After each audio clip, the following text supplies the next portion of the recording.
This that squad sound. This is madness.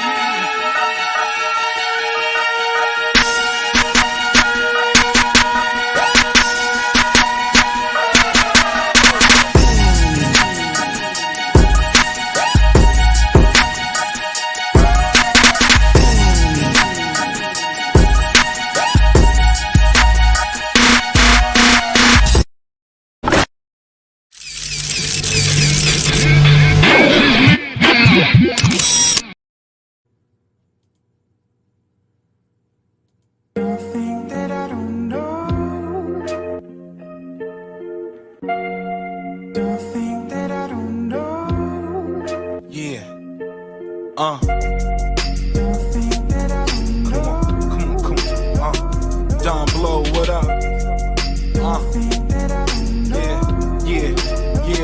And the music, what up? C-A-G, my niggas for life, what up? It's your boy Mark Nash, hold up, look. I know you well, dead or in jail. You hope I fail, to no avail. I'm eating good, pocket full of kale. Spinach, lettuce, collard greens, a lot of cream. Never told, even though I know a lot of things. I see the envy in your eyes with every move I'm making. Your hidden hatred is covered with the congratulations. Fuck all the politics, I'm not the one to poly with. They wanna see me gone on some gaudy shit. Get your ass leaned and rolled out like a dolly lift. Cause your face ain't matching your words like karate flicks. If it's fuck me, it's fuck you, I hope it's obvious. You think this song about you, I bet it probably is. Hater. Don't think that I don't know. Come on. Woo. Don't think that I don't know. Don't think that I don't know. Yeah. Look, I know you insecure, immature, thrown off slightly. Can't afford the real thing, so you buy copies. Acting like it costs some G's. You've been saving for weeks just to wear it once and post it on the internet for free. Sheesh, when the cameras arose, the standards corrode. I know how far these bitches go for some glamour and gold. Drop me in my casket, they'll say I never told. I never blew my gasket, I bet your manifold. That bar was dumb witty, you don't get me.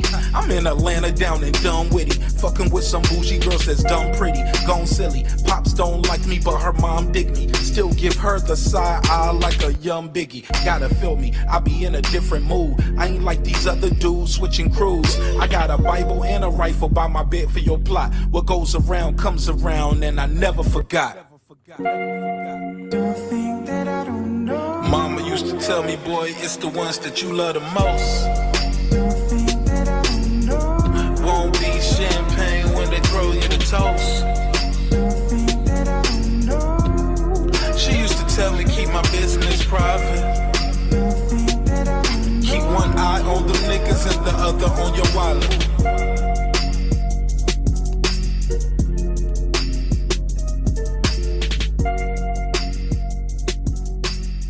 Check 1 2 1 2 1 2.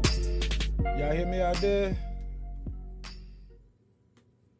Yeah. Check 1 2. Y'all hear me out there?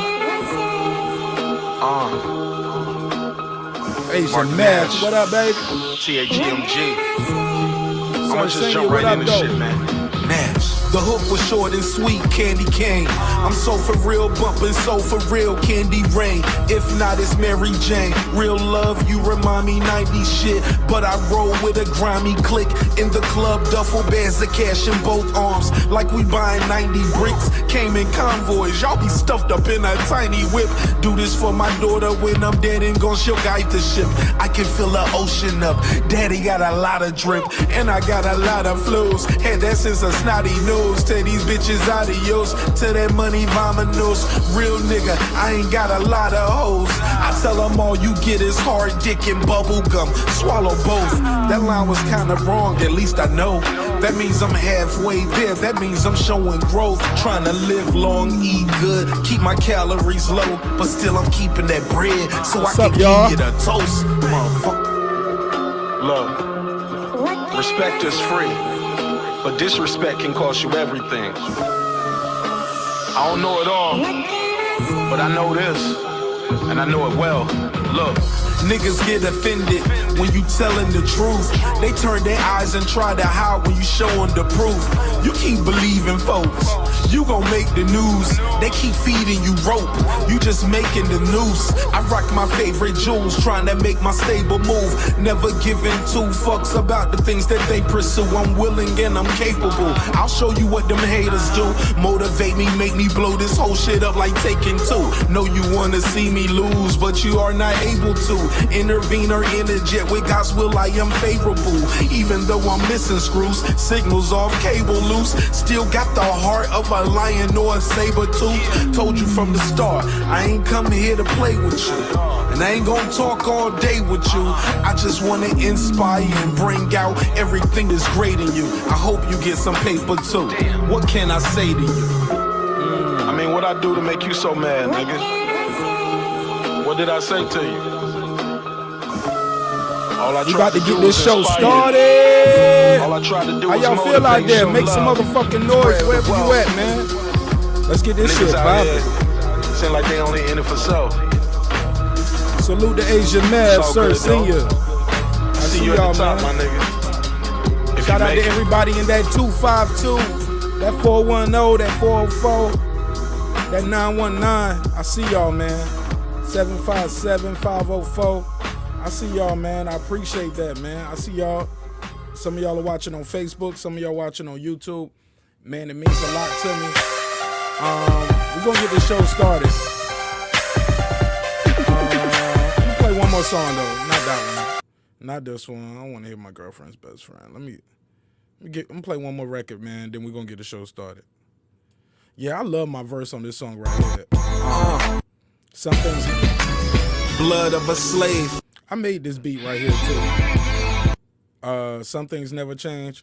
I made this beat, but my boy went off. But I went Blood off of- too. I went off on this shit. Let's get it popping. Hold on, let me see. Blood of a slave, heart of a giant. Only fear God, so I live like I'm dying. Take a few pulls and I feel like I'm flying. A creature on the features and I don't even be trying. Sneak this as I hear him, I don't be replying. I kill him if they try to cut my mane like a lion. My mama said, no fighting, I got jumped. I ran, I got jumped. Went back the next day and fought, that's why I can go back where I'm from. South Rock might catch me at Key Foods getting biscuits. Or gardeners for chicken and barbecue. Or pulling up in Hazelwood to spark a few hard times when we were younger. Man, it just gave us closure. Made us closer, made us soldiers. Made us tougher, made us stronger for a world that don't love us. I try to stay optimistic, rolling up, getting lifted. Every day above ground or not in prison. They say I am just beating statistics. I got bigger fish to fry, can't settle for fish sticks, nigga. Nah.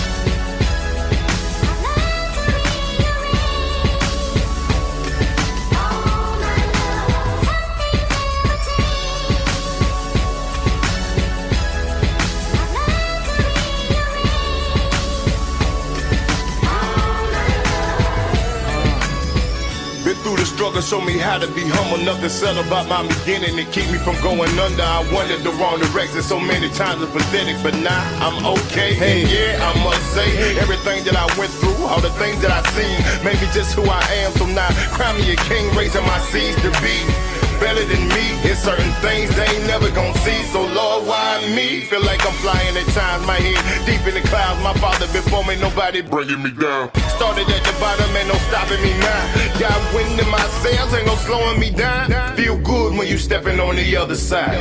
No tears, no fears, only you survive. Still at it, no attic, and ain't no scraping by. Mama good in the hood, just driving by.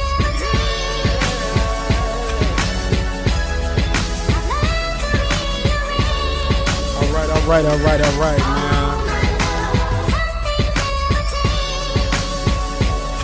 Let's fade that shit out. Let's fade it out. Let's fade it out. Fade it out. Fade it out. Fade it out.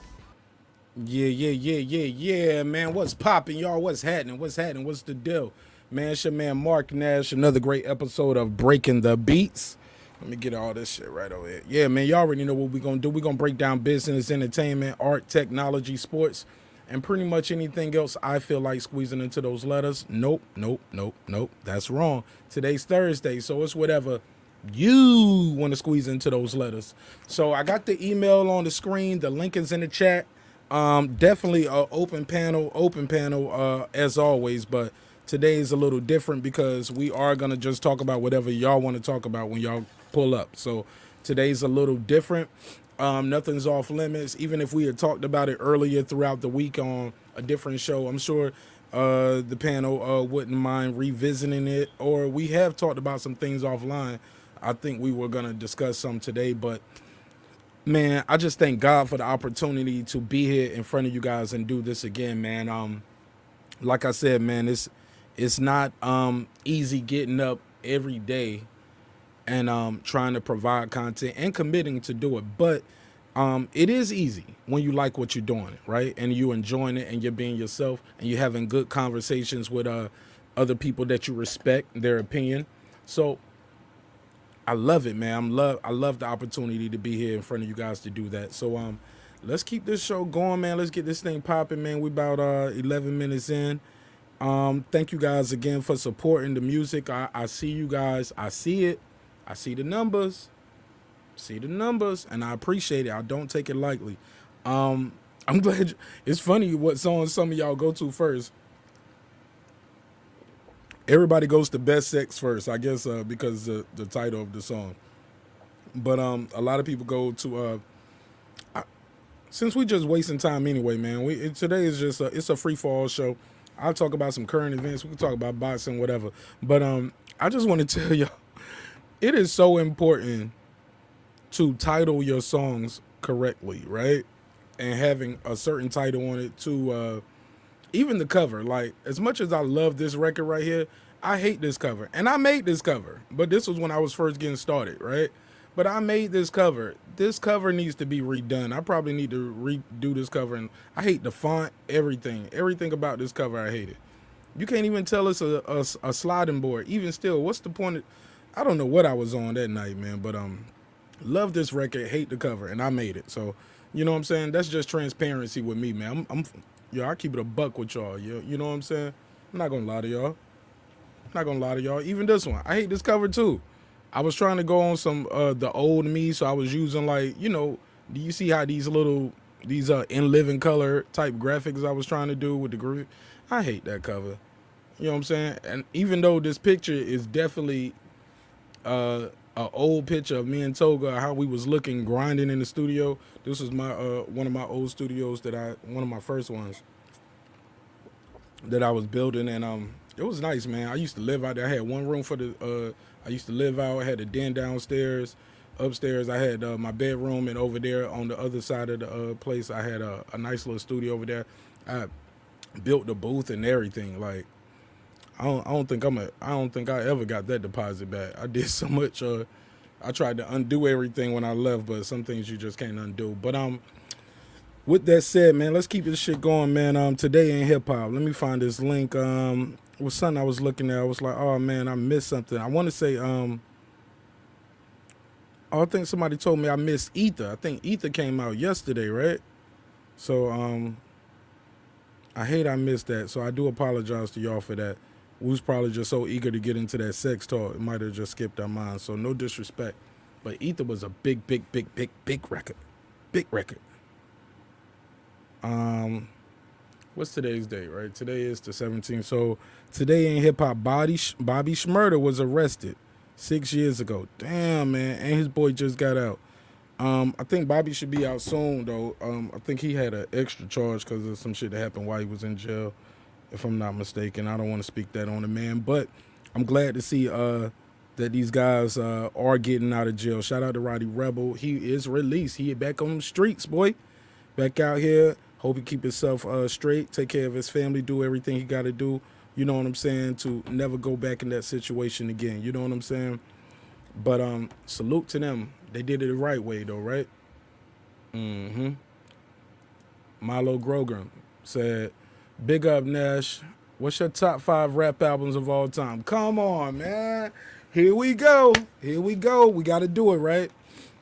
Milo, this is so hard, man, and this will change depending on where I'm at, what country I'm in, what city I'm visiting, or like I said, what country I'm visiting, because you'll find yourself locked into certain records, and then you go to other places, especially when you travel out the country more. A lot of times when you go out the country, you'll realize they playing like, you'll hear a lot of older records. Let's be clear, you know what I'm saying? It's new to them, but it might be old to you. But over there, they might have some records that's like, you know, it's old, it's new to you, but it's old to them. So, but I said that to say, when I travel out of state, out of town, out of country, some records, man, and some artists you just hear everywhere you go, and you be like, oh man, I forgot how dope that was. I forgot how good of a record that was. But I'll give you some of my damn, man, top 5 albums. Like that, is that the Thriller album? Or is that Off the Wall? One of those Mike albums is crazy, man. It's like, let me pull it up real quick. Let me pull it up. I want to say it's that Off the Wall. I want to say it's Off the Wall, man. Off the Wall has some bangers on. Or is it Thriller? I want to say it's Thriller. Thriller is the joint, man. Let me see the, yeah, the Off the Wall was crazy. It was, okay, yeah, them first two. Don't Stop Till You Get Enough. Rock With You, Girlfriend, She's Out of My Life, Off the Wall. Yeah, so it's 10 tracks, man. This is back when they was doing 10 tracks. Let me share the screen. Show you what I'm looking at. I'll show you what I'm looking at. Hold on. Bam. Better yet, you tell me your top 5 albums, bro. Let's do that. But I definitely, cause it's hard for me, man, cause I make my own playlist. Like, damn, man, top 5 albums. That's such a hard question, but it's a double disc I like. I love that Life After Death by Biggie. I love that double disc. Is this hip hop? Is this R&B? Is it pop? Like, it's Off the Wall, right? Taylor said it's Off the Wall. Shout out to my girl Taylor. Awkward Sweat, Off the Wall. So y'all picking Thriller over Off the Wall? Cause Thriller had, let me see what Thriller had up here. Michael Jackson Thriller. T-H-R-I-L-E-M. But yeah, like I said, today is viewer's choice. So it's your questions, your topics, whatever you guys want to talk about. The link is out there in the chat. If you're watching me on Facebook, I don't think the link pops up over there. I'm gonna have to try to put it over there. I got a new phone. My baby broke my phone over the weekend. Like I said, she broke my phone on Saturday. Spent all day Sunday trying to get it fixed. Only to Monday just say, hey, I gotta buy another phone. Like, I can't be out here without no damn phone. I'm Mark Nash. What we talking about here, right? Right? All right, so Thriller definitely comes second to Off the Wall, Taylor. I like the production value of Off the Wall more than Thriller. That's Awkward Swag. That's my G right there. Awkward Swag, he know his music, man. This dude. Yo, don't ask this man for a ride, man. You'll definitely be deaf, yo. Like, he likes to do those, what they call them, hair tricks, where the bass and the music is so loud, it makes your hair blow. Imagine that, right? Imagine that on a road trip. Hell no, Awkward Swag. I can't get no ride with you, bro. The Camry is fine for me. I'm fine in the Camry. Thank you. No, thank you. Like, yeah, man, this dude, Crazy Sexy Cool. Oh, I forgot about that one. That was a good album. Shout out Awkward Swag, Crazy Sexy Cool. So are we doing top 5 rap albums? Just albums, period? Like, Thriller, Michael Jackson Thriller songs. Let's pull this up. Okay, he had Beat It, Billie Jean, Wanna Be Starting Something. The Girl, all right, man, this it, man. This the one. Is this it? This is what's Thriller? The Girl Is Mine, Lady of My Life, Baby Be Mine, Pretty Young Thing. Yeah, man. This it. Yeah, that's the album, man. Yeah, that's the one for me, man. Yeah, Thriller. It's Thriller first for me. Purple Rain, Asian man. Purple Rain. Come on, bro. Purple Rain. Yo, I love Purple Rain. I sampled Purple Rain, man. That song Die For You.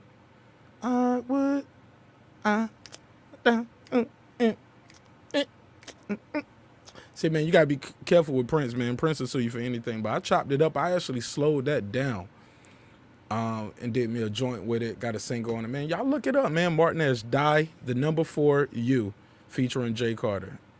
Milo Grogan. How you say your name? Milo Grogan?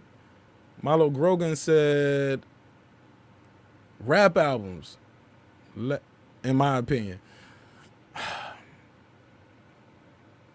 Damn, man, Milo, we gonna get back to that, but Taylor got me over there. Asia Math and Taylor talk about this R&B right here in this pop. Let me think. Rap albums, okay. I'm gonna just shoot them off real quick.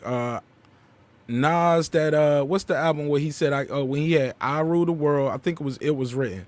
So I got It Was Written over Illmatic.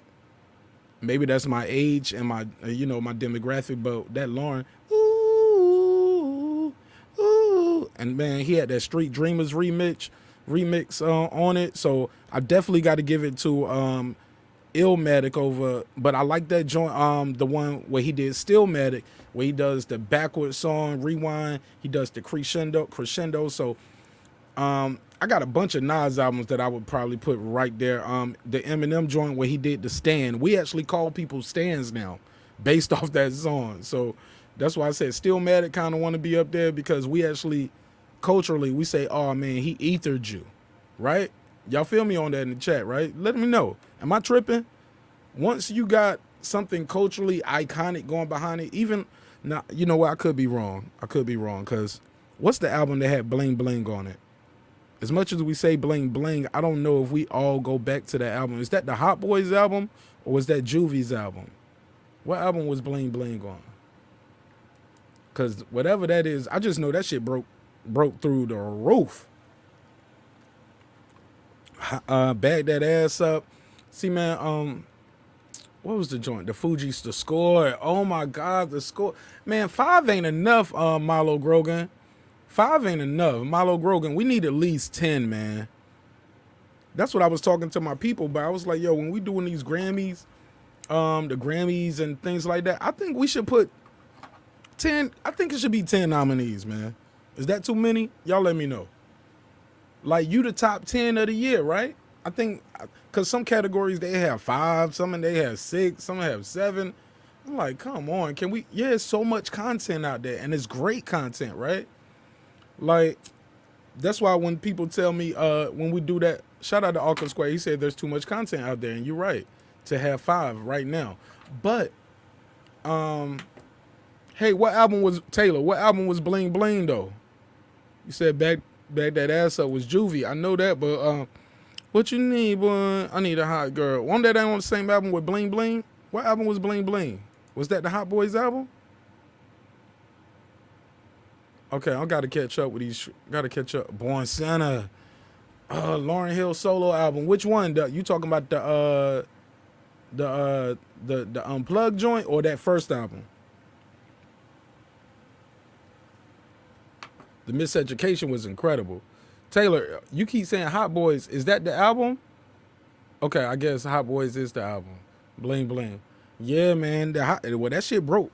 That shit broke the roof. I love that.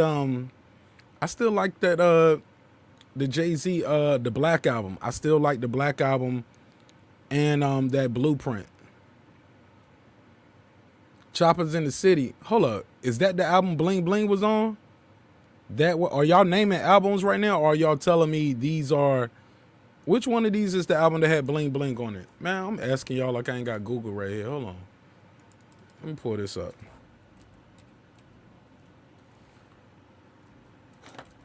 Bling Bling by BG. Damn, that was BG's song. BG featuring the Big Timers and the Hot Boys, 1999. Bling Bling. Matter of fact, let me stop that because I can't play that. Yeah, this is shit right here, man. Y'all remember this joint?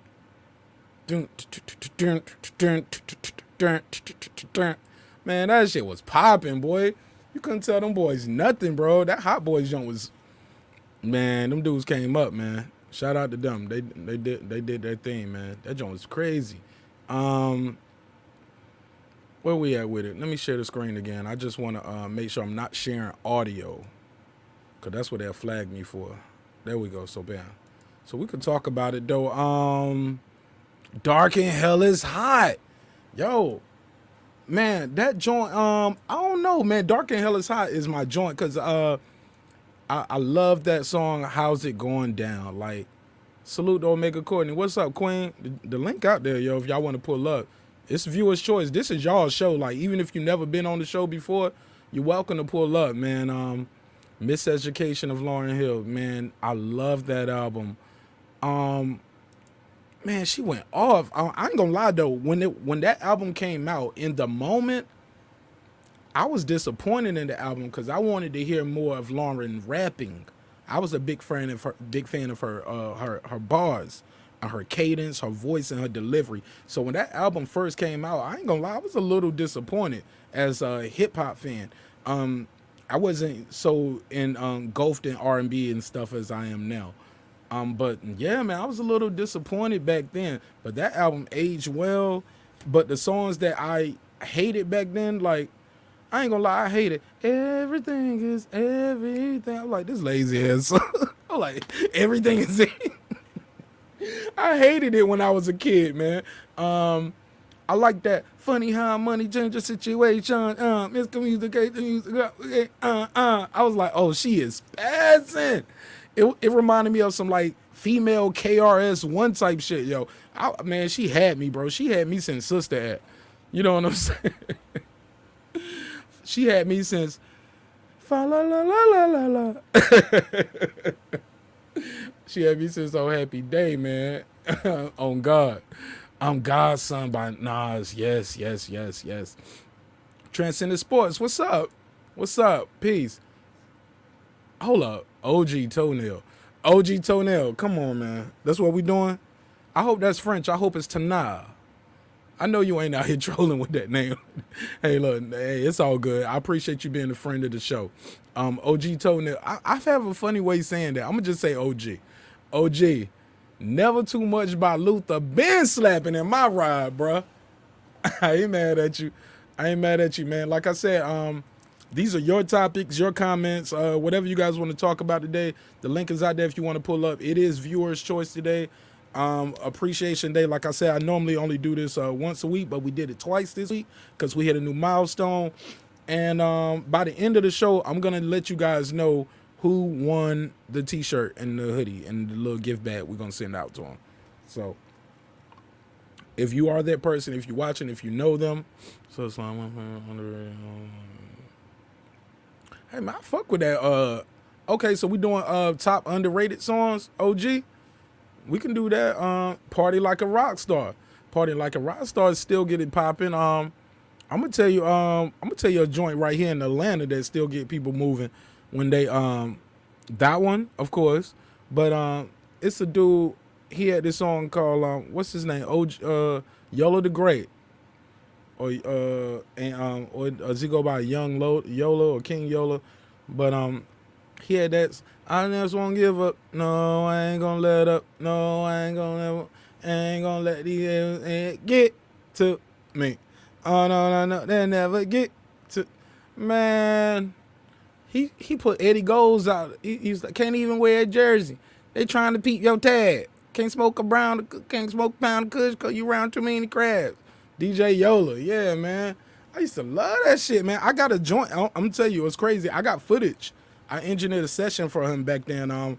When I was first getting started, and I was this was before my internship. I think I was still in school, and I was still in school for audio engineering. And I engineered a session for him, and I did use some of the footage in the video. This shit is on YouTube right now under my old rap name. You can find it if you know my old rap name. How about that? But you'll see him in the video I did. Taylor said, what's your opinion? Let's put it on screen. What's your opinion on Lil Baby and Jada situation? I don't know what's going on. Nigga, I ain't in the streets like that. Look, man, I don't be doing a lot of gossip stuff on my show, but you know what I'm saying? If y'all got some little tea you want to spill, definitely let me know, Taylor, what's going on. I don't know what's going on with Lil Baby and Jada. Want me to pull it up? Let's pull it up on the screen. Taylor said she want to know my opinion on it. For me to give my opinion, I kind of gotta know what's going on. I don't even know what's going on with that. Y'all let me know. Y'all let me know what's popping with that. Lil Baby. Man, I like Lil Baby, man. What happened, man? He ain't do nothing crazy, did he? I like this guy, man. Like the kid. Super talented.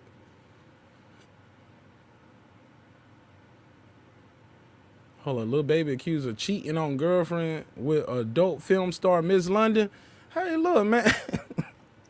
Is that what's going on? He's accused of cheating with an adult film star? Huh? Hold on, let me read this. Okay, he cheated with a porn star. He cheated on her, paid a porn star $6K. Look, that's her going rate. Look, is that her going rate or did he overpay? Taylor, we gotta know if he overpaid. Like, how much she getting per film? Was he able to record? Did she expose him? If so, he need a refund. I can't pay you $6K. And then you tell now, did she record him? Did she expose him? He paid her and she still told? You funky bitch. Nigga, we need to be talking about Miss Jada. You funky bitch. She recorded him? Oh, hell no. Hell no, bitch. I ain't the porn star. You the porn star. The fuck we doing here? God damn, man. God damn, man. See, shit like that man, that shit scare me about fame, and it make me sad and make me want to cry, man. But God, man. Damn, Lil Baby, that's fucked up. You paid her and she told? Man, that should be a crime. They need to put that bitch under the jail. Under the jail. No visits. Maximum security. No letters, no visit, no nothing. He paid her in cash. He paid her in cash. Why would you? That's revenge porn. He should sue her ass. Fuck it. Fuck it. I know you a gangster, Lil Baby, but you need to sue that bitch. You are defaming me. That is called revenge porn. I did not agree to be on your tape. Hold up. Is she selling the tape? Is it on her OnlyFans? Like, what's she doing with the footage? Cause she a dirty, she a grimy bitch for that, man. Fuck that. Fuck that. Fuck that. Bakari, brother Bakari, what's up, man? I don't mean to call the sister a bitch, but hey, man, Miss London, you funky bitch. Like, why would you do that? The dude paid you for the sex and you yeah, Taylor, you want to know what my opinion is on that? Yeah, she fucking the game up. It's good hoes out there that's gonna do the right thing. They ain't gonna expose the brother. She ruined it for everybody. God damn it, one bad apple spoiled a whole bunch. I'm with that shit. I'm with that shit. Peace to the chat, brother Bakari. Akko said, we need to have those NDAs to sign. Yeah, no dick allowed. No dick allowed if you gonna tell. NDA. Where my damn drum roll at? I hit that one off the top of the head, y'all. That was straight. Come on, man. That was straight bars, man. All off the top. All first verse. All first verse. Like Loaded Luck say. All first verse. Man, make sure y'all clicking the like button when y'all come into the room. But also, it's a little share button. If you got a YouTube account, share that. I don't care if you got 2 subscribers or 2 million subscribers. Click that share button. It help with the visibility of the show. How you going to apologize to your brother Bakari but not me? Because he got brother Bakari in his name. He's probably with the Nation of Islam. I don't want no problem with them. Courtney, you cool, but you ain't Farrakhan. You know what I'm saying? I don't want no problem with them. There's no honor amongst thieves. What? I don't know what that means, but I get it. Yeah. Taylor, what that star did? Okay, let me go. I'm scrolling back. Y'all popping these up quick. Pause. She said it was the best she ever had. He didn't say 2 words to her, just nailed her to the beds, to the BESD. Oh, to the bed. To the bed. Oh, he just nailed her to the bed. Bitch, well, you ain't gonna never get the dick again. You ain't gonna never get no more of my money. You're dead. You cut off. You cut off. You cut off, ho. You cut off. Like, what was the point of paying her if she gonna tell? It's crazy. She need to be in jail, man. He need to. I know Lil Baby. He a real nigga, man. He a OG, young OG, gangster nigga from down south. I don't think he from Atlanta, but he rep it. Fuck it.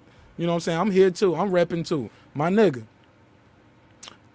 Break that bitch off in court. That's revenge porn. That's what they'll do to us. Right? Come on, man. Yo, bro, let me throw the link out there. Anybody want to talk about this? The link out there. While I'm doing that, let me try to get Taylor over here on Facebook. Taylor, that is crazy. That is crazy. Let me see if I can get y'all over here on Facebook. Because shout out to everybody who watching on Facebook, man. That shit means a lot. If y'all click that like button and that share button, I know your grandma might watch it and I be doing some cussing up here, but it's all right.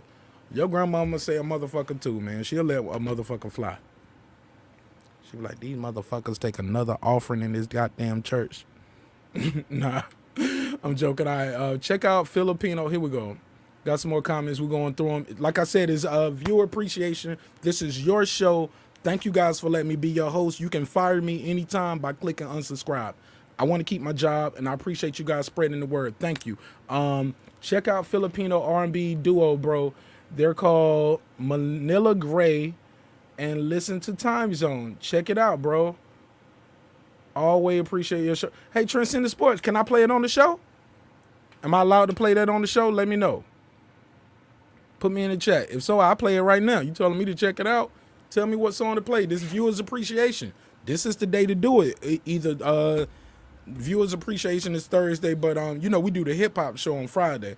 But hell yeah, it's your show, man. You a subscriber, you support the show. Yeah. You want me to play it? Tell me the song. If I got permission to play it. If not, if I need to get permission, let me know. Cause I could play it on the show and then just cut it out the live stream. So just let me know. Tell me which song you want me to play. Sir Senior said he about to pull up right now, y'all. All right, that's cool. Courtney Omega said, who apologized for what? I didn't see it. Oh, brother Bacard, I was just talking crazy, man. I was just talking all loud. And she was like, why you ain't apologizing to me for your language versus him? And I was like, because he got brother in his name. He might be with the nation. Yeah, I think so. And free advertising. But, I mean, look, I'll play it. Tristan Sports, let me know what song to play. I'll play it. And they got a video. I'll put it in, Put Yourself on Sunday. I don't know how big they are. Maybe they already on. But once again, if you guys want to participate and you want your music and your videos played, email it to me no later than tomorrow. I got to have it by tomorrow, before the show starts. Because after the show ends, I'm going to be working on it right then. Or you got to do it, send it to me before the end of the show. Because right there at the end of the show, I'm loading up that signal. And so all day Sunday, we're going to be playing independent artists, records, and songs and videos. It's just going to be on the 24-hour loop. Put Yourself on Sundays with your boy Martin Nash. All right, yeah, it's music videos too. I put the link out there, Transcendent Sports. I'll play this shit real quick. I don't care. I'm trying to be respectful, right? It's a family show, right? That's what they told me. We'll talk about that later. YouTube is funny. Even though I make my videos not for kids, they still be trying to like tell me, nah, you can't say that. You can't do that. I was like, I told y'all it ain't for kids. Shit, what we gonna do? But I think there's some motherfuckers out there clicking that report button on me, trying to say I'm doing hate speech. But y'all know I ain't doing no hate speech. Y'all know that's a cap, right? I ain't out here showing no hate to nobody. I'm trying to show love and spread love, man. Where was we at with it though? Is it weird for a man to go to the strip club with his wife? No. No. Definitely don't think that's weird. I actually think it should be respected. Should be applauded. Applaud that man. Applaud that woman. Why do people think that? Like, man, let me get my situation right over here. Where the light at? I'm gonna get right with y'all. Y'all want to know the real, right? I'm gonna give y'all the real for real.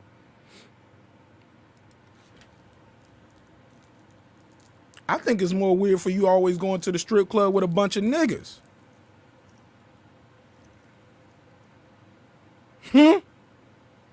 Say it again. why not go to the strip club with your wife? You said wife. Let me make sure I read the comment right. Let me put it up here. Put it back on the screen. With his wife. Why not? Why not? Why not go to the strip club with your wife? Yes, man. Now, hold up. Then Taylor, let me ask you this: who idea is it? Then does she want to go, or is he like dragging her to the strip club? Like, you want my dick to get hard later on tonight or not? You want this dick to get hard or not? All right, well, bring your ass. Cause if you don't go with me, I'm fuck one of these hoes, and they're gonna get the rent money. Now that's different. Oh shit! What a drum roll! What a drum roll! My bad. Too much. That's too much. That's too much. Talking about, do you want it to get hard or not?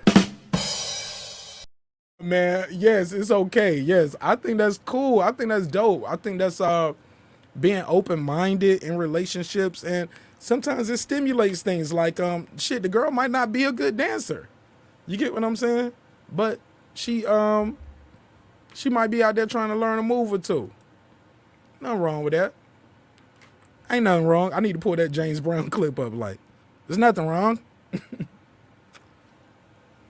But Courtney Omega said, I actually had to check a friend of mine for using me to babysit when she and her husband went to the strip club. Did she pay you to babysit? If so, you just doing your job, man. It don't matter if we going to Walmart or to the strip club. You got your check, you got your check. Don't be hating unless you want to come along. Now, how did that go? Let me know, Courtney. Like, did you know they was going to the strip club? D. Hodges said, salute, Queen. He's talking to you, Omega. Transcendent Sports said, what Transcendent Sport? Hold on, blah, blah, blah, blah. Let me go back. He said, and if the wife said it, hey, laugh out loud. Better clap. You better clap. Laugh out loud. Respect. I think that's a double metaphor. He said, you better clap. You get it? Ba-boom, ching, ba-boom, ching. All right, I got it. Yeah, y'all keep the chats rolling. This is fun, man. We having a blast. She said, no, I didn't know they were going, and I'm not for it. Hold on, you ain't got to be for it, Omega Courtney. If that's your friend and you're babysitting, watch the baby. It don't matter what we going to do. Unless you know what I'm saying? Especially if you ain't getting, salute D. Hodges. But Courtney, would it make a difference if they paid you? Oh, she said, nope, no pay. Would it make a difference, though? Because it's one thing to say, hey, watch them real quick. And then when they come back, they smell like cigar smoke, weed, and dirty thongs. Yeah, you be like, damn, y'all went out and had all the fun without me. Naima Saunders, Peace Queen, thank you for joining. Damn, she said, no, and I am not for money. I mean, okay, so so you only want to babysit when you got time to babysit? You won't babysit when you got a friend that's a couple and they need to do something? Or I'm about principle. So what's the principle? Okay, they're a couple, they're your friends, and they need some time for intimacy. You won't babysit? You won't babysit for free without a problem, and you won't do the babysitting for the pay? She said, nope, I'm not for the pay. Hey, sis, nah, don't do no hey, sister Naima. Answer that question. She up here, hey, sis. Hey, sis. Nah, that's a good question, Omega. Like, damn, like, you won't go, you ain't with the threesome shit. I get it. But damn, you won't babysit? Damn, when we got you to babysit, you don't want to do it. You ain't doing it for the money. It's about the principle. The principle is they a couple and they trying to stimulate their relationship. They might need you to, watch the kid. What's wrong with that? Oh, no, I don't see nothing wrong with that. I could be wrong, though, but it's the fact that I'm not an activity. I'm not an activist. What you mean? What you mean? I'm not. Let me see. No, it's not the fact that that's not an activity or industry. Okay, I got to read this exactly how you wrote it. No, it's the fact that that's an activity or industry I support.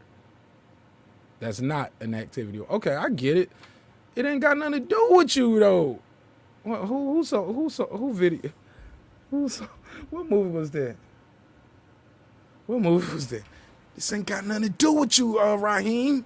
Oh no, did he say Raheem? Yeah, but basically it ain't got nothing to do with you. This about them and their marriage. No, the wife would complain later on about how he always did Molly when they went out, but yeah, going to places that encourage base behavior. I ain't gonna say I can't agree with you that right there. The strip club doesn't automatically encourage Molly use. We're not gonna do that. There's some honorable people and respectful people out there. We can't do that, Omega. Just the strip club, it encourages Molly use, or maybe that's just him. But I just feel like if you my friend and I need you to babysit, unless I'm going somewhere to rob a bank or do something illegal, like if I'm going on a date night with my mate, you should be cool with that. Like I don't have to screen my date with you. So where y'all going though? Y'all going to the strip club? Y'all going to dinner? Y'all going to do some Molly? What y'all doing? I'm not gonna watch her, or I'm not gonna watch your kids unless you doing an activity I support. They ain't got nothing to do with you though.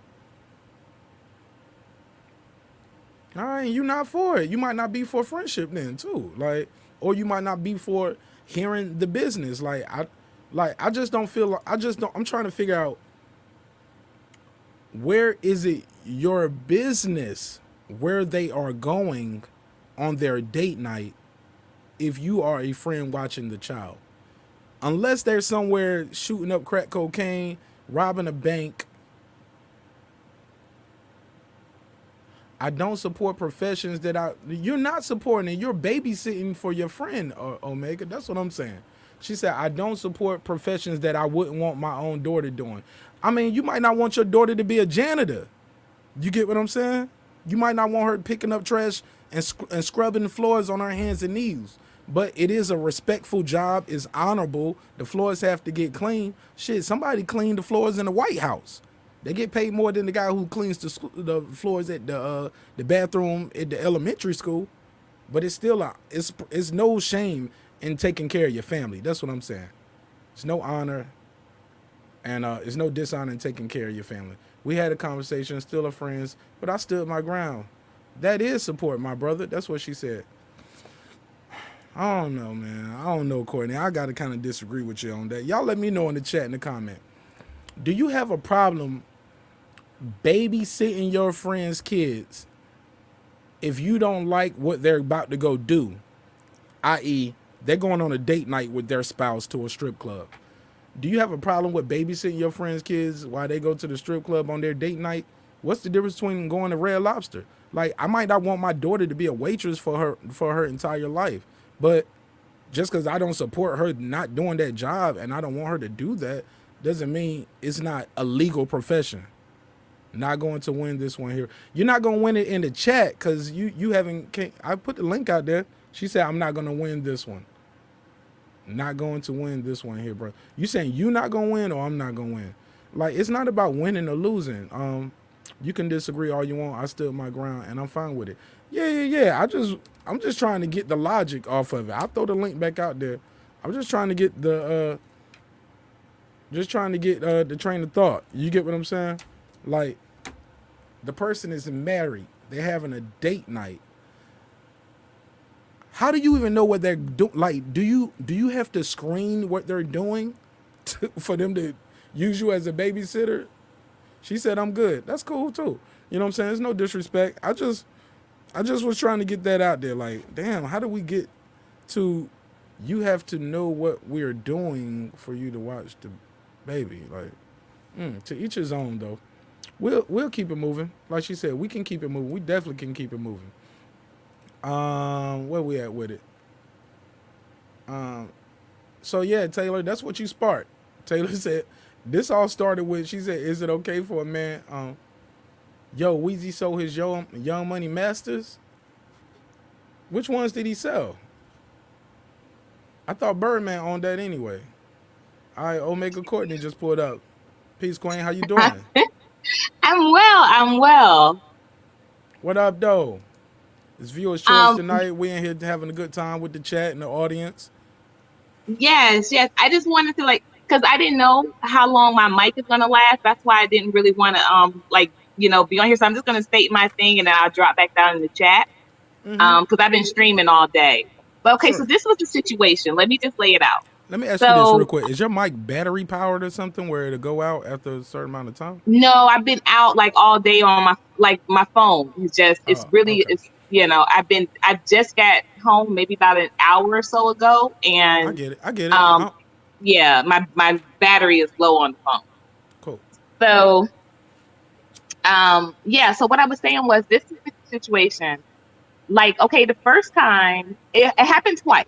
All right, the first time what happened was she was like, "Yeah, we're going to go to a party," and I'm like, "Okay, cool, whatever. I'll come over, because I would come over on the weekends, and like they have a really nice house down in Homestead, and so I would go down and on the weekend and just be there. She had 2 kids, and I had my 2, and I would just go, and so the first time she comes back, like. First of all, like they would come back like during like the night, but they wouldn't stay. Like they would come back, they would leave out. It was kind of crazy. So like the third time she came back, she was like, "Oh yeah, we ended up going from this party to that party, and then we all ended up like at the strip club."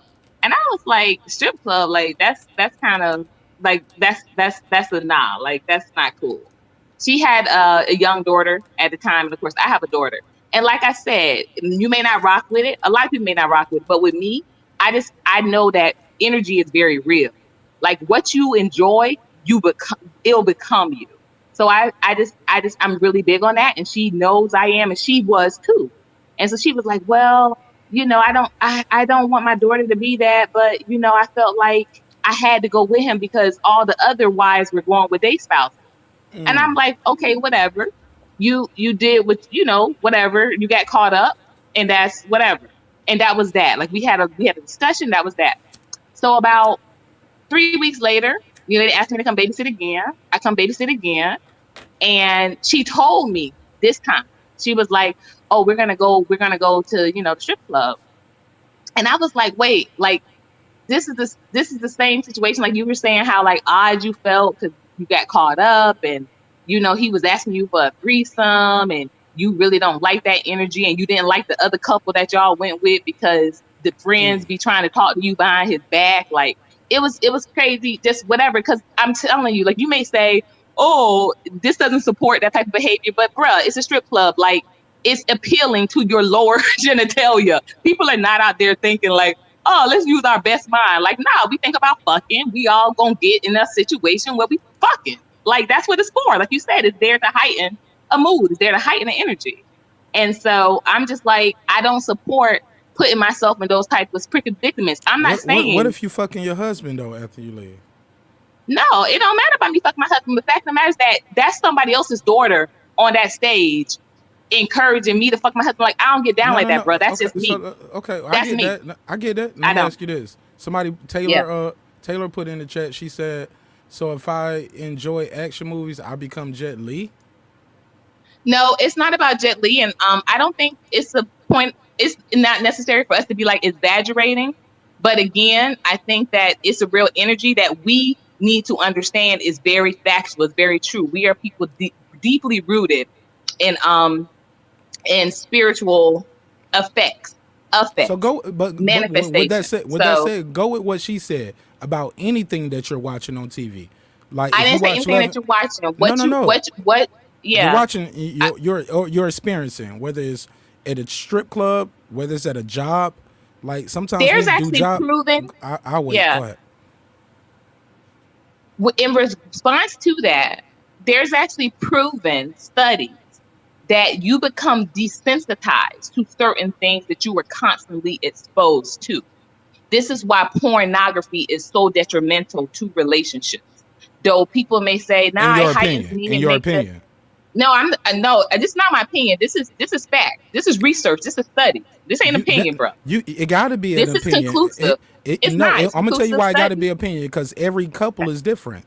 Just because Every this couple is study different, but works you for talk about that study, they didn't study me and my wife and how we respond to each other. You get what I'm saying? So the way studies, right, and from military, the way studies are done is you do a caption, right? And what you're doing is you're doing a majority. You're doing like a presumptive majority. And so Right, but that you still can doesn't make it a exception. fact, though, Courtney. It Like makes it conclusive. a fact is no. It makes it an opinion. It's a It makes it. conclusive study. Let me say this. What Okay. makes something a fact? Let's be clear what a fact is. A fact is going to be the same every day, all day, no matter who you put Got in it. the It's situation. consistent, yes. No, that is So not what a is fact. What you just conclusive? said, that's an opinion. And they might have wrote an article and did a study on it and wrote a thesis and did a dissertation and a paper, whatever. What a fact is, okay, I am literally holding this red cup right now. That is a fact. That's going to be the same every time you look at the video on the channel. And like, it's not going to change. What you just said is Actually, an you know opinion. what you just Go ahead. said is also made that be true, because to some people the colors do not exist. Okay, no, So those there are is no red. semantics. But okay, but if you Come on. know colors, Well, let's but get if you with it. okay, I'm holding a cup. Change the color, whatever. Like Right. now, granted, just because you have an ailment, and there we go again. No, that's totally wrong. But I'll fix it. Just because you have an ailment and you're colorblind doesn't mean this cup ain't red to everybody else who sees color with 20/20 vision like humans. No. This is a red cup. Right. What I'm saying is that to some people, red is not signified with that color. To some people, that's not red. That there means they there might are have no a colors. stigmatism. That means they have a stigmatism. They're No, different. no. Okay, so this is what this is when we get down like beyond semantics. But what I'm saying is that to some people, Because red you know is what I not was red. saying with It's a okay, definitive. but those are semantics. Am I definition. holding a cup? Am I holding a cup, ladies and gentlemen? I'm holding a cup. That's a fact. What you're talking about is a study on how porn affects Conclusive. relationships. Right. It's not. It can't be Conclusive. conclusive if they didn't talk to every person in the world. No, they did a I would- study. Go ahead. I'm gonna mute my mic and I'm gonna let you talk because we're talking over each other, and that's not good audio.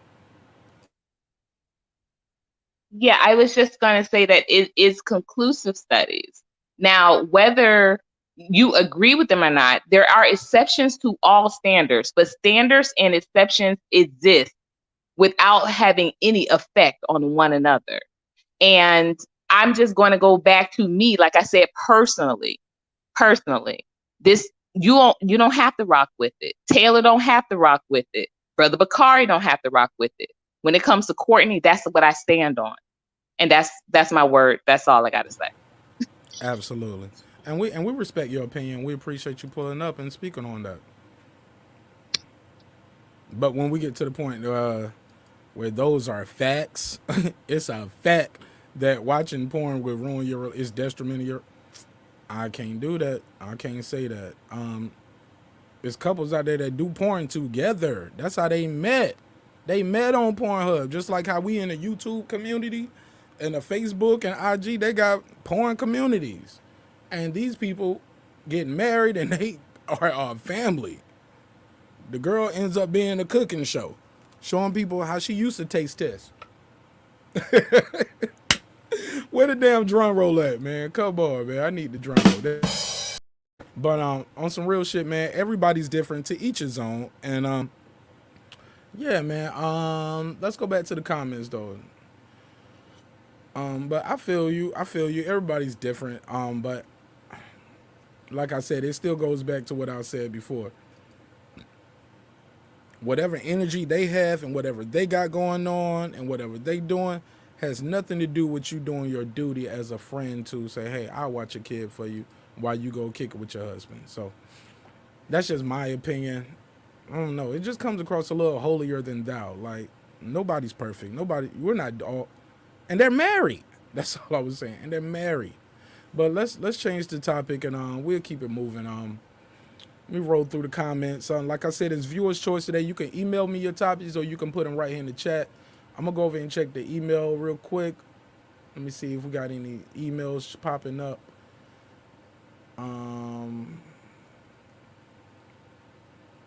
I love going with wifey. Uncle SWAT. Oh, man, that's dope. That's dope. Anyone eating traditional? Taylor said, anyone eating non-traditional for the holidays? What's non-traditional? Like, what you guys doing? Like, y'all just gonna get some pizza and say, fuck it? Like, man, we ain't about to buy all this food. Or is it like y'all just gonna get tacos? Y'all gonna have some Friday fajitas or something? Like, let me know. She said anyone eating non-traditional for the holidays. So y'all let me know in the comments. Like I said, today's viewer's choice, so we're gonna be taking comments and questions from you guys. And let me do this. Let me check the email over here. I forgot I can check it on the phone, guys. I'm so sorry. I got a number too. I'm trying to put this phone number up so we can take calls. Matter of fact, we can experiment with that. Y'all want to experiment with that? Let's try that. Let's see how this works. I got a phone number. It's a Google Voice number, so you guys should come in through the phone. But let me put the number on the screen, and we're gonna try this. When I was doing it before and I was testing the phone line, I could hear everything clearly, but when I was doing the playback, it sounded extremely low. So we're gonna do this call in. I'm gonna create a banner and I'm gonna put the number on the screen. Call in now.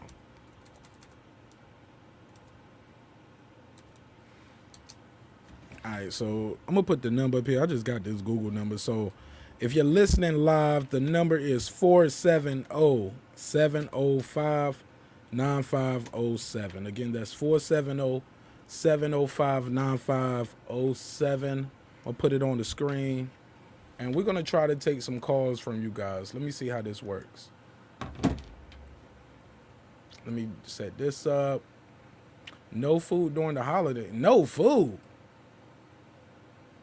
Y'all having roast and potatoes. Okay. I'm fasting. Oh, she said I'm fasting until last day of Kwanzaa. Okay. Courtney is doing Kwanzaa. I respect that. Absolutely.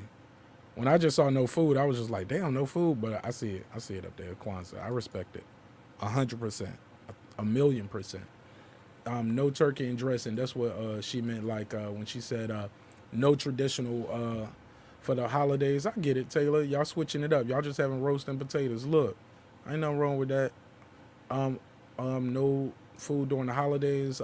She said she's celebrating Kwanzaa. Kwanzaa is December 21st through January the 1st. So talk to us about that, Courtney. If you can't come back on, let us know in the chat. Or I'm going to put this phone number on the screen. Let me know how this works. But yeah, I'm excited to take phone calls from you guys, man. I think it's going to add another great element to the show, and I look forward to it. So it should work. It should be a Google Voice number. I ain't giving y'all niggas my real number. So it should ring on the web right here. I should hear you on the mic, and I should hear you on the headphones. But when I was doing the playback and I was doing a test recording, it seemed like I needed to have this speaker on for the audience to hear the caller. So anybody out there listening, give me a test call. Let's try this out. 470-705-9507. Look at God. Somebody's coming in already. Yeah. What's popping, man? You live with Martin Nash. Who this? 252. Hey, gorgeous. How you doing? Hey, can y'all hear? Can y'all hear this lady on the phone? Y'all let me know in the chat. I'm gonna put you on the. Oh, there we go. How you doing, Peace Queen? Yeah, look, it's not hearing me that's the problem. It's usually y'all say y'all can't hear. All right, let me take the speakerphone off, because usually I have to do this through let them hear you come through the mic back into the microphone. I'm like, that's not a good audio experience because it should bleed. But talk to me. Just talk a little loud and clear. Sir Ken said no. Taylor said we can hear you on Facebook. Sir Ken said no. Just keep talking. Talk to me. What did you...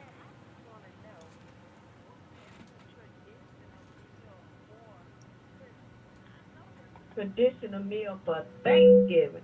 Well, what do y'all consider a traditional meal for Christmas? Turkey dressing, ham, macaroni and cheese, like the same thing they just have for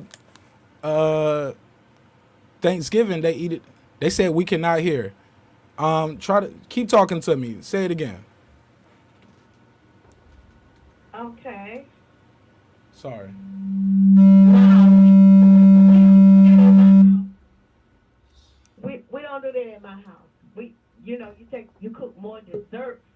more sweets for Christmas. Make candy. Oh, y'all make That candy? kind of stuff. Maybe I need to tell No. I got a buzz when you did something. No, look, I did look. I'm trying to learn how to take phone calls, so this is new for me. So I'm Oh, this is great. all right. Bear with me, Queen. So let me turn my mic up, but I'm not gonna turn it too loud. But I think the way this is working is I have to have you coming back through the speaker, like that. Okay. Can you hear yourself? Can y'all hear her now? Can y'all hear the young lady on the mic? We cannot hear Where's her. the young lady? Taylor said we cannot hear her. Sir Ken, Sir Senior, do you have your YouTube on still? If you're calling and you have your YouTube on, please turn your YouTube down. Don't click off of it because we need those views. But just turn the volume on your YouTube down. Yeah, I Okay, gotta take- mute it. Turn my volume down. Yeah. Turn the volume on YouTube down. Taylor said, "Yep, we can hear you." All right. Okay, great. All right. So what is a traditional meal to you? FYI, Sir Senior 00 is from North Carolina. Hold up, real quick, sister. Sir Senior 00 is from North Carolina. He just joined the show. On the panel, he can hear you as well, and he's a young chef. What you think of that? Oh, wonderful. Oh, I'm so rude. What is your name? The old dog and new trick then. What's your name? Do you want to introduce yourself to the show? Me? Yes, ma'am. Yes, young You lady. don't know who this? Oh, I you know. don't I who know. this is? You know, I know. I just want to know who you want to introduce yourself as, and how you want to introduce yourself, and how you want me to address you to everybody. This Big E from North Carolina. All right, Big E in this thing. Yeah, this Big E from North Carolina, and I do all the trimmings for Thanksgiving, but for Christmas, it's sweet desserts, and we bake a ham, Sweets, desserts, and y'all bake a ham. potato salad, collard cornbread, and a bunch of sweets. You make homemade candy, that kind of stuff. I don't know about all this jerk and stuff. I don't do all that cooking for Christmas. So the only meat difference for you guys is ham instead of turkey. No. Because a lot of There's people some- have ham for stuff. Thanksgiving. I just personally, per se, don't do all that big cooking Christmas holiday. I don't. I'm talking about what I do. Some people still cook all that food for Christmas. I don't. We never have in my family. My mom never did a lot of cooking at Christmas. So therefore, I grew up doing the same thing. Okay. It was a family and gifts and fun. It's more playing potluck. games. Is it more like potluck and stuff like that? No, we cook, but we don't do, 15 items sitting around, a lot of stuff like we do for Thanksgiving. Thanksgiving, you might have some of everything. They said you sound Yeah. low. What? They said you sound a little low. I expected that, but we're gonna figure it out though. But I appreciate you calling in. It means a lot to me, Yeah, I the just channel want and the you to know panel. that I was watching, I love you, baby. and I missed some of what the young lady said before. But, Oh, you want to talk about that real quick? If you can just speak. Are you on speakerphone or are you just holding the phone to no, your ear? I'm on the phone. All right. Well, look, she I'm said not on the speaker. she basically said she don't support the strip club culture, so she wouldn't want to babysit for her friends while her and her, they're like, let's say a couple. So okay, it started with Taylor said, "Hey, how do you feel about a husband and his wife going to the strip club?" And the other lady said, "Hey, I'm not for it. I don't support the culture that I wouldn't want my daughter doing." So, and I was like, "Well, they don't have nothing to do with you, it's a date night for that couple. It's really none of your business whether they going to Walmart, to a movie, dinner, or a strip club. You as a friend, you just babysitting. It doesn't matter where they're going." Right. And that's where we got into a little disagreement at. Oh, yeah. Yeah, okay. I was wondering what happened because I heard. Give me your opinion on that. What do you think? Well, I agree with you. It doesn't matter where they're going. If I agree to babysit, it's none of my business. They on a date night. That's where they go to do their date. That's their business. I'm babysitting. That's what I signed up for.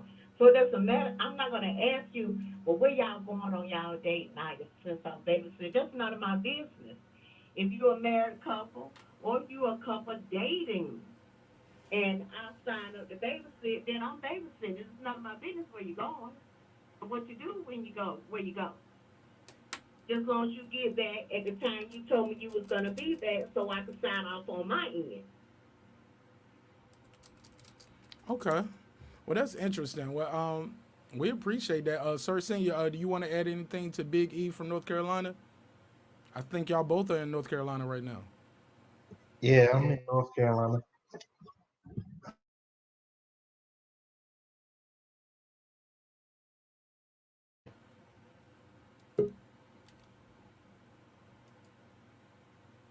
What's your area code, Sir Senior? Yeah, this 919 right here. 919. Big E calling from that 252. You already know what they do. But thank you so much, Big E, for calling in. We're gonna try to take some more callers on the line.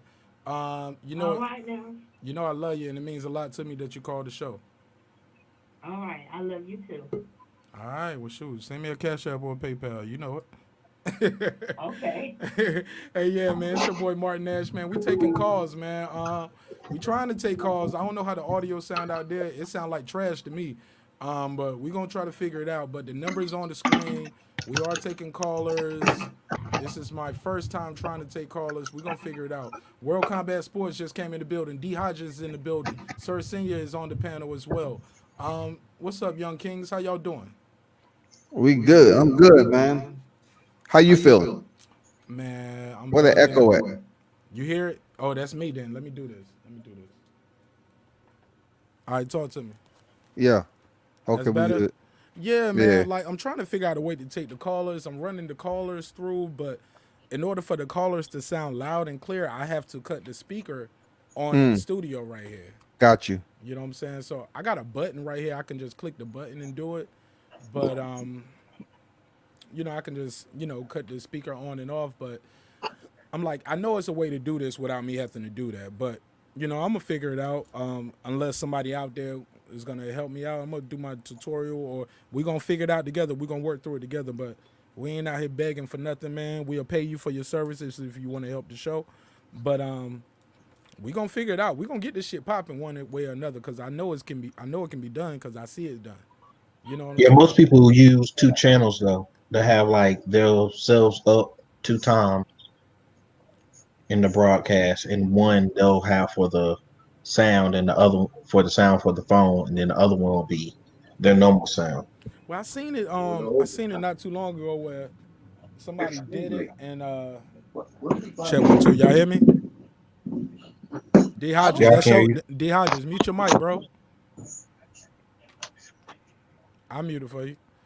All right, so basically, I've seen it done where the guy was he basically had he had a full panel like this. So I know it can be done with a full panel. But he was like, yo, just let your audio come back in. I was like, nigga, I got a studio in here. Like, these are KRK Rocket 8-inch monitors. These motherfuckers bang. So I even turned all the audio down over there. But I'm going to try it again. Next caller, I'm going to just switch it over to this speaker. I'm going to cut this one off, and I'll try it here. I did a test run earlier with Mrs. Nash, and she was all for it. But, yeah, Courtney, man, it's all good. I appreciate that energy from you. Man, it's all love, man. That's going to be awesome when you feel. Hell yeah, it's going to be awesome. Because some people don't want to do the StreamYard. They don't know how to do all that shit. They just like, hey, I know how to dial this number, though. Hello? Martin Nash, what up, though? You get what I'm saying? So it's going to add a whole nother level to the production, and I'm so excited about it. I'm going to dedicate an enormous amount of time to trying to figure this out because it's bigger than me. But with that said, let me spread the panel around and spread the word. Thank you guys for calling in. Thank you guys for putting those chats in. Like I said, today is viewer appreciation. So it's your questions, your comments, and also whatever the panel wants to talk about. With that said, first and foremost, I just want to say thank you to Sir Senior, D. Hodges, World Combat Sports for pulling up.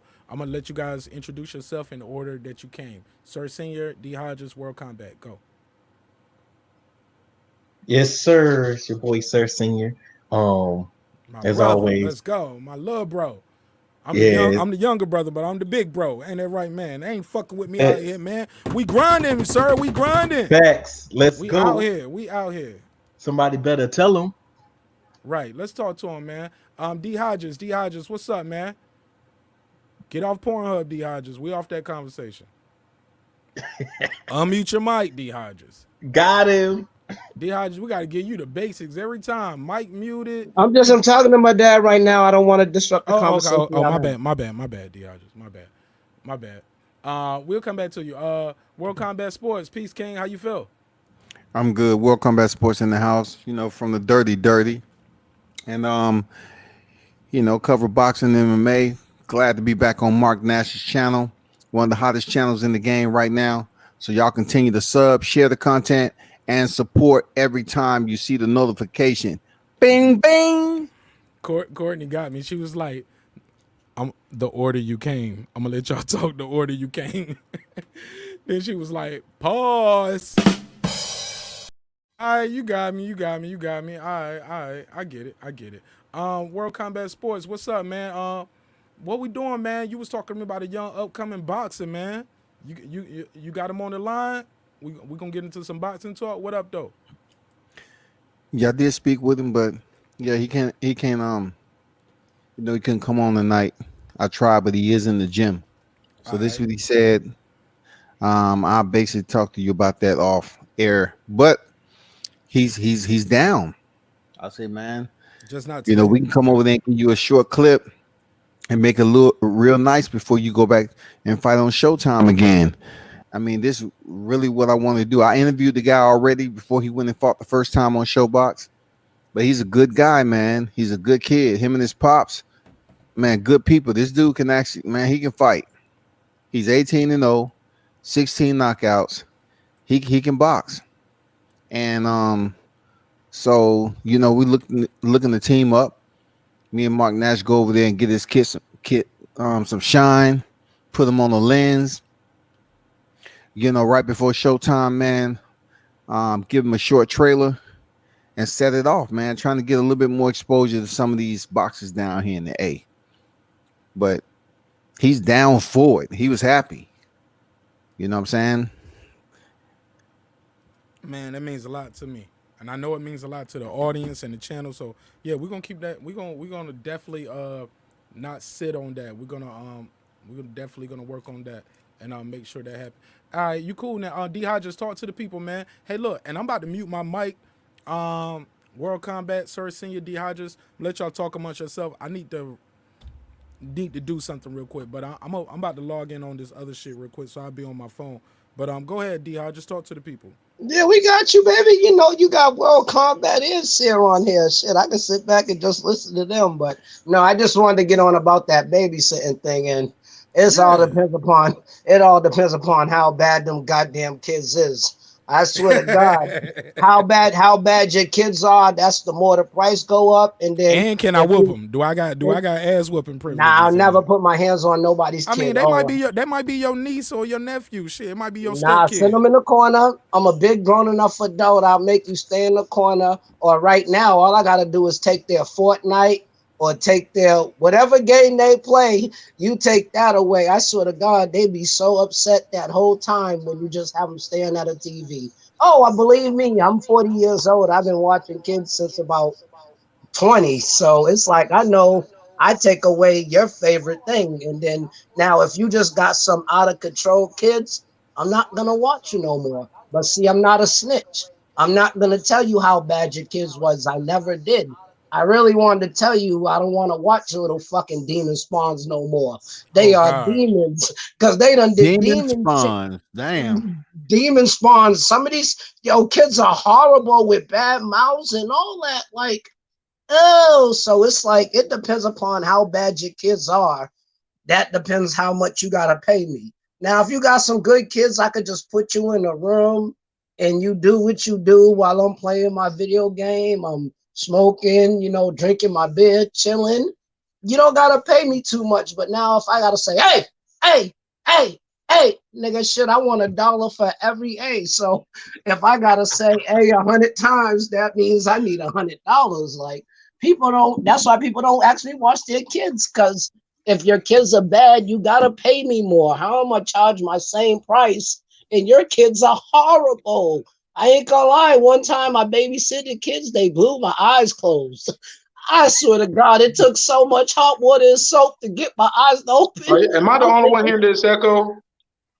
I'm sorry, but like they got me that night though, because I took something away from them. I forgot. This was like what, 2013, 2014. I took something or did something, and I woke up trying to open my eyes.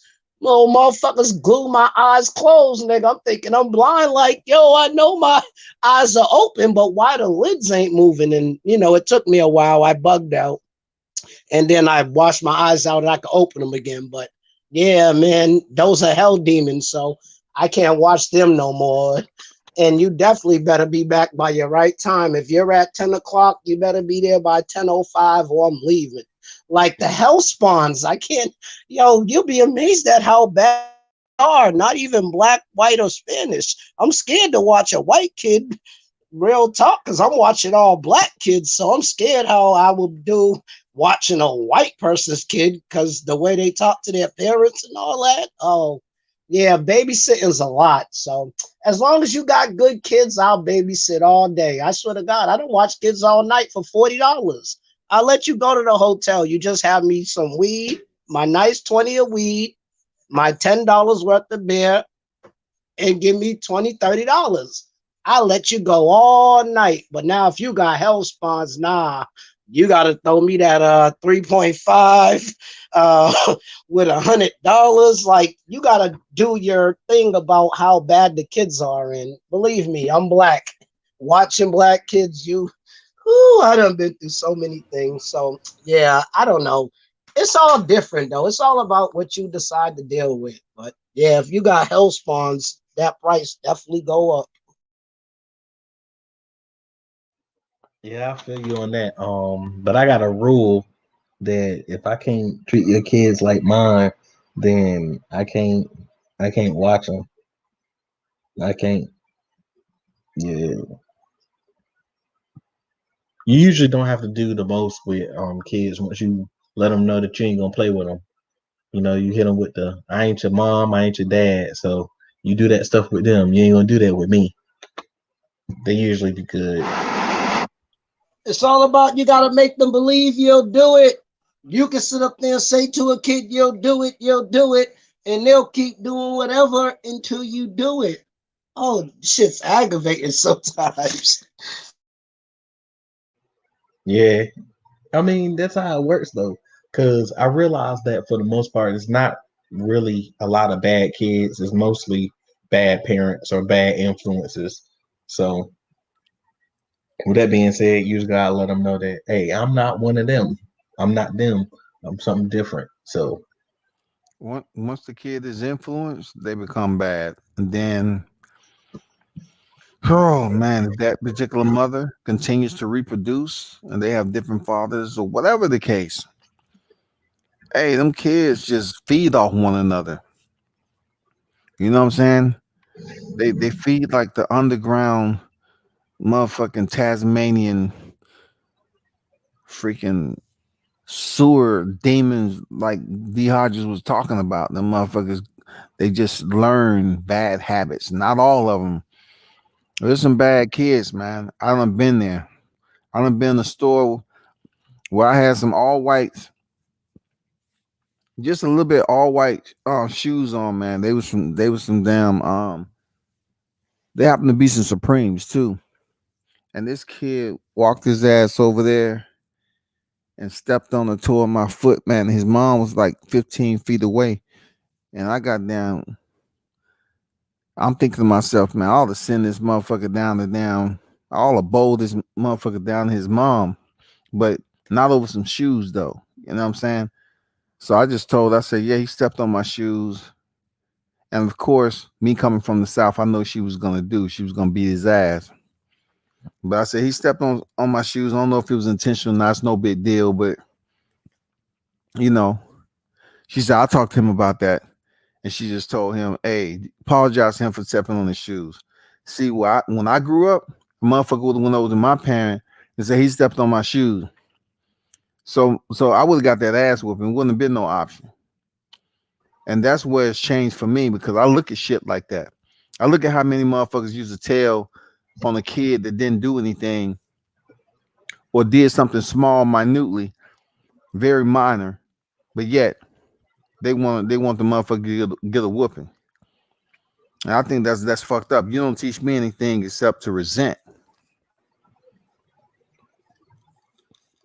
Yeah, I think that's the biggest problem is if anything you do gets you a whooping, then whooping should be like the last resort. It shouldn't be your go-to everything. Oh, when you cross the street, not at the crosswalk, whooping. You got a bad grade, whooping. You spoke too loud, whooping. You ain't cut off a light, whooping. Everything you do, whooping. Then yeah, something wrong with you. Whooping should be the last resort. It should be for emergencies. It should be for something where you just done you done took it all the way to the limit. That's where a whooping should be. It shouldn't be something for, little things or like everything. That's where you move from discipline to abuse. And that's a lot of that went on in the South. A lot. But it's all about, like I said, it don't matter how you discipline your kids. It's about who the kids they are around your presence. Because there's a lot of kids that their parents have no parental presence. They have their little daughters talking. They have their little sons holding guns. Some niggas, I really know people. Yeah, my son, yeah, he got you don't know what friends they're around. You could be the best parent in the world. It's about them little them little people he be around. My son is a good Christian, but he's not a virgin no more because the people he was around. He's around them friends. That's how people become gangbangers. It depends upon the friends. Some people become nerds because all their friends are nerds. It's all about their friends they're around at the end of the day and what your kid do. It don't matter how you raise them. It's all about who they're around. I would say that it does matter how you raise them, but it's very important to watch who your kids are around. It's the same thing with us as adults. It's the same way, and I will agree with Mark Nash. That it's got to the point where it's to the extremes. There's no in the middle. Everybody either beats their kids for everything and really beat them, not even spanking them or whooping them. They beat their kids for everything, or either they don't ever discipline them at all. And that's where those two extremes are. It's crazy. Like you need something closer to in the middle. But the discipline that you give your children can be changed easily and dramatically by who you allow the children to be around, because they can be nice and wholesome in front of you and then go up the street and they be cussing and raising all types of hell. Believe me, I know. I got a 14-year-old, and it seemed like it changed once he went from middle school, just in 1 year, from middle school to becoming a freshman. That's when in high school. Oh, that's when. Yeah. Ooh, that's when I'm just glad he's not a gangbanger. He don't sell drugs. Like he's a good kid in school and all that. So I can't be mad. But it's like once he got to high school, oh, that's when it started going downhill. Them people in high school, they are school skippers and everything. So, it all depends though. But like, oh, I got cut off. Phone died. No. Phone died. We died. still hear you. Mm-hmm. But yeah, the biggest way to help control their environment, their influences when they're at school or they're out somewhere else is one, like I said, disciplining them and having them have better, influences. at home and in your view, but also bring those kids around. And so those kids will be able to see how you respond, how they respond with their parents. And you can see what type of child is around your child, what type of adult is around your child. So you know who to keep them with and who to steer them clear of and steer them closer to, you know, people and ideals that are closer to your family values versus the opposite. A lot of times people will be friends with people because that's all only people they know. They don't know anybody better. They don't know anybody who actually wants to do something with their life. So all they know is the people who want to just, you know, throw their whole life away. So until they find somebody else, you know, or other influences, all they're going to lean to is what they know. So it's our job as parents to help aim that to get them into, you know, things and around people who are trying to be better and trying to do more and do the right things for the right reasons. How you feel about that, World Combat? I mean, you made some solid points, bro. And one thing you mentioned earlier about how a kid is raised, it plays a significant role. That kid can be in the household without any siblings and be raised in a very abrasive or aggressive manner. You know what I'm saying? That kid can face adversity, being able to deal directly between him and his mother and father. And that can be crucial. You know what I'm saying? It can cause that kid to be upset, angry, very resentful, divisive, and that kid take that shit to school. The teachers find out what it is. The one thing I see that's changed this day and time is people very hesitant about spanking their kid, especially before school. You know what I'm saying? You saying to yourself, why before school? Because they're not getting ready on time. They moving slow. Then they taking too long to eat. So with this day and time, if your kid in there and they have these open-ended discussions to get kids to speak out, and your kids say, well, you know, I had this situation happen at home with my parents, then they're gonna start prying and asking more questions.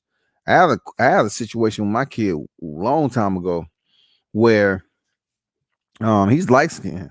You know, that's when he was younger. He had a mark on his leg from playing on the playground, but a teacher saw it, a Karen. So I get a knock on the door. It's DFAT. They won't talk to me.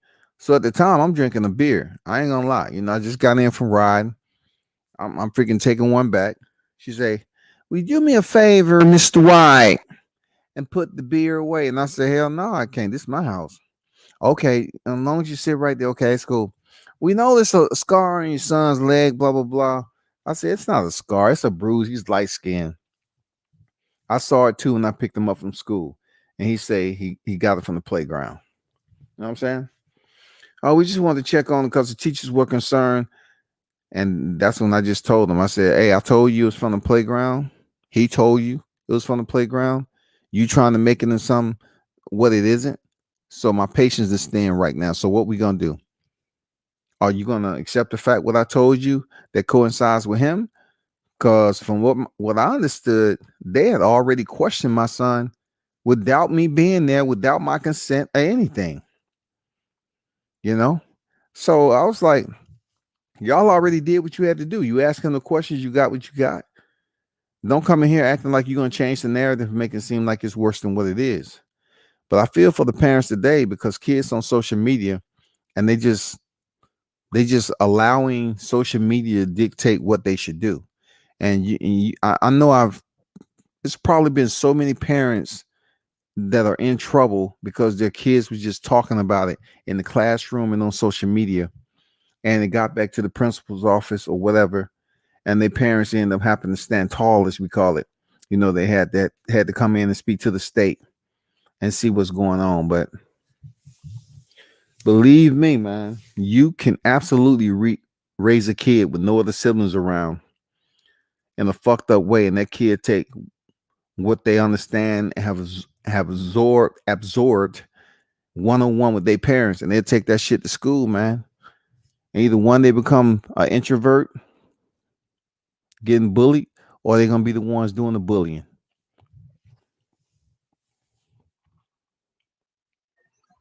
Yeah, I definitely understand that because I kind of swung from one side to the other. I kind of bullied bullies, but the rest of the time I was kind of, I mean, an introvert or either a class clown. I was one or the other. Like I kind of bounced around from those different points of views.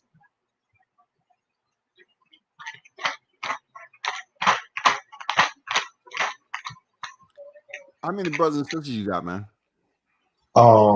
Actually, I have a handful of brothers and sisters on my dad's side, but Okay. it was only two I actually was raised with.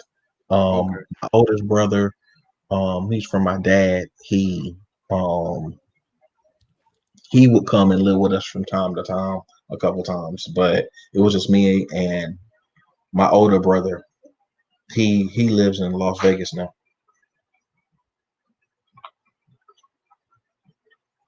It was only two of us from my mom and my dad. Okay, cool. And I could tell people again, you know, you can be fucked up in a house full of brothers and sisters.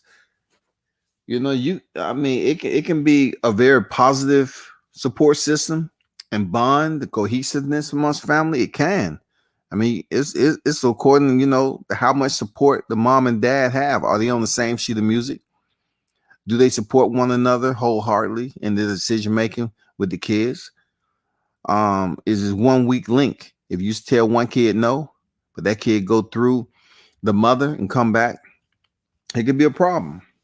But within the family, brothers and sisters, man, they can grow up to despise one another, man. You know, it's crazy, but it happens all the time.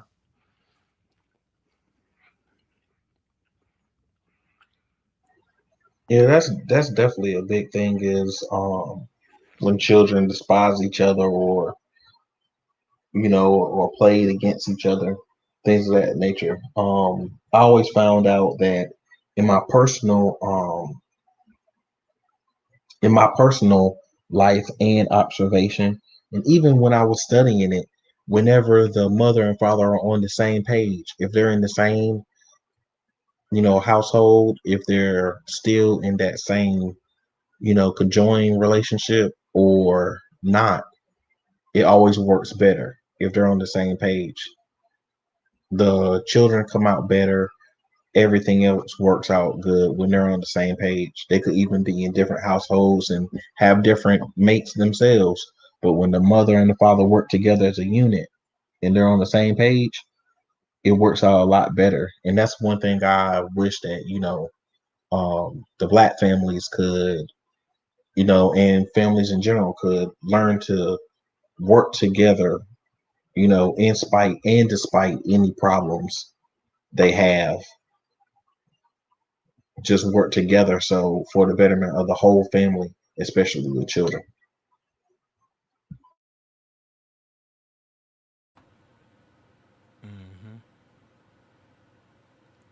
Yo, y'all hear me? Yeah, we can hear you. Yeah, man. I feel you what you guys was talking about, man. As far as people working together and as far as the Black families, but also, man, I don't think it's limited to one race. I definitely agree with World Combat Sports.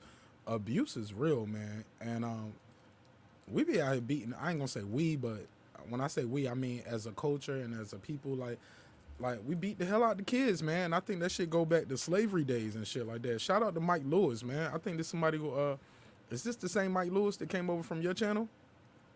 World Combat? This our boy? Michael Lewis. Shout out to Michael Lewis, man. Peace to you. Yeah, Michael Lewis showed up on the panel plenty of times. Shout out to Mike Lewis. What's good, man?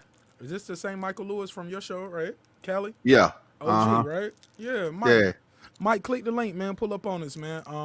But yeah, man, World Combat, I agree with you. And I think it really, it really is deep in quote unquote Christian homes. We beat the hell out of our kids in Christian homes, and then we let the rest The of the hell out church, of them. and we let the rest of the church beat them too. Yeah. And don't let the one of the mother boys or somebody on the deacon board tell us you was doing bad. Man, I'm gonna be honest, man. I remember being a child, and I remember what made me start getting right in school was my mom telling me, I'm tired of these white folks talking to me about my black child.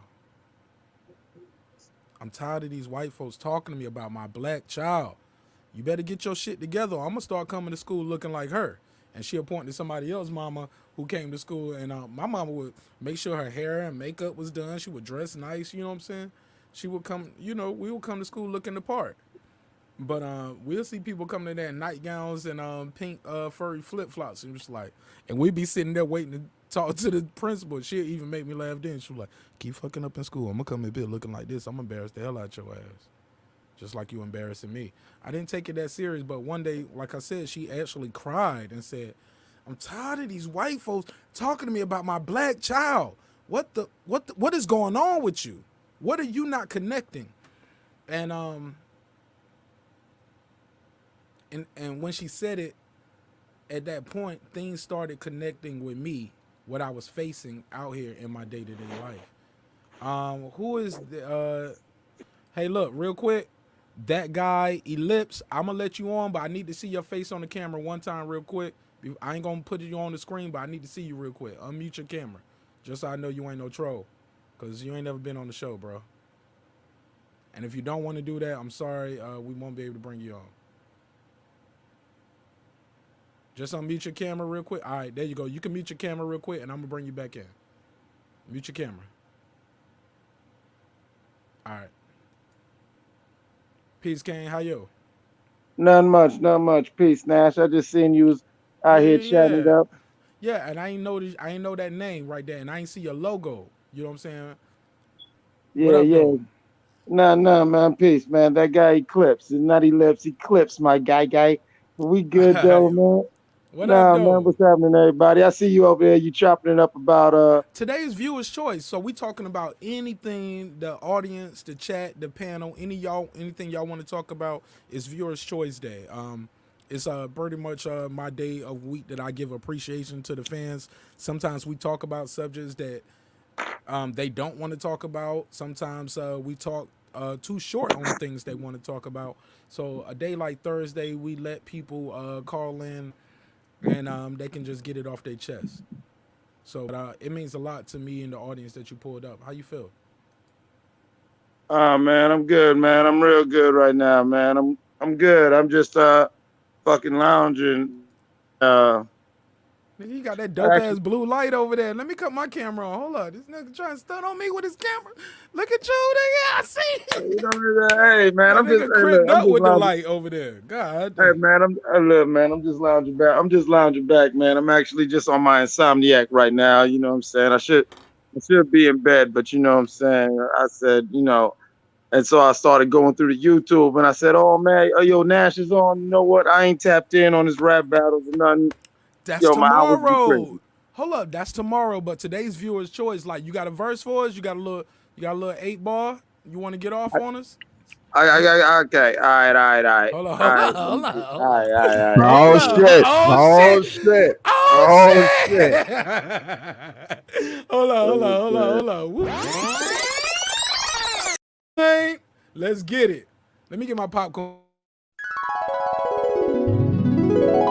This guy's wild, man. He's a wild boy, man. Hey, look, man, we trying to add some production value to the show, man. Anybody can get up here and talk, but all these little things make the show special. People like you. But all right, man, let's get some bars off. What you got, Mike? All right, check it. You know what I'm saying? First of all, you know what I'm saying?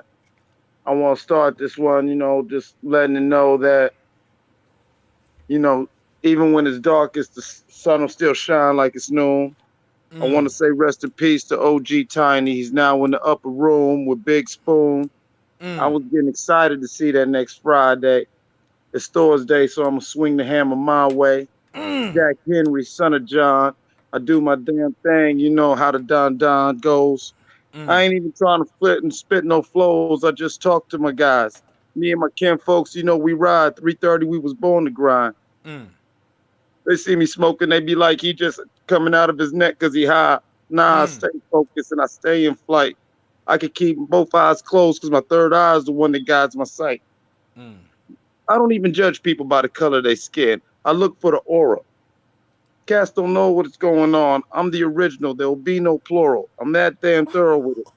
But for real though, I want to know what's really going on. So let's cut a couple layers back and see what the core is in. So let's burrow in it and get to the core of the matter. I heard you talking about family situations and how the household's been shattered. Oh my God. The broken home begins within. You dig what I'm saying? Cats don't love themselves, but want to talk about it's all love with their friends. You dig what I'm saying? You know, they cut themselves in half and they trying to talk about they trying to extend. You can't expand if you don't understand that it all begins within. That's why I always preach to love thyself without apologies. I'm my own leader. And I look at my shadow and say, yo, follow me. I only trust myself. And that's how I trust in God. You feel what I'm saying? And that's why I go so hard. Because when I look in the mirror, I see something clearer all through the smoking haze. There's a lot of crooked shit going on, but I'm like a rook. I'm 90 degrees as I walked away. And it's real narrow. It's real narrow. Almost like trying to put the whole world through the eye of a needle. But when I tell the truth, they be like, yo, why you lying to people? You know why? Because the narrative's been so convoluted. People think that when you actually kicking science, the nigga just talking stupid. Make some noise. Make some noise. Donnie V, where you at, Donnie V? Mike in the building. Donnie V, y'all make some noise. Donnie V, somebody coming for you.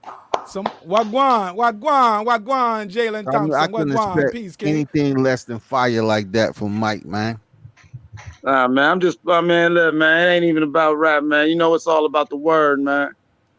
Oh, you know, my God, man. Word, man. You know, that's how this universe was created, man. You want to talk about anything? Let's build, y'all. That's how this universe was created, the word. Like, you know, hey, Scott, we coming up damn near on our year anniversary.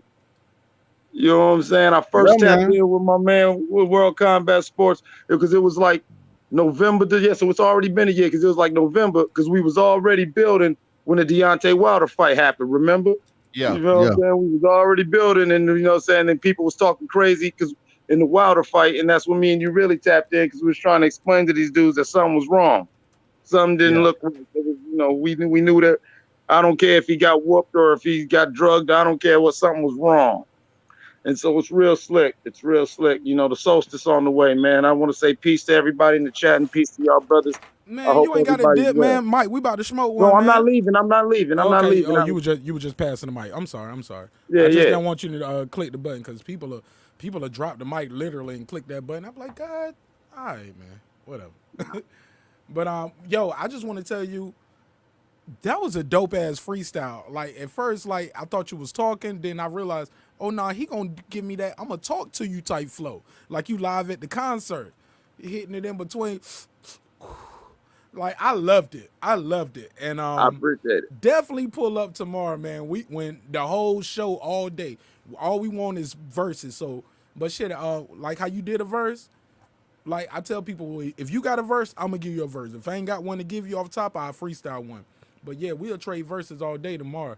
Bang. Damn, you kind of made me want to do one now. But go ahead. Now I gotta run. I need to run to the car and get my lighter, man. I need y'all be right. I'll be right back. But yeah, let me run to the car and get the lighter. But y'all chat it up though. Keep it moving. Asia Math, I see you out here, man. I see you. What's up, fam? Nothing much, man. Just out here living. Oh my gosh. Man, I see my guy ain't letting no big nose go, man. Did he say something to Buck 50 yet, or is he still running? Is he still trying to blow off steam? Let me know, Scott. Got his shoes tied tight. You know what I'm saying? Oh man, full sprint ahead. But you know what? It's probably gonna show up. You know, he might make an attendance in the next 2 days or something, man. But we're gonna keep it popping because 150 really want that fight with Devin Haney. So Devin Haney want to be Instagram famous though. Yeah. Yeah, like I was so hyped when I saw you with Roy at the table with him and his dad.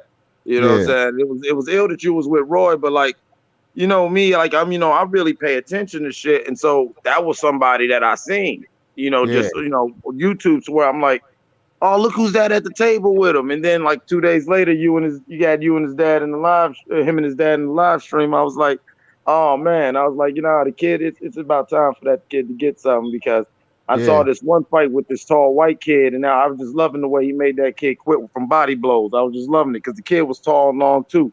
He was just body blowing dude, and ref just said after like the third knockdown, ref was like, nah, I've seen enough. Let's stop this. So Eclipse. Yeah. In your honest opinion, how you feel that's playing out? First, do you feel like it's too soon? I'm not judging. I'm just picking your brain. Do you feel like it's too soon? And if it did happen within like first or second quarter of next year, how you see it playing? I see it playing the way we're saying it playing. I see that I see the boy exposes Haney. He gets he go ahead and he gets him. And I think it's good. It's not too soon.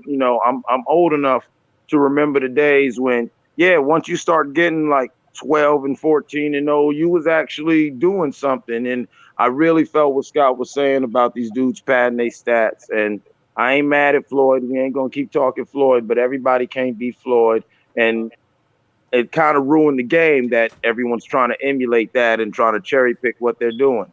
And he needs to leave, like Scott keeps saying, he needs to leave T.O. alone because T.O. did his thing. He faced 3 killers. Now he's getting a bag. You ain't, okay, you got some belts, but we know what that's about. You don't deserve to talk to nobody like that, especially when you got bulls, not just 150, but you got a couple other cats who, let's be honest, they'll see you. It's nothing against them, but he knows that. He ain't that good. No, that's just like the bars you just dropped. That's a beautiful philosophy that you could transcend to other divisions. But people ain't gonna want to hear that. You know what I'm saying? It sounded beautiful, which we talking 135, and it made all the sense in the world. I am an advocate for Haney. I spoke to Bill on several occasions. Actually, spoke to Devin as well. Supposed to have some signed gloves coming from him. And but one thing, like the first time I spoke with him, I gave him like the 5 tough questions. Remember, at this time, he hadn't fought Gamboa, T.O. hadn't fought Loma. A lot of things hadn't, materialized yet, right? Right. So I say, man, salute to your son. He doing this thing. And it pretty much the same thing as we were saying, about Williams, as y'all call him Buck 50. But I say, how you see your son playing out? And I guess the answer was what a father's supposed to say about his son. We whitewashing everything, and I say, that's interesting. I hope I hope the best for him, but on the for real, I didn't see it playing out like that. But I didn't say that, but I'm just saying I don't see it like that because, as you just said, there's some exposures to be exposed out there. Man. And yeah. Oh, but see, it's a long spread. It's a lot of names to drop into that hat. Here's my thing, though. I don't think it's just the names. And it's like nothing personal. I'm just talking the fight game. I'm talking just in the sport. I said it a couple days ago. I'll say it again. And if need be, I say it to his face. He probably going to get mad and want to swing on me, but fuck it. It is what it is. He soft his baby shit. He soft his funeral music. I gave him about 3 to 4 fights to see if he had any power. I didn't see no power. I seen dudes who was ready to go night-night. He didn't want to give him a blanket. He wanted to keep singing them lullabies and talk about, he spent quality time with him. Nah, you don't talk like you the king. Like, you know what I'm saying? Eclipse, let's do it like this. Top 5, 135. Is his name in there? Who? Devin Haney?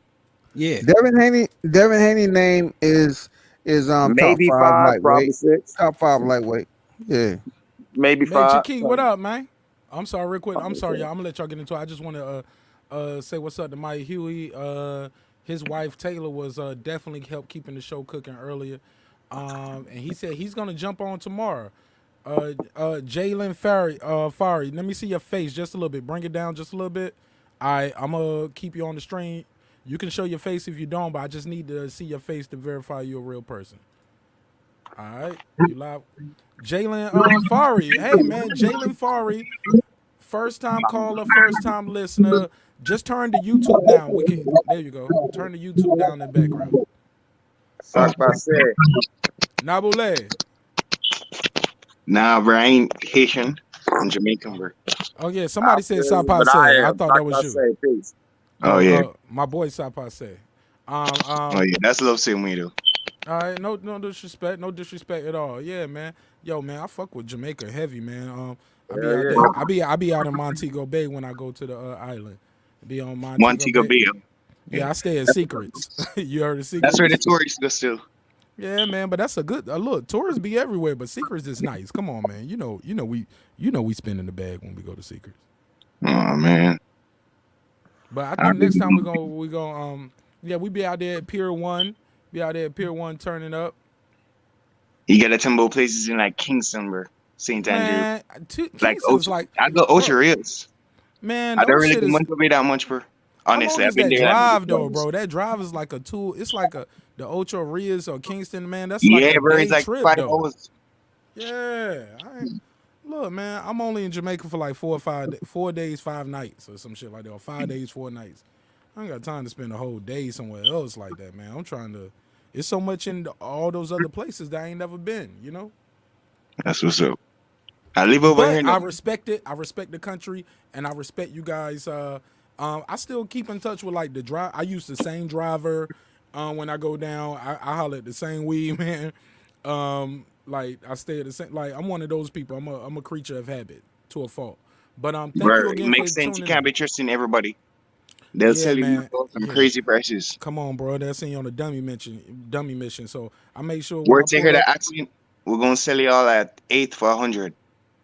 Yeah, I ain't getting nothing crazy like that. Nah, bro, I get me a good ounce, you know what I'm saying, or a good half, and I'll smoke off that the whole time I'm there. And what I got left, I actually give it away to tips to other people, like, or I get like that work at the hotel because they'll sell it to other tourists who's scared to go out there, or I just give it away to other tourists at the hotel. You know what I'm saying? They fuck with it. But I shouldn't have said that probably, but whatever. Man, we all family. Man. We all family. But look, Jalen Fari is a first time caller to the show. What sparked your interest? What we talking about, Jalen? What's on your mind? I definitely came because I heard him talking about Michael Carter Williams beating Haney, like exposing him. I was like, well, I don't know what I'm talking about. Because I've been knowing Michael Williams. That shit had me confused. I speak on it. I mean, Michael Carter Williams, he ain't fighting nobody. 7-0. I don't know who he fought. I think I think they're talking about a different Mike Williams Jr. They're talking about Mike Williams Jr. Yeah, I know. Roy Jones training. You said he was only 7-0. He's 14-0. He's 14-0? Yeah. I still don't know who he fought though. I mean, he fought who can't fight. And we don't know who Devin fought either. But they got that. What do you mean? You know what? Hold on, real quick. You got coming on here talking about you don't know who he fought. Let's talk. Hey, World Combat, let me help him out. All real I'm quick. saying is, bro. Hey, Jalen, let me help you out real quick. I don't know how you listen. Hold on. I listen to World Combat. Let me help him out with his audio real quick. I don't mean to do that to you, World Combat, but you have a great mic and you have great audio.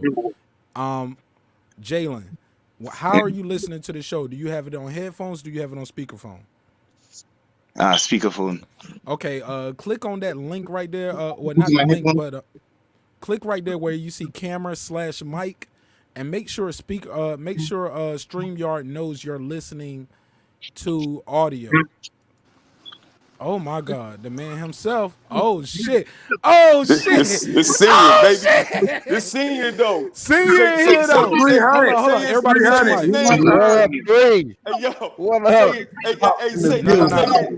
his name 3 times like Candy Man, baby. Man, I'm about to start cooking them, senior. I'll let you do it. Night is 300. Tell him Motherfucker. Hey yo, hey, come here, son.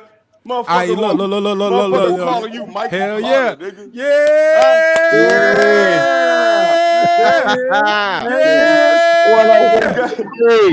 Look. All right, so look, this is what we're gonna do, man. Let's show some respect. Let's start here. That Jalen Fari. Fix your Jalen audio. Thompson, bro. You see my name in the chat? Jalen.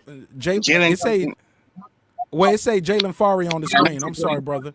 Jalen Thompson. But right here, what you put up, you put Jalen Fari, Fari. So I'll just call you. Yeah, no disrespect, my brother. Make sure you. Okay, let me get these bars off. Click that audio setting and tell StreamYard you're listening through speakerphone, because right now we're getting double playback, and that's terrible. So I'm gonna mute your mic while you get that going, and I'm gonna introduce the young rising star and his father. So I got your mic muted. All right, thank you. But get your audio together. We're not gonna click you off the show just because you disagree with our opinion. We're gonna support that, but let's show some respect and get your audio together so we can at least have a decent conversation. With that said, and go Google my son. Oh, absolutely. With that said, Michael Carter. I thought your mom cheated on me or something, nigga. He called you Michael Carter. I said, Ain't that a basketball player? Ain't that crazy? Motherfucker said you 7-0. Right. He missed half the career. With that said, thank you so much, Michael Williams Sr., Michael Williams Jr., 300, 150. Thank you guys again for pulling up. Thank you, World Combat Sports, for making this possible. Tell the people who you are, sir, and introduce this young man to your left. Peace, King. I just want to say I appreciate y'all, but I'm Michael Williams Sr., proud father and dadager of the champ right here, Michael Williams Jr., man. Mike Jr. What's going on, everybody? What's going on? Michael Williams Jr., 14-0, baby, trained by Roy, professional boxer, baby, getting on and popping. That's Michael Williams Jr. We don't know who Michael Williams Carter is. Is that even your middle name? Is it Michael Carter Williams? Yeah, where did he even get Carter from? Them haters be making up shit, dog. I know who that is. He said, I know by Roy. I know who he is, but get the name right. Jalen, your audio still ain't right. It sound like you run. You sound like Charlie Brown. Like I said, it's okay. Look, Jalen, it's all good, man. Jalen, listen, hold up. Let me give Jalen some rules of engagement. If I mute your mic as the host, do not unmute your mic, sir, with all due respect. If I mute your mic, don't unmute your mic just to start talking. Like, we can't do that. I don't want to kick you out of the show because you disagree with us, but if you do things like that, you leave me no choice. You force in my hand. Let's test your audio. Click that camera and mic button. Make sure StreamYard knows you're listening on speakerphone. Fix your audio. Let me introduce the champ.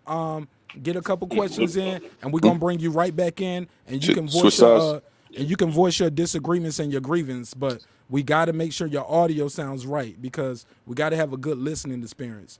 Your mic does not sound how I'm talking now. It sounds like want. It's bleeding back in, like the speakerphone, and you talking is bleeding back in. So I'm not crabbing. I'm not being a hater, but we got to have good audio, sir. That's all I'm saying. And you can't unmute your mic while I'm talking to the guests. We got to show the champ. Yeah. But at the end of the day, whether you disagree or not, when we got to show the guests and show the champ respect, and you are a guest too, and we're gonna show you respect. We're gonna no doubt. We're gonna show everybody that respect. What's that dude name again? His name is Jalen Fari or Jalen Fari. Well, I think his name is Jalen Thompson.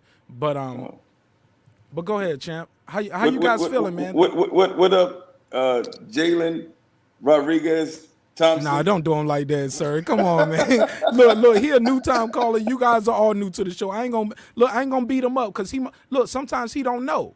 Sometimes you gotta get people familiar. Hey, now we gonna win them over. Messing with him. Yeah. We gonna tease them. We gonna poke them and tease them, but we ain't gonna bully them though. But we gonna win them. We gonna win them over. We gonna win him over, and we gonna let him know why Michael Williams Jr. 150 is everything he said he is. Let's go. That's right. Any questions? Are you guys open to taking questions? I know World Combat Sports helped put this together. World Combat Sports. Do you want to talk to set this up? I was gonna let y'all lead. I was really about to get into a firefight. Nah, man, go ahead. I was waiting for the heat. You know, I heard people talking about top 5 in the lightweight division. I heard him calling a man, you know, Michael Carter, goddamn Sanchez. I don't know who the fuck he was talking about. You know, and then he say, "Oh yeah, that's the one that trained Roy, right? Yeah, that's him." Nah, it ain't him. So if you're gonna talk about who fought who, I'm ready to talk about that. I'm pretty sure they are too. Absolutely. Well, Mr. Williams and Junior, let me ask you this: do you prefer me call you Senior, Junior? Would you prefer me call you 300, 150? How would you guys like for me and the channel and the panel to address you? So let's make sure we do that right. Yeah, it don't matter. All right. Well, I'm gonna call you Champ then. How you feel about that? Call us whatever you want. Just don't call him Carter. Exactly right. Where did that come from, right? Well, I'm gonna call the young man Champ, and I'm gonna call you Senior. Is that fair? That's cool. Perfect. With it, dog. All right. Well, Senior, let me ask you this. Let's start with a softball question, right? For people who don't know you guys, let them know what's your role in your son's career. Are you the manager, trainer, promote? Like, what do you guys have going on? What is your role in his career? And also let us know how long he's been doing what he's doing, because I heard he be knocking guys out. Yeah, he get it in, man. So you know, I'm his father. I'm his manager. I'm his security. I'm one of the trainers. You know what I'm saying? I'm just a proud you say you father. Security?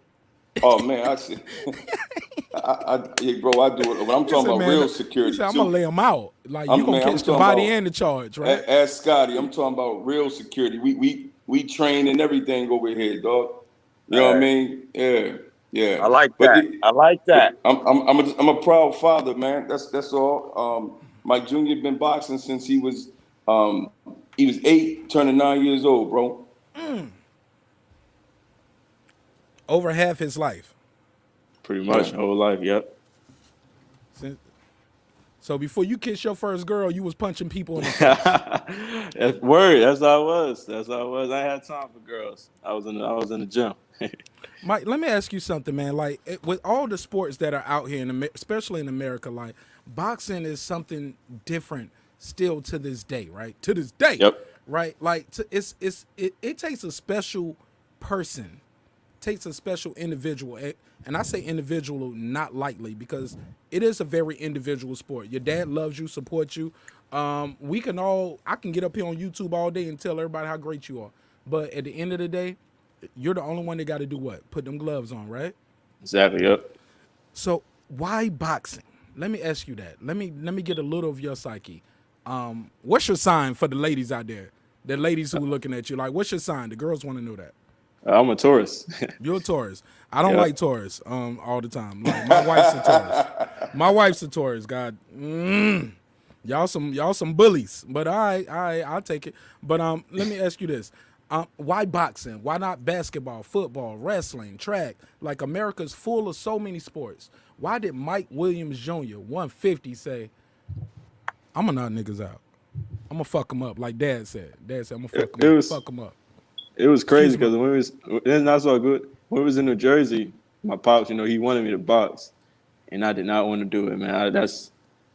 Boxing wasn't me. I always wanted to, when I was young, always wanted to grow up to be that basketball player. So I was just focused on basketball, and I did not want to box. But once we moved to NC, I wasn't really doing that. So my dad was like, we're just gonna put you in a gym just to see something, just to do something and see how you like it. And ever since then, man, I took off. That's what's crazy. I did not ever think in my life I was gonna be a boxer. What city in NC, sir? Fayetteville. Hey, man, I'm a vet, right? I was stationed at Fort Bragg, man. Yeah, I was a combat medic. Hey man, I was stationed at Fort Bragg, but more importantly, man, that's why you see the name Martin Nash, man. This Nash County right here, Rocky Mountain all day. That's what's up, man. Yep, Yeah, right next door. Yeah, man, Yeah, it's you all right love, down the man. street from me. It's 919 right here, Sir Senior. What you live in All right, Raleigh? Yeah. Yep. Sir Senior, Yep. do you have a question to the rising boxing star Michael Williams Jr.? I got Michael Yes, I got a Williams Sr. on the personal question. thing. I got a Fix that. personal question. Hey, don't get too personal, man. Let's be clear. This ain't that episode. But don't. And Go ahead. I'm sure he all can right, so handle no it. disrespect to the brother, but when you beat LaShawn, remember when No. you beat LaShawn? Yeah. So when you beat LaShawn and you knocked the mouthpiece out of his mouth and he tried to scramble and put it back in, what was going through your mind at that moment? Did you know it was already over, or you was like, okay, well, I got to put a little more work in? I mean, I kind of knew that fight was already won, pretty much. I'm not like underestimating nobody or saying like or taking anybody for granted or anything, but I already knew that fight was won, and I knew he kind of hit hard, so I was playing it safe and smart at the same time. But the way I was boxing him, I was killing him, so I already knew the fight was won. Mike, I got a question for you, Junior, champ. Where did the name 150 come from? I mean, I get the metaphor when we say we call Dad 300, we call you 150, but like, where did it originate at, and how did we get to the 350 and the 150 as your name? It came from my pops when he was playing basketball when he was younger. He was in the gym. I think it was a game, and it was back to the huddle, and the coach was like, how come Mike, giving 300% and everybody else giving 100%, and ever since then it stuck with him. Yeah, it's like a more, give him more than regular, like a regular person. Regular person always say, I'm giving 100%, but us, we get more. So. Before Mike Kobe, Williams before Jr. Kobe, Yes, sir. it was before Kobe. It was me, dog. How many points you score? What's your max, man? What you scored? Mike? Quick 60. That was it. You know what I mean? Quick 60. You say you put up 60. Stop it. That's a cap. You put up 60. That's It a was cap. Something. Listen, you gotta believe Michael Carter. Trust me. He said Carter. Y'all stop that. Hey, man. I Hey, can't stop breathe. that. I'm I related can't to breathe. Carter. Stop that. Hey, look. Okay, well, look. Let's be fair. Jalen Fari. Let me hear your mic. How you sound, bro? Yo, you hearing me? Perfect. You sound like you standing right, but you sound like you belong on the Pan and Winning channel now, baby. Welcome home. Welcome home. All right, now guys, let the man mute your mic, guys, because he's not a believer, and that's okay.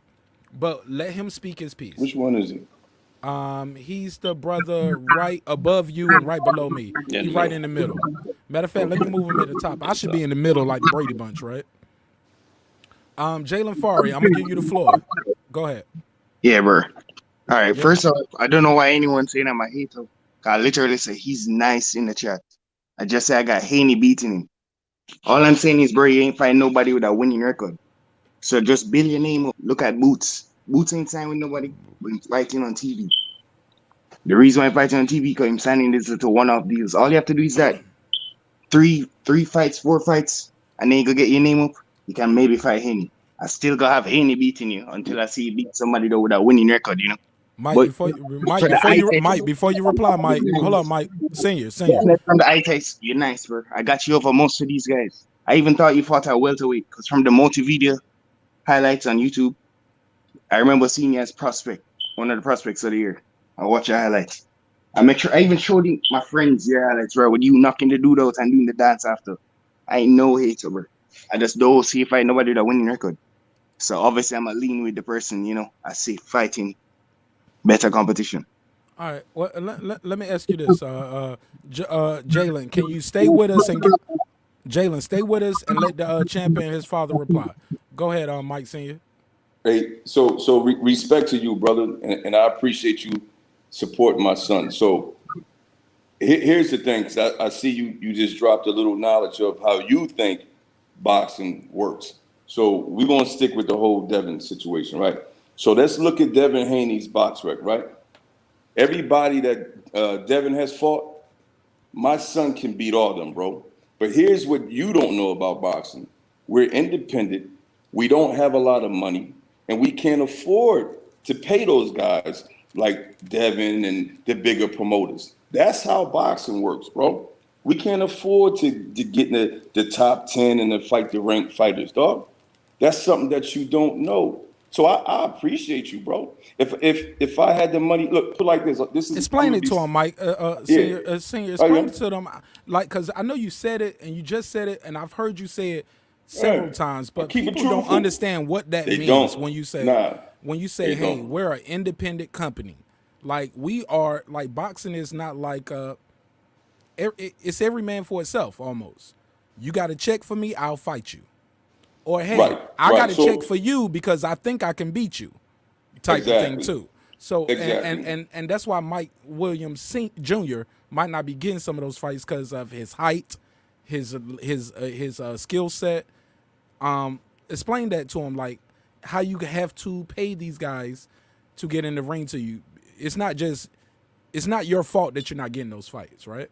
Right. You know what I'm saying? We independent and we simply just don't have the budget. So, you know, I can find a guy from Brazil and Mexico that got a nice record that's 22-1. That shit look real good, but they're gonna ask us for 15 and 20,000. We don't have it, dog. So next thing you know, you watching Mike Jr. knock a nigga out and dancing and promoting his shoe, and he work at FedEx. You know what I'm saying? Because we could afford him. You get it? So, you know, we got to do what we got to do. And listen, shout out to all the guys that managed to get signed and stuff like that. See, what you don't know about my man Boots, Boots had a backing. He does. Huge, you can tell by his uniform. Come on, man. Yeah, well, we fly as hell, too. I don't know if you ever seen our uniforms. We fly broke niggas with a legend for a Why trainer. you always say we fly broke? We are, bro. Hey, Junior. That's facts. We are. I get it. I'm trying. Yeah, I seen the Jawbreaker one, bro. But y'all ain't wearing no knockoffs though. Y'all ain't walking around with no fake ass Louis belts and shit. Like y'all fly. Y'all fly. You keep saying we fly broke niggas, but y'all just fly niggas, man. I like how y'all moving and shaking out here. We are. Mike Jr. got his own boxing shoe and all that, man. But compared to the top notch guys, man, we don't have it like that, brother. And Jalen, I wish we did, brother. Soon enough, you'll start seeing my son fight better competition. Now, Devin ain't really fighting nobody, and he got money. Here we go. But you picking Devin over my son? I thought you was really gonna have a legitimate argument, but you picked Devin over my son because Devin got a better record. Boy, you crazy. Well, and to be fair with him though, Senior, he did have the wrong name. He had the wrong name and the wrong record. Let's be fair. I think he said Michael Carter. Sean Carter. Ain't that Lil Wayne? No, this Hove. He said Hove. He said Hove got a better record than your son, and Hove only got 7 fights. Go ahead. Go ahead, Jalen. We ain't gonna bully you. You can reply. Go ahead, sir. Oh yeah, I ain't take it as no bullying, bro. So look, we never gonna do that to you. I told you I go to Jamaica once a year anyway, so I can't do that. I tell he's all over, but at the end of the day, bro, I was saying he could sign one-off deals with promoters. I think Boots just have a manager. That's it, right? He don't sign with anybody. He just fight these one-off deals with Showtime. Let me ask you this real quick, Jalen. Do you work in the boxing industry? But I don't know about him just stepping in and fighting that WBC champion, bro. I don't know. It's crazy. And then I thought he fought at 147. So for him to, I thought he was maybe at 140, 147. I never even know him fight at lightweight. That shit surprised me. Mike Jr. Yeah, so Mike, I want to hold on real quick. No, I need to address the weight thing. Now, so Mike Jr. can make 135. Mike Jr. fights at 140, and we took fights at 147 because we were dealing with unprofessional opponents. But when it comes to a serious, real fight, Mike Jr. fights at lightweight and welterweight, 135 and 140. Yeah, ahead. from his frame and everything, I thought he was a 140 pounder. So I was saying Yeah, he it's might all good. eventually gonna fight. But he should build up his name. Like I remember hearing you say that you had a fight with Elvis Rodriguez lined up, but then you turned it down. That would have been a good fight. I don't know why That Elvis that, that changed. is great. That is great. That is great. And bro, listen, it sounds like you follow us, man. I actually like it. Dude, that's what I'm telling you. I'm So a fan. I think he'd be Elvis Rodriguez. now check it out, Hold bro. on, you a So, fighter too? Hold up, real quick, Jalen. You a fighter as well? No, I ain't no fighter, bro. I thought you said I'm a fighter. I'm Boxing, sorry. bro. I'm a fan of sports in general. Okay, go right, ahead. so Jake, so look, so let me explain that because I like that. So when Top Rank hit us up about Elvis Rodriguez, I'm gonna keep it real. They offered us 12,000, right? So I swear to God, I told Brad Goodman, I said, yo, we're gonna take it. I said, yo, send the contract over. Brad's like, oh shit. All right, I'm gonna send it to you in the morning. Listen, don't put nothing on Facebook or nothing because ESPN is gonna be contacting you guys. So what happened was I fucking told our coach, I said, Roy, we taking it for 12. So Roy was like nigga, you crazy? I was like, what's wrong with that? So come to find out, they had a budget of $25,000 for Elvis's opponent. So at that point, now you gotta remember this is business. So I come back to Brad and I ask for $25,000. Brad tells me, man, we ain't paying you $25,000 right now. We don't think your son deserve it. But yet my son's about to be in there with a killer. Elvis ain't no motherfucking slouch. So I said, nah, dog, who are you to tell me what my son deserves? So we said, nah, we don't want it. So then they wait, like they hit me up like 2-3 weeks later and was like, all right, we'll give you 20, right? It was 18. 18 or some shit. At this point, you got to remember, I'm dealing with my son.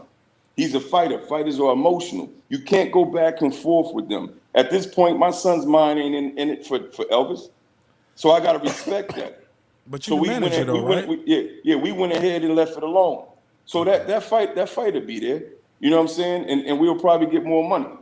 You feel me? But it came with but that fell apart with them trying to lowball y'all and play with y'all with the budget.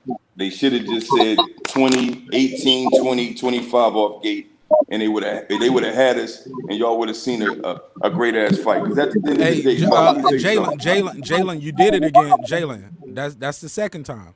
I'm gonna let you get in, but Jalen, I keep telling you to fix your audio. You have not fixed your audio. You're still doing whatever you're doing with your audio. It has not changed, or it changed back. I don't know, but I'm gonna respect you and I'm gonna let you speak because you are not like-minded, and I pride myself on keeping the panel fair and open. But your audio is trash, my nigga. Like this shit is trash. But unmute your mic. It sound like Charlie Brown. Want. You are on speakerphone. Take the shit off speakerphone, or either put on Bluetooth, or either go on StreamYard and fix your audio. But this is bad audio. Unmute your mic. Is he in Jamaica?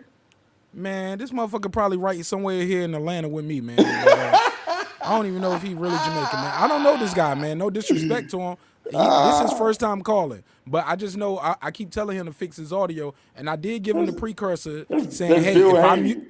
No, don't do that. Nah, I fuck with Bill. Like I respect Bill. You know what I'm saying? Like I know his voice. Like he ain't gonna come in and cap. But at the end, look, Bill ain't new to this shit. He true to this shit. He gonna have his shit perfect when he come through. He gonna have a good ass mic when he pull up. He probably have a New Almond U87. He gonna have the mic like he about to lay verses with Hove and Beyonce. He gonna have a clean mic. But Jalen, unmute your mic. But like I said, man, if I mute your mic, I muted it for a reason. Don't unmute your mic if I mute your mic. Just show me the respect. Go ahead. Yeah, just let him get his audio together, his text and together. look, but I'm just saying, I'm cool with that Asian man, but while I'm muting his mic, he's unmuting his mic while the champ is talking, and it sounded I was almost at my point. What I'm saying, let us go around and dialogue with the brothers. I was about to do that too. I was at my point, motherfucker. Word. Let's go. I'm joking. But with that said, let's start with King Asian Math himself.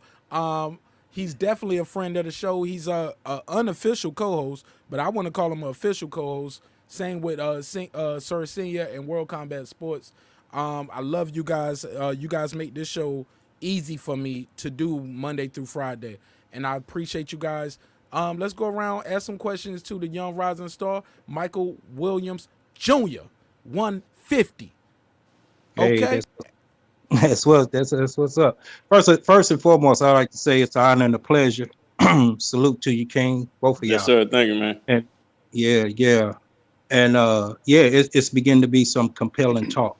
So usually, it's the world of yin and yang. So we're gonna start off with the bad.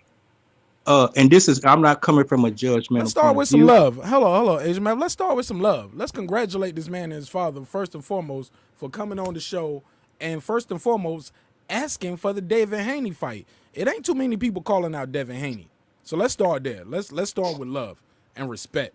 Like, that ain't no easy fight, and if you lose, you gonna look crazy. Especially, you know what I'm saying? The man ain't knocked nobody out in a minute, but you don't want to be the one. Word, you guys are calling for it. You guys have history. You don't spar the man, right? Facts, yep. Come on, let's start there. Like, let's start with some respect. This ain't clout chasing, first and foremost, for the people who are gonna say he clout chasing. It can't be clout chasing if he's a professional fighter. It can't be clout chasing if we got history. It would be clout chasing if I said I want to fight Devin Haney. They'd be like, nigga, you almost 40. You weigh 220. Like, you are clout chasing saying you fighting the guy. But a guy who's a professional fighter and in that range, and we have history, is never going, we can't say it's clout chasing. Anybody who call it clout chasing, I'm calling that duck moves off gate. But with that said, I digress. I mute my mic. King Asian Math. We're going to go from King Asian Math, Sir Senior, matter of fact, we're going to let King Asian Math go, and then from there, we'll decide where we go. King Asian Math, you had the floor, and I'm going to give you the big screen. All right. As I said in the beginning, if you want to listen to it on the playback, I say salute to you, King, both of y'all. Not King and Prince, both of y'all kings. So I feel like that was definite respect. It's the honor and a pleasure to be speaking and dialoguing with you. Now, when I say it's the good and the bad, it wasn't necessarily bad, but I guess it's about perception as well. So I was just going back into his history. We were just going to do the build up. And I see he had a short amateur career, and it was kind of suspect. Real quick, I just want to hear, you expound on that, because in the eyes of most, that would be something bad looking at the record. And I'm not saying that's who he is now, but just expound on it just real briefly if you care to do so. What amateur record that you got that looks suspect? Say 1 in 3. Hold on, nah, you must have read it off a box rec, yeah. Yeah, you're looking at box rec, bro. So that's not official. Nah, but it's cool. But that's a great question, because a lot of people don't want to know these things. Yeah, no, but if it's false information, then excuse me. I wouldn't brought it up. They just didn't record all Mike's fights, and it's like that with a lot of professional fighters that's young like Mike. But go ahead, Mike. Tell me about your amateur. My amateur record is 35-13. I got Silver Glove, Sugar Birch titles. I've been ranked. I was ranked number 18 in the nation. So I think I got a little something in amateurs. 35 and 13. He's been boxing since he was 9 years old. 35 and 13. He's been boxing since he was 9. How old are you now, Junior? 21. 21. Oh man, you been boxing. I said, the man been boxing longer than he been getting girls. No disrespect. So let me tell you something too about his amateur career. Talk to us, King. So when we moved to North Carolina, man, shout out to Coach Khalil, one of the best coaches in North Carolina. They do what they do, right? So my son, he didn't have my son, bro, like boxing a lot, like traveling and nothing like that. He kept Mike just in the gym, training. Then I would bring him home, training.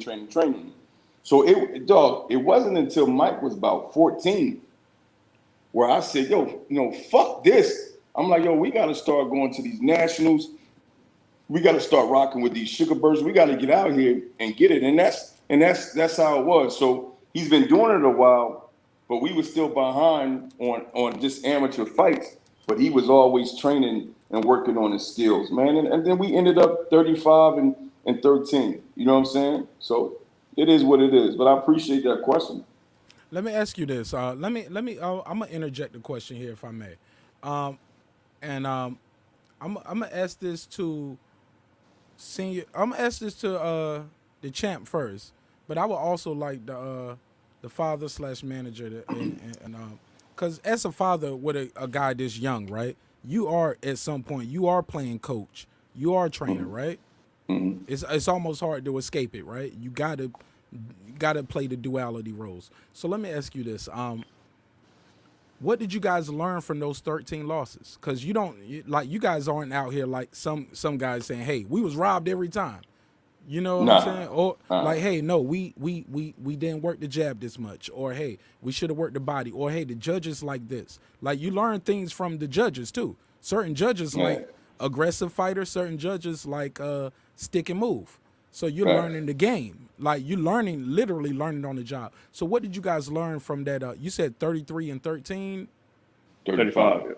35 and 13. No disrespect. What did you learn from that? You know what we learned? You know what we learned? Yes, sir. I learned that my son was an amateur with a pro style, and we was never going to get nowhere. You know what I'm saying? Because Mike wouldn't go out and just throw enough fast punches to try to outpoint and shit like that, right?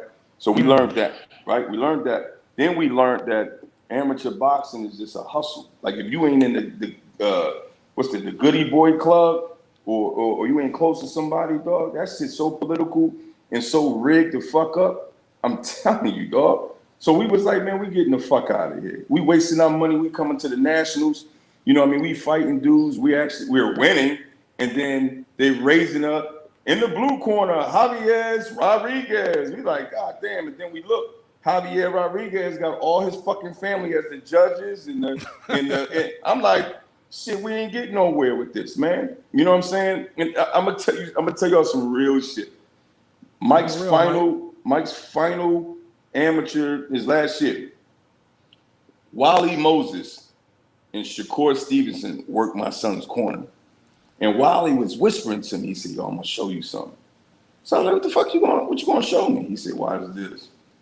I said, "Okay, cool." So Mike, in my eyes, my son, the one, regardless. We fought this kid from New York. He was part of like Shushu's boxing gym. Wally was in our corner and Shakur, nigga, we won. So we go to the next round. I was like, oh shit. So Wally says to me, y'all want me to work the corner with you again? So I'm like, shit, no, nigga, we on a roll. Go ahead, man. We love y'all. Thank y'all. Tell Shakur, good looking out. Nigga, we lost. Hold on. Let me ask you. When you say Shakur worked just your corner, what exactly did Shakur Stevens like? You talking about Shakur Stevens, silver medalist? Yeah, Shakur Stevens. Yeah, I got the pictures in the video. Okay, silver medalist Shakur Stevenson is a corner man in your fight. Wally was working the corner with me, and Shakur was in our corner with us. What is he doing actively during the fight? Yo, he's hopping in the ring. He just dabbing y'all with the towel, he's cheering Mike Jr. on, bro.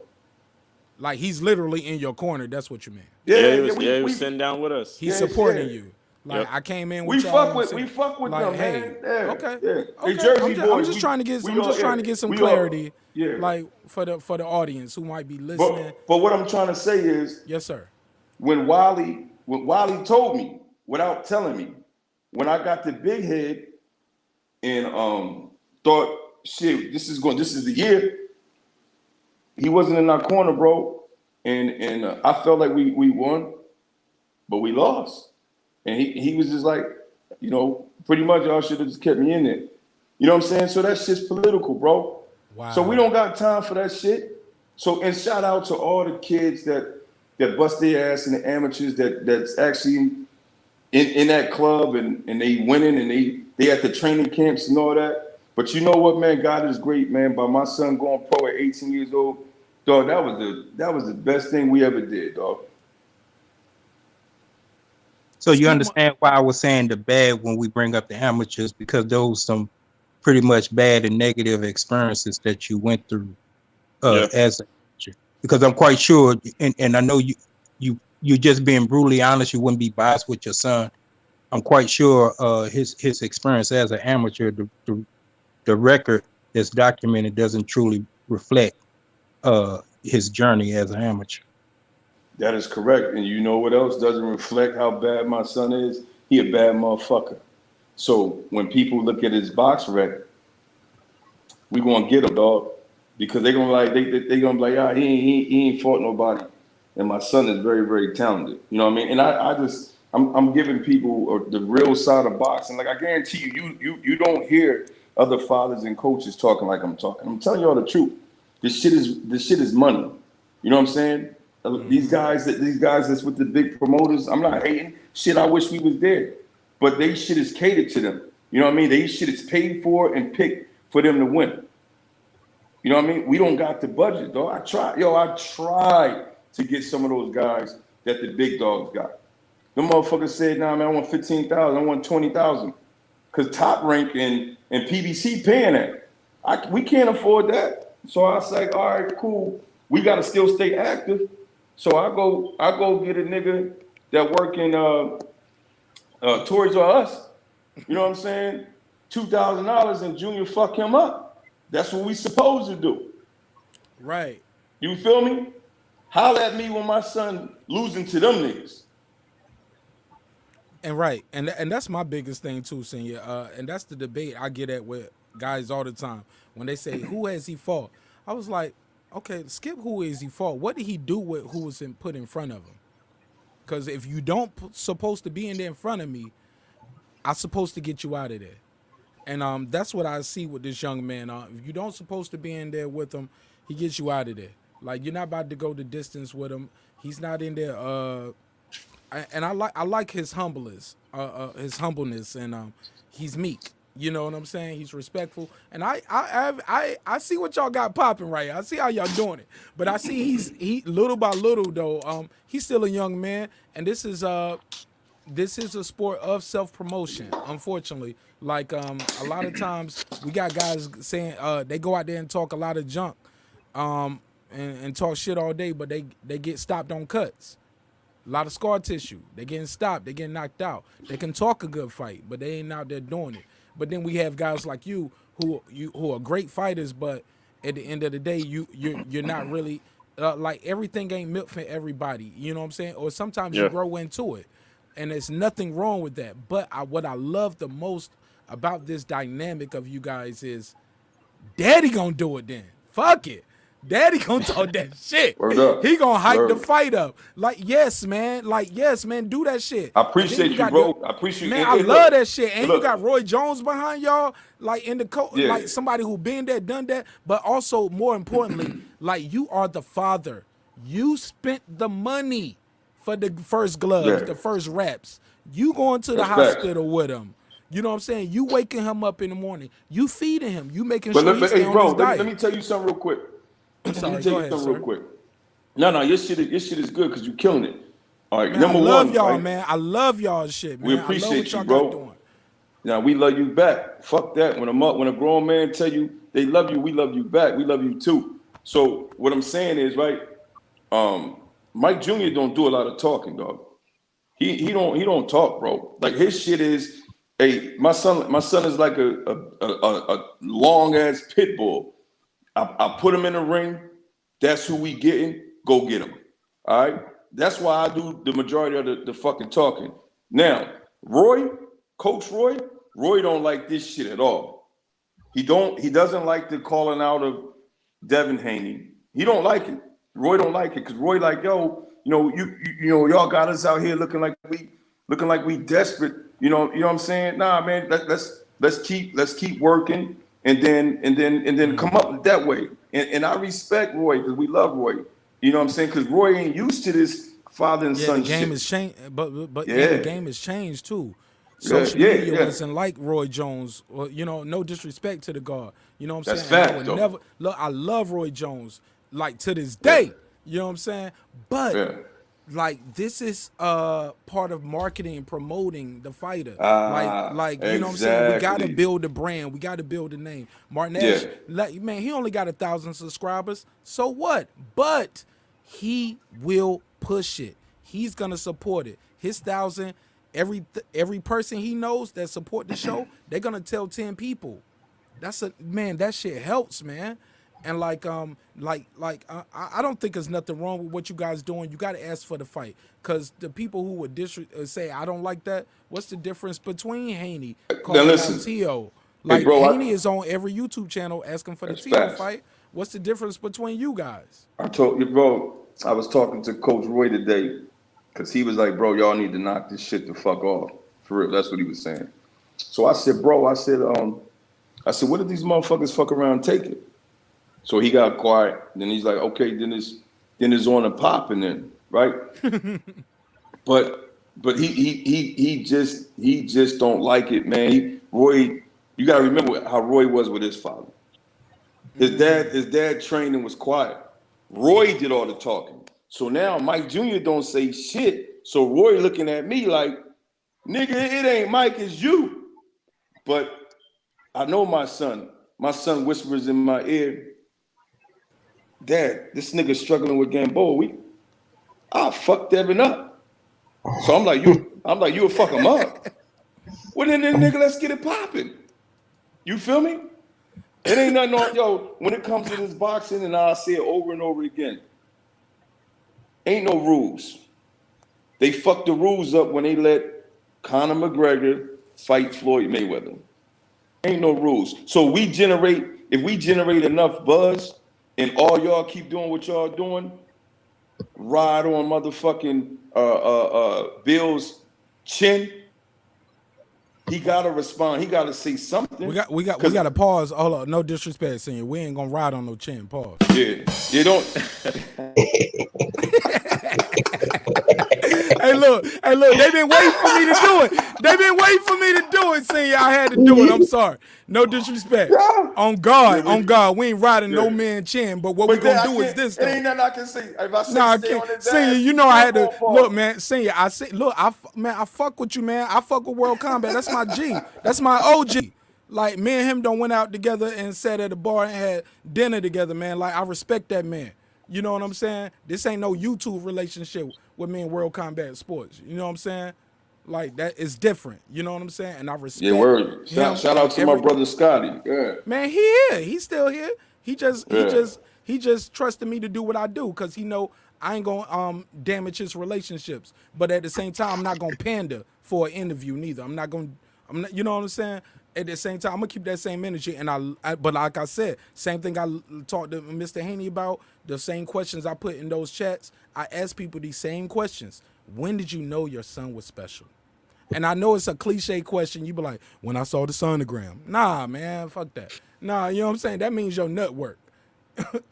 I'm sorry, John. You know, man, you're a grown man now. Like, this adult show. You know what I'm saying? This real shit. Like, but how did you know he was special in the sport of boxing? Like, cause you don't want to see your child get beat up.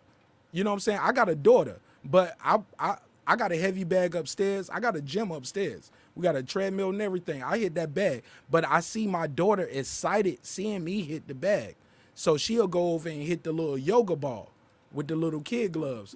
The gloves fall off. She's still over there slapping the yoga ball. Like, how did you know your son was special? And he can do this sport of boxing, because it ain't nothing cool about taking punches to the face. Facts of life right there. So I knew Mike was special, dog. So again, he was 8 turning 9. His first week, he was sparring against 13 and 14-year-olds and digging in their ass. Pause again. I know you about to trip on that shit too. Nah, let's do it. But he said, let's do it. But yeah, that's when I knew, man. He just gravitated to it so easy, did you know they bro. was older? That's when I knew. Did you know the kids was older? I couldn't find Gravity Road. Yeah. Did you know these kids was older though? Sir, they got us. What happened? I don't even hear nobody. I think he's probably muted. Yeah. No. I can hear you. Something you say some shit they think gay, and then it's just fucking. We can hear you. We can hear you. We can hear you. Can you hear me? No, We can hear you. we still mute. Yo, y'all. No, there? no. We can hear you. We hear you. Yo. I guess that's the rules. You say some shit that's No, crazy, they gonna nah. beat the shit out of you. I Nah, don't think nigga. this shit I was saying was gay. You think this shit gay? I hear you. He talking, I can't hear hear. you. What? We can hear you. Can y'all hear Oh, me? you didn't, Anybody man. else in the chat? Bro, we can't hear y'all. Y'all hear me? Unmute your mic. Can y'all hear Can't me? hear you, bro. Check 1, check 2. I hear you, Asian Mav. Can you hear me? I'm asking see Yeah, if, we if can hear you. They can't hear us. I hear you. Yes, we hear you. Like unplug your headphones and plug them back in. Okay. We Can can y'all hear hear me? y'all. Yeah, Damn, we y'all been heard hearing all you. that? Yeah. Bro, I thought y'all put me backstage or some shit. I thought it was like man. y'all got some little gay alert shit y'all got Hell going on. nah, man. No, look, this channel say Mark Nash. Mark Nash is everything. Like, hell nah. It ain't no y'all when it come to no shit like that. Now, granted, I respect the LGBTQ community because I don't want them to cancel my channel. So I got to say that. You know what I'm saying? Got But it. at the end of the day, and I don't allow no bullying, no disrespecting of a certain gender. I don't give a fuck who you fuck. Fuck who you want to fuck. Shit, I Yeah. think everybody should get married. Be miserable. I told my wife today, I said, I want gay people to get married. I want them to be just as miserable as me and the rest of us. Fuck it. Yeah, let them get married. This shit ain't all that hyped up about. you should hit that drum roll after that one. Nah, nigga. Nah, it ain't no drum roll. But all right. But I did tell her this. But at the end of the day, you know what the Bible say about talking too much, right? What the Bible say? The Bible tells us that silence is golden. All right, man. So with that said, we did a reset and we got the champ back. They can hear us. We did our joke alert. Everybody back on cue. We back on code. This is not a family show, even though my family watches. I say what the fuck I want to say on the show. They know this is my space, man. And I'm gonna talk to fighters who go out there and literally put their life on the line for their family. And they deserve respect, and we gonna always respect them. We never call nobody no bum, and we never say nobody fought no bum. Like I don't tolerate that on my channel and on my network. That'll be the quickest and the fastest way to get you out of here. Cause I'm a real nigga and I'm out here in these streets. And I ain't gonna have nobody. I play for keeps, man. So we ain't gonna disrespect these guys, cause I'm gonna be out here and I gotta stand on that shit.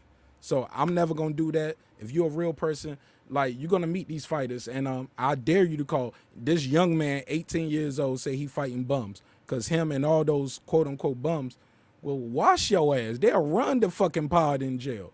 You know what I'm saying?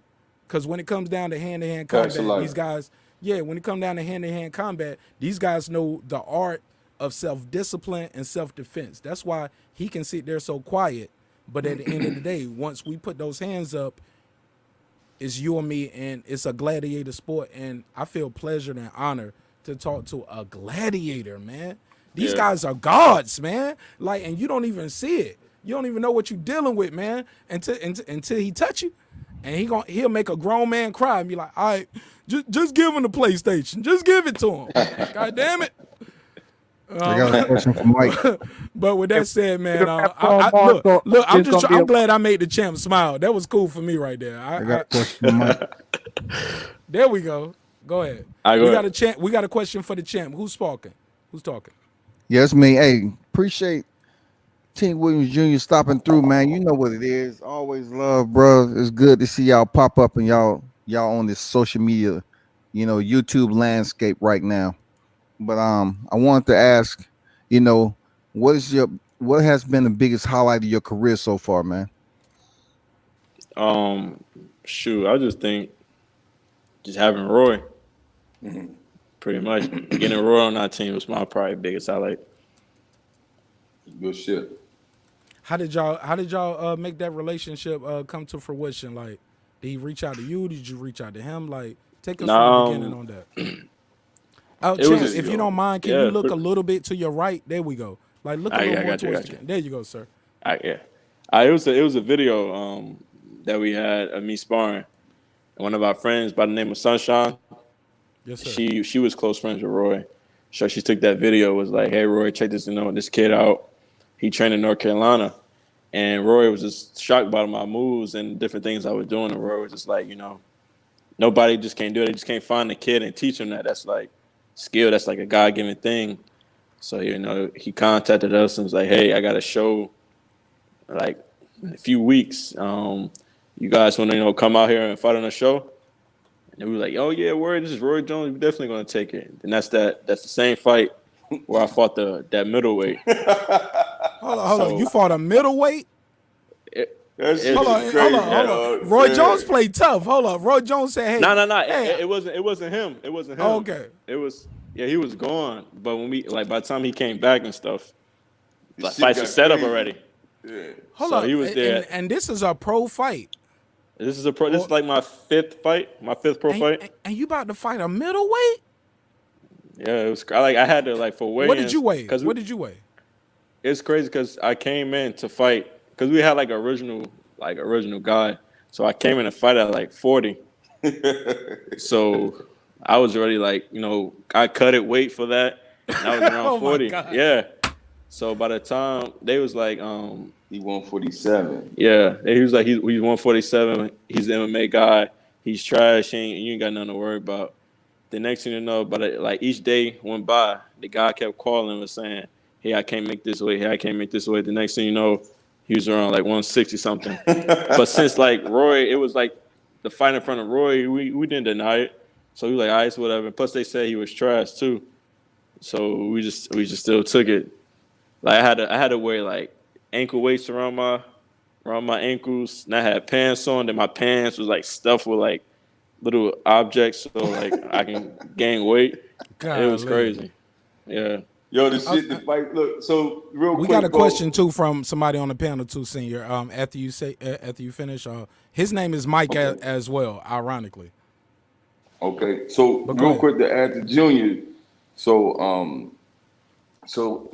Roy put us on a card, and then Roy I think he went out of the country real quick, and he's like, yo, I'll be back for the fight. So we're like, all right, cool. So it was his man's who was setting it up. You know what I mean? He's also the promoter. So he told the MMA kid, that Mike Jr. didn't have any power, and he told us that the MMA kid couldn't fight. So that guy's like, all right, cool, I'm about to upset him, and we like, all right, cool, we about to beat the shit out of him. But he lied to both of us because the MMA guy could fight his ass off, dog. And his whole family came out there too. And I think they put us as the B side because it came out first. Justin Raymer? Yeah, that guy. Dog, and the motherfucker could fight. He did some MMA shit. He was pounding Mike's face, so Mike fell over. So the referee gave Mike a fucking standing 8. So in a 4-round fight, you pretty much lost. So Mike makes it. Mike stands up, makes it through all that shit. Because this dude was big as hell. He was like Hulk Hogan in there versus Mike. So Mike he weighed one. Because it's a middleweight fight. Yeah, the next day he had it. Huh? I was just curious. What was the fight scheduled for? Wait. It was supposed to be one. We was coming in at 140, but I think 65. I know. But it ended up scheduled being as a middleweight fight. Yeah. Some weird shit. It was at 154. I forget how it would have went down, but it was just ridiculous. Because the day of the fight, dude was 180, and Mike Jr. couldn't hold the weight, so he woke up that morning, and we was trying to get him to eat and drink. Man, he lost weight, so he was fight night. He was 146. He was 146 in there with a nigga who was 175. But y'all needed the opportunity because Roy Jones replied to an email saying, "Hey, I got a show coming up for my promotion. Will you guys fight?" Hey, yo, make a long story short, second round, Roy comes over to the corner, is like, damn, I know they just fucked y'all, but kid, keep your head up. Some other fly shit that Roy said, and Mike Jr. knocked the dude out. Oh shit. Yep. Keep going. Hold on. No, don't. Hey, look, man, don't give us the long story on the sad part and give us the short story on the triumph. You fucking the movie up, OG. Hold on, man. It felt like what did you who was working your corner? Just look over to your right real quick for me, big dog. There you go. Yeah, so I want them to see the eyes of the killer. Babyface assassin right here, part 2. Yes, sir. You know what I'm saying? You know what I'm saying? Let them know like what went through your head. So they giving you a standing 8 count first round, right? I was mad. I was mad right there because I And knew the whole thing was a setup. You know this dude is way too big. He does not weigh what he supposed to weigh.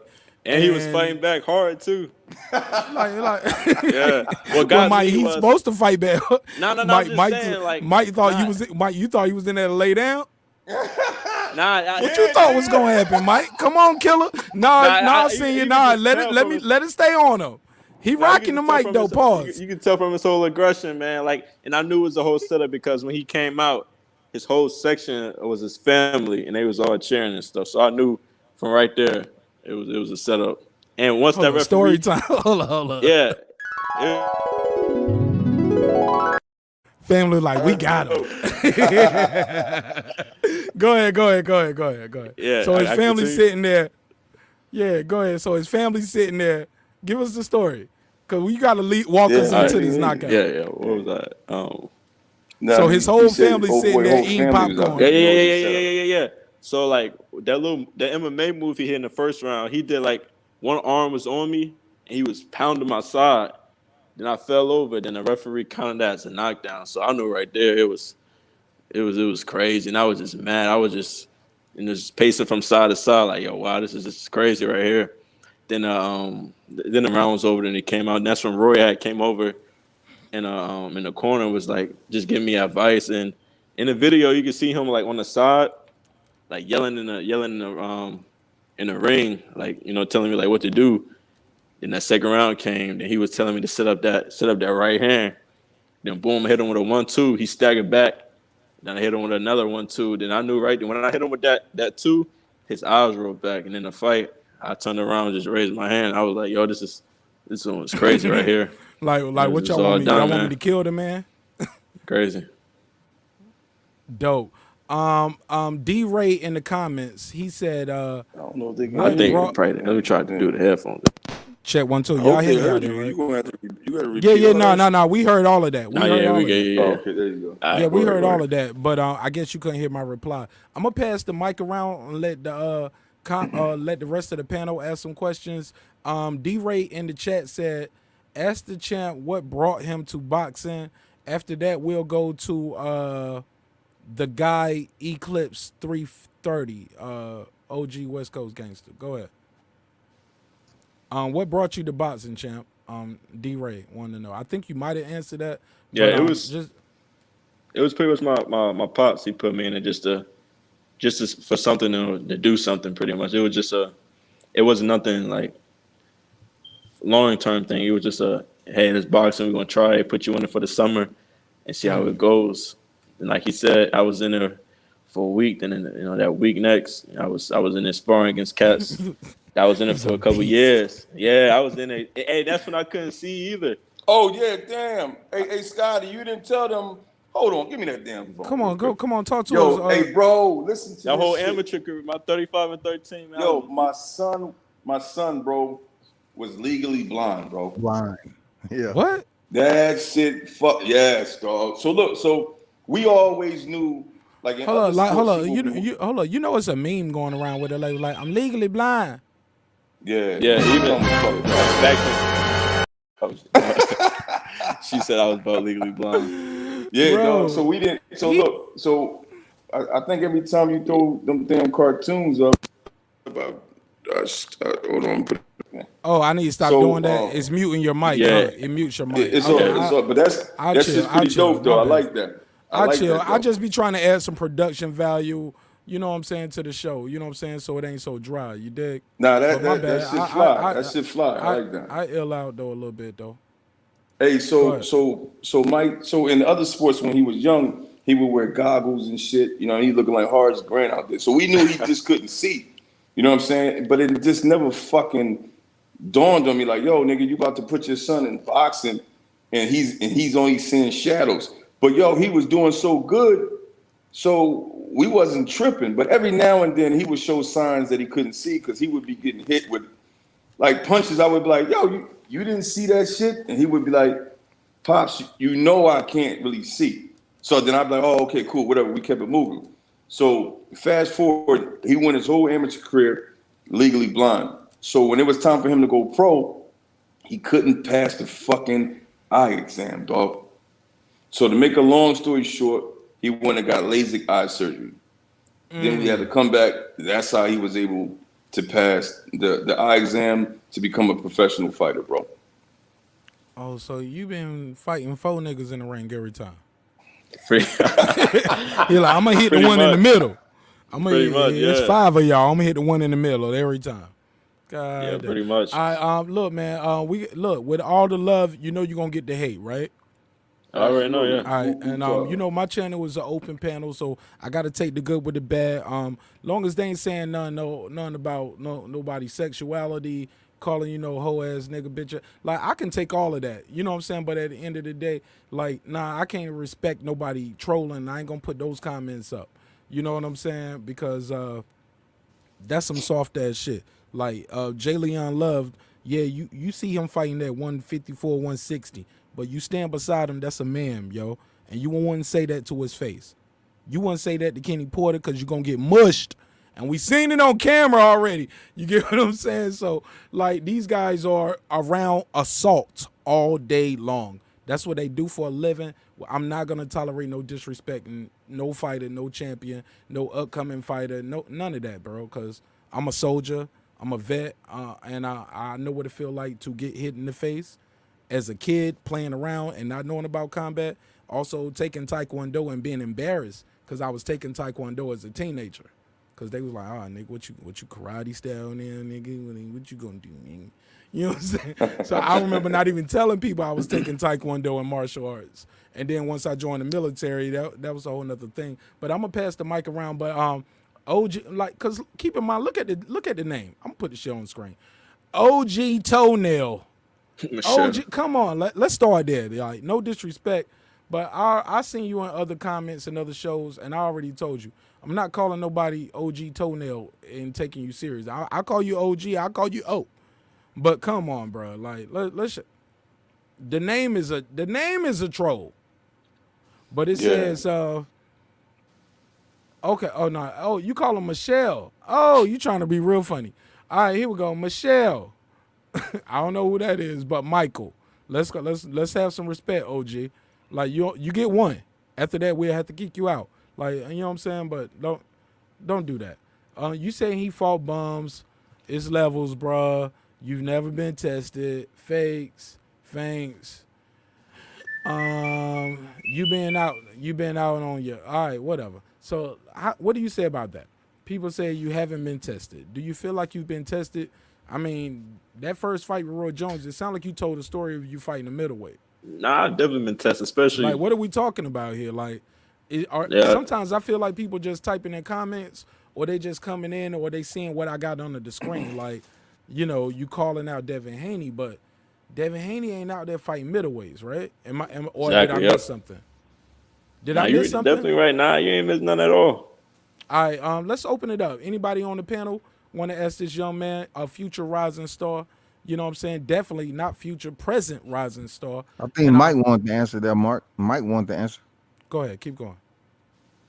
Now I was just gonna say, I definitely been tested, especially when I think my biggest test was when I fought LaShawn Alcott when I got dropped, and for me to get up right there, that was one of the biggest tests right there. I don't think none of the top guys has ever been hit or even tested in that, or been put in that position to see what's gonna happen. I already got that, so that there's no fear in my heart of getting dropped or anything like that. So I know I've been tested. All right, well, it's open, man. I'm gonna let anybody from the panel jump in. I'm gonna start with the first this guy right here. He's also a first time. I've been trading dialogue with him for some months now. Hold on real quick, bro. Let me go back real quick. Quick. Yes, sir. Now you good? Now this is your show, man. You know what I mean? No. This is our show, and you guys can fire me by hanging up. Nah, absolutely not. We rocking with you to the end. Listen. Yes, sir. What's his name? Toenail. Yeah, OG Toenail. Man, come on, man. Like, no, we ain't taking that serious. Senior, I can't entertain. Hold on. I got you. Sir. I'm gonna give him what he want, because that's what he wanted. All right, put it back up. Put it back up. I'm gonna give him what he wanted. He said, put it back up so I can see it. OG Toenail. The quality of the fight. But he's still gone. Yeah, he going. He look, the link is out there. He could come up if he want to. Okay. Like, Yeah. Hey, listen. Oh, matter of fact, OG, come on here so we can see your face, cause you acting like a coward right now, dog. That's whack, bro. You feel the me? name, look, bro. That's the name, whack. look, OG. And when I say OG, I ain't talking to him. I'm talking to you, a real OG, right? Let me take that off the screen and show my face. That shit gonna come with it, man. Like, Oh, absolutely. Like, you know what I'm saying? But I And like the- to and the- give them what they want. See, Mike man, Jr. these- don't look- give a fuck. but I look, like to fuck with them back. Senior, these guys repeat other people's talking points. Now, I'm gonna put the link out there. I'm gonna put the link out there because I want him to do it because I've heard it all. You know what I'm saying? And the same thing that I say to support Bud Crawford to fight Spence, I'm gonna say the same thing with you guys. Get in the ring then. But There what I you hear go. about you guys saying is, I've heard you on World Combat Sports saying, man, we'll take less than what you're offering Gary Russell. Send the Facts. term sheet. Where is that? So Facts. I gotta repeat that. Like I don't switch, man. Pause. You know what I'm saying? I'm gonna keep it a buck. So with that said, this guy right here, he's been dying to ask you a question in the private chat. His name is that guy Eclipse 330, and I met him on World Combat Sports Channel. He's a good dude, solid dude. His name is Michael as well, but I don't know what the fuck he about to ask y'all, but he been dying to get in, so I'm gonna let him get his bars off. All right, man, spit your game, talk your shit, grab your gat, call your clip. Yeah. Okay. You know what I'm saying? First of all, shout out to 300 and $150. I just love it. I'm a father. Me and my son. My son's 13. And we got a similar thing going on. It's not boxing though, but it's a similar thing. I tell him just, I tell him I'm king, but my job is just to keep his throne warm and just do your thing. You stay humble and don't even worry. You know what I'm saying? It's my job for right. It's my job for right now to do all that because you just worry about, you know what I'm saying, getting ready for when that torch is in your hand. And I've been watching dude, you know what I'm saying, Junior for like randomly, like the Jamaican dude said, his name will pop up when you look at prospects. And so it's always been lovely. I seen you, and when I seen you in the chat, I heard that, you got your North Carolina Fayetteville roots, and I was born in Fort Bragg, so then I was already like, okay. I'm seeing the energy too. I'm seeing the energy, and I'm like, love. And so I just want to first send my love before I ask my question. And a quick correction, Mark Nash. I'm not a West Coast OG. I lived on the West Coast. I'm from Ohio. I just Midwest. My bad. I forgot. Yeah. I've been everywhere, man. Literally everywhere. But that's a whole nother story. Yeah, you got a Reggie Owen shaped head, man. So I get y'all mixed up sometimes. No disrespect. Yeah, there you go. Yeah, bang, bang. Shots fired. There you I'm go. just getting my jokes off. Go ahead. Go ahead. Ask your question to the chat. My question is twofold. How long are you going to be at these dudes' neck? Like basically, like you gonna ride, like say you ride them for a month, 2 months, they still just try and dance around it. You gonna move on to something else. And the second part is, if that was a scenario, just as you said that Coach Roy really ain't feeling the approach right now. Well, could it be a good tactic to holler at Coach Roy? Like, listen, just set up something. And my point is, Devin don't stop nobody. Devin ain't never stopped nobody. And I see that 150 stops people. And so let's go on and make a statement. If the boy don't want to see you, let's go on and show the world why that boy don't want to see you. Because I was saying it.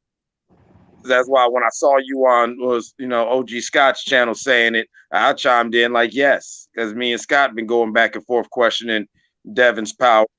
Fights, true or false. They're talking about, I just don't know. After Gamboa, I was like, boo. Definitely boo.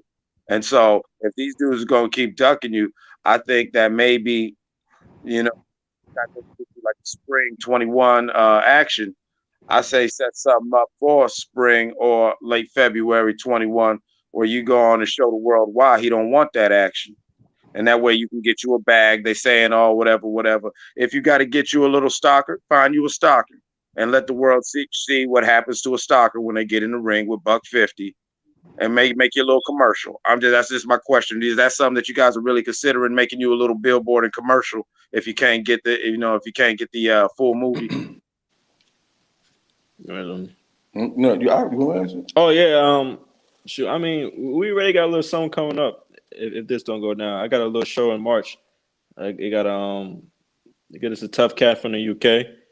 So we still moving forward. If it don't happen, it don't happen. We're gonna continue to do us. But if it do happen, we're gonna get it popping. So there's really no loss in this situation. We just feel like we could beat them. It's gonna be a good fight. So we pushing forward. So let me counter on that too. So, bro, love to you, dog. Thank you for your support. The fucked up thing about this shit, bro, is Dev and them don't take it, whatever. All right. You know what I mean? Cool. They take it, that's great. You know what I'm saying? But if they don't, cool. But you know what's fucked up about this? Because these are our options right now. I take these some of these calls that we getting from Top Rank, right? Elvis Rodriguez, Julian Rodriguez, aka Hammerhand. These are niggas that Devin Haney would never fucking fight, right? He ain't never gonna fight them niggas. He don't even want none of that smoke. We gotta go get it. Or we can keep building our record and knocking out these niggas that work at the gas stations, right? That's our only option, bro. You feel me? Because again, we independent. And a lot of people don't want to fuck with our team or sign my son. And this is the honest truth, because they don't want to deal with me and they don't want to deal with Roy. And you know why? Because they can't fuck over my son. They don't like fathers, dog. And y'all already know how Roy is. He know the business. So they, you know what I'm saying? We out here stuck. So we trying to get it, we trying to get it the best way we can. And at the end of the day, I'm proving a point too. Devin and them, they claiming that they big bosses. They can make this fight if they really wanted to. If they really, really wanted to, anything's possible. You know what I'm saying? Because this is, bro, this is generating buzz. This was a real legit call out. Like, yo, we want to fight you. Ask Scotty. And the shit just went crazy on Instagram. So I was like, damn, niggas really want to see it. So I'm like, cool, because at the end of the day, fans just want to see good fights. They don't give a fuck about the politics. Motherfuckers don't give a fuck about my son's box rec. They want to see him and Devin fight, because they can. The fans aren't stupid either. They got eyes. Like, damn, that would be a good fight. You feel me? Right. Nah, I feel y'all. That's good. You know what I'm saying? That's actually what I wanted to hear. You know what I'm saying? I'm glad it says already something in the works. And I mean, hopefully he go ahead and bite, because if he bite, he'll get bit. And I got money on that, and that's not gassing you up. That's something I was saying prior to me engaging with you. I just really do believe that I'd put good spending money on that. And if not, I still salute to you. And just my thing is, maybe that Elvis Rodriguez or the other Rodriguez kid, I mean, I know, hey, they're serious fights, and if Devin don't want that smoke, come out, man, go put the billboard up. Go ahead and go and promote the ring. You know what I'm saying? Promote with these.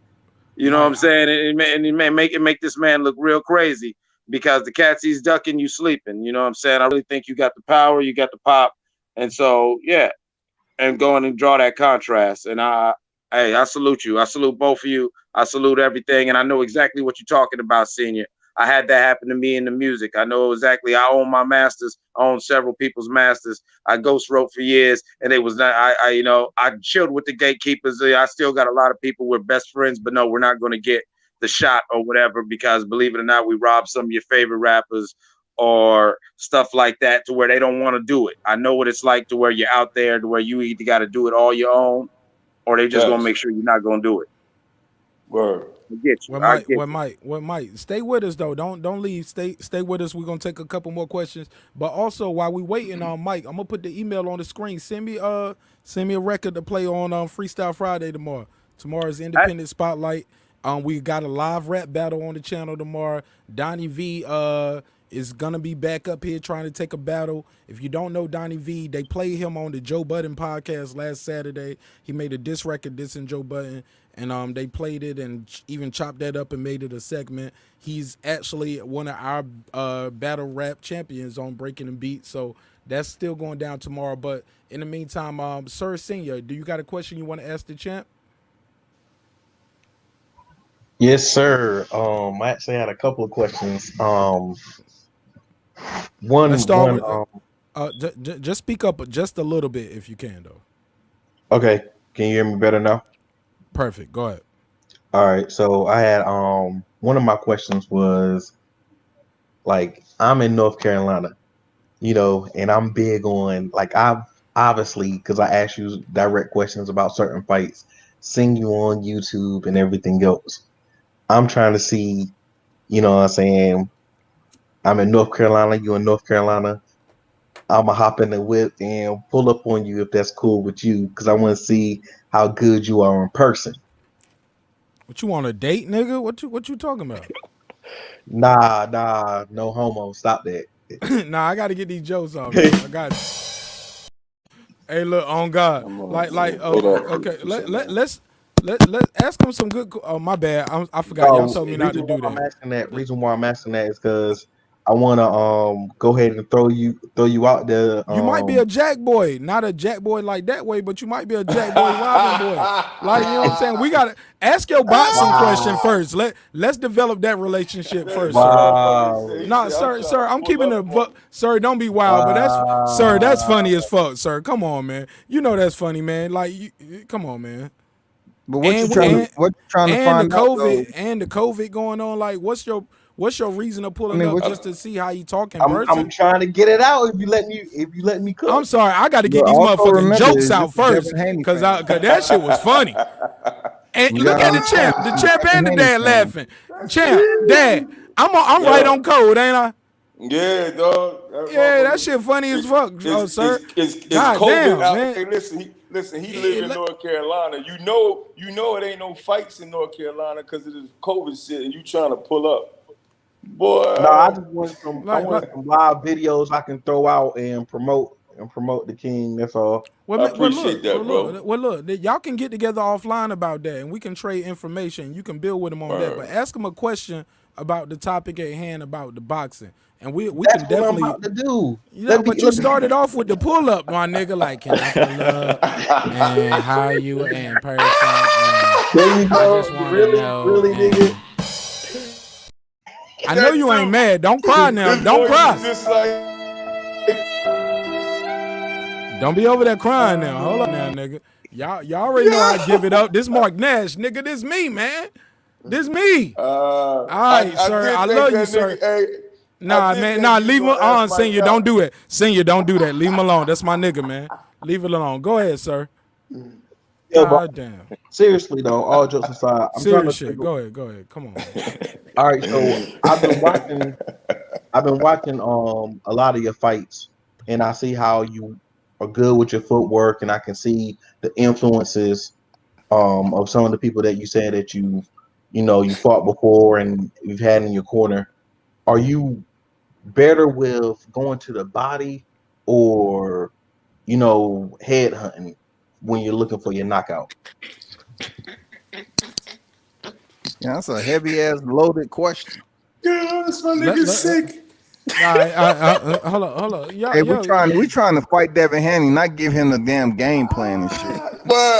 Hold on. World Combat. Just down with me. Come on, man. Let's look, sir. Said nothing. Come on, sir is a friend of the show. Devin Haney questions about his boxing, his footwork, and everything. Right. Sir, ask the question again, and let the champ and or the father answer. Go ahead, senior or either champ. Go ahead. Ask the question again, sir. I think they were still laughing off the pull-up question.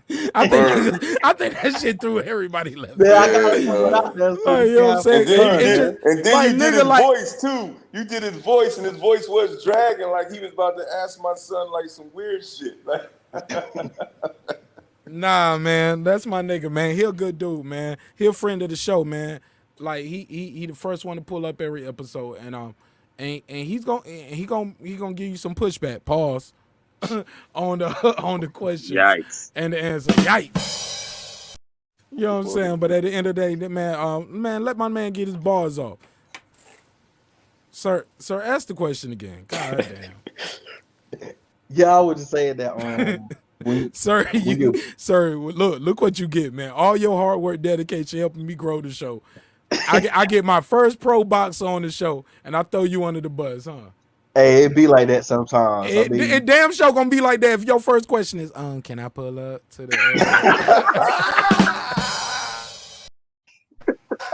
God damn! I ain't even asked to pull up yet. He said we Like, both I been got people in North. Can I pull up? Like, God damn! Like, he ain't even put that in the private chat. He was like, what y'all watching on? All right, man. All right, we done with that. We done with it. Hey, look, man. This is the illest, livest show going on right now. Man, we got the champ, Michael Williams Jr., Michael Williams Sr., a.k.a. 300, a.k.a. 150. We got both of them right here, and we got a stock panel. We did not expect this on Viewers' Choice Thursday. Like, oh, my God. Man, I wish I would have known you guys was here. That show you how whack I'm doing. I need to promote my own show better. You know what I'm saying? But now you never know who's going to pull up on Thursday, I guess. But so let's answer Sir Senior 00 first question. Can he pull up to the gym? Hey, bro. We're gonna answer this question, man. Then we gotta go. We gotta roll, man. You know what I'm saying? Yes, sir. Nigga like me gotta go to work, baby. Yeah, we don't got that money like the Haneys. Absolutely. But look, what we gonna do over here is whenever I'm gonna get with WorldCom back and we'll set something up third party. So we'll plan and prep for this, and we'll do a full episode dedicated to this. Make the thumbnail, get the word out, and be prepped for it. Open the phone lines up and have everything ready, and spread out for you guys. And we'll do a full call out episode, and you can answer all those tough questions because they're gonna come. Hey, Mike, don't want to pull up. Mike Senior. Yes, sir, brother. Yeah, before you go, I like to get your info. I got a gift for you, and definitely I don't no homo shit. I got hey man, we ain't gonna turn my channel into this shit, man. Like, niggas is pulling up gifts. No, they want to support your show. Look, man. Ain't nobody on some real shit though, man. Look, man. Can I holler at the king for a second? I know he probably needs you, man. He probably needs some gloves, so I'm gonna order some. I don't know if you fuck with Winning or the Hayabusas or whatever the case. That's all it was. Wow, okay, God, that's big right there. Shit. I've been trying to get in for the past hour or so, and I ain't, but when you say you're a cap. What? Hey, to the playback. That's love. But that's real love right there. Cause that's just expensive. That's real love. It's not strange. Not trying to brag too much. I done it for other fighters, other people, and all that. But he's aspiring, and he's on the move. I just want to know, did y'all fuck with the Tar Heels down there, the basketball squad? A little something. Yeah, I like UNC. Yeah, Michael Jordan, dog. You know what I'm saying? Oh yeah, 1980. I'm a Jordan guy. Right. Hey, Senior, before you go in the private chat, can you put the information for you said he has his own boxing shoe, correct? Yeah. www.match. You broke up. Your mic broke up. It's www.matchbout.co. Junior's about to put it in there now. I put it up there, and we're gonna start pushing and promoting that on the show as well. You know what I'm saying? Appreciate we're you, bro. Ads for you on that, and like like King Asia Map said, man, we're gonna try to send you guys out some boxing goodies. You know what I'm saying? Yeah, man, that's love right there, man. And maybe and get you some of the gear, man, because we do have some gear that we pushing on the show. Motivational gear, like dreams require sleep, goals require effort. That's my brand. So we definitely gonna send you guys out some merch, some hoodies, sweatsuits, things you can work out in. Respect is free. Respect is free. Disrespect can cost everything. You know what I'm saying? Shit like that. You know what I'm saying? Wear that while you training. Snap a shot. I appreciate that. Definitely gonna load you up with it, man. Y'all hustling. You know y'all be hustling. Y'all hustling on the side. Y'all be hustling a little bit on the side. Man, anything and everything. But you can holler at me, man. I'm Martin Nash Direct on all platforms. They know what's popping with me, man. and I keep that goddamn it on me. You know what I'm saying? Yeah. It's all love though. It's all love though. I can relate. But it's all baby. love, man. But it's all love though. And yeah, but I'm Mark Nash from Nash County, man. That's what we do. Right there in North Carolina, Rocky Mount, all of that. You know what I'm saying? We right there in the city, man. And but I'm out here in Atlanta, right down the street from World Combat Sports, and we making a lot of things happen with this media company that he has and the one I have, and we cross branding, cross promoting. But in the meantime, we definitely trying to build something together, and we want this fight to happen. We are gonna, absolutely, man. We gonna hype this fight up, like you know what I'm saying. We It's and this fight is more realistic It's a good than ass fight, dog. Come on, man, it's more realistic than Gary Russell versus Terrence Crawford, and the whole media boxing media spent 2 months on that. Dog. It is, man, and they can make it, man, and it's gonna be. You know, here's my thing to Bill, man. Bill say pretty much, let's say Bill say, why should we fight you? Bill, it's time to have somebody really push your son, right? Because at the end of the day, Mike Jr. coming. I guarantee y'all will see a different Devin. That motherfucker going to train harder than he ever, because he don't want to be embarrassed. He don't want to lose. He going to be eating extra snack, them little snack shit they be eating and shit. He going to be doing all that, dog. So why you should make it, my son going to bring out the best in him, period. Because we coming. And my son going to beat him, dog. You know what I'm saying? I know they don't want to lose, but y'all held the crown a little bit. You know what I'm saying? Your belt got delivered, Amazon Prime. It's okay, dog. Let another motherfucker get it. All I got to say is I just want him to look good in that fight, because win, lose, draw, as long as he look good, he will get elite shots. You know, I'm gonna be honest with you. 300. I look at it as 50-50 right now, because you know, I'm waiting to see that the exposure happens. I see room for exposure, but I really can't call it right now. So I don't want to sound like a hypocrite, because everything's being recorded. I done talked to Bill, and I know he's going to be pulling up. So the wheels can start churning on her. I might have to draft the term sheet for you and get that to you. Make sure you leave the info with Mark Nash so I could get it from him, so I can reach out to you. I agree with you on. I agree with you. Like no disrespect to them. Like, dog, you gotta remember, they're a team that we looked up to. You know what I'm saying? We still fuck with them. Absolutely. But I like that 50-50. But I think my son edges him out. Because right now, as a snapshot at this moment. No, I'm not trying to change your mind, bro. I respect your opinion. I'm just telling you. I'm telling you mine. You know what I mean? We edge him out. I see nothing but frustration around round 8 and round 9, and Mike Jr. is still there. How tall is Junior again? Man, if I could chime in, 6'1", baby. 6'1" with a lot of. I want to see what Devin gonna do when he feel that power. Fun. I want to see what Devin going to do when he can't get to Junior's body like he wants to, and that power shit ain't working, and he got to sit there, and he got to sit there and keep getting punched on and punched on, and Mike Jr. is moving and he's getting punched on. Exactly. You feel me? No, exactly. 300. There's a physics to just the way these guys are sized up, and the way that Devin fights, and what I've seen of your son. There's a certain physics to it, to where I have not seen Devin Haney be physical enough to bully a bigger man, or bully a man his size, or even a smaller guy. Smaller guys, he still has to outbox. I haven't seen him bully with power. And what is he going to do when he's going to have to face power to even get his shit off? And so as much as I respect you, Asian Mathis, I don't think it's 50-50. I'm not gassing this dude. I've been in a lot of fights.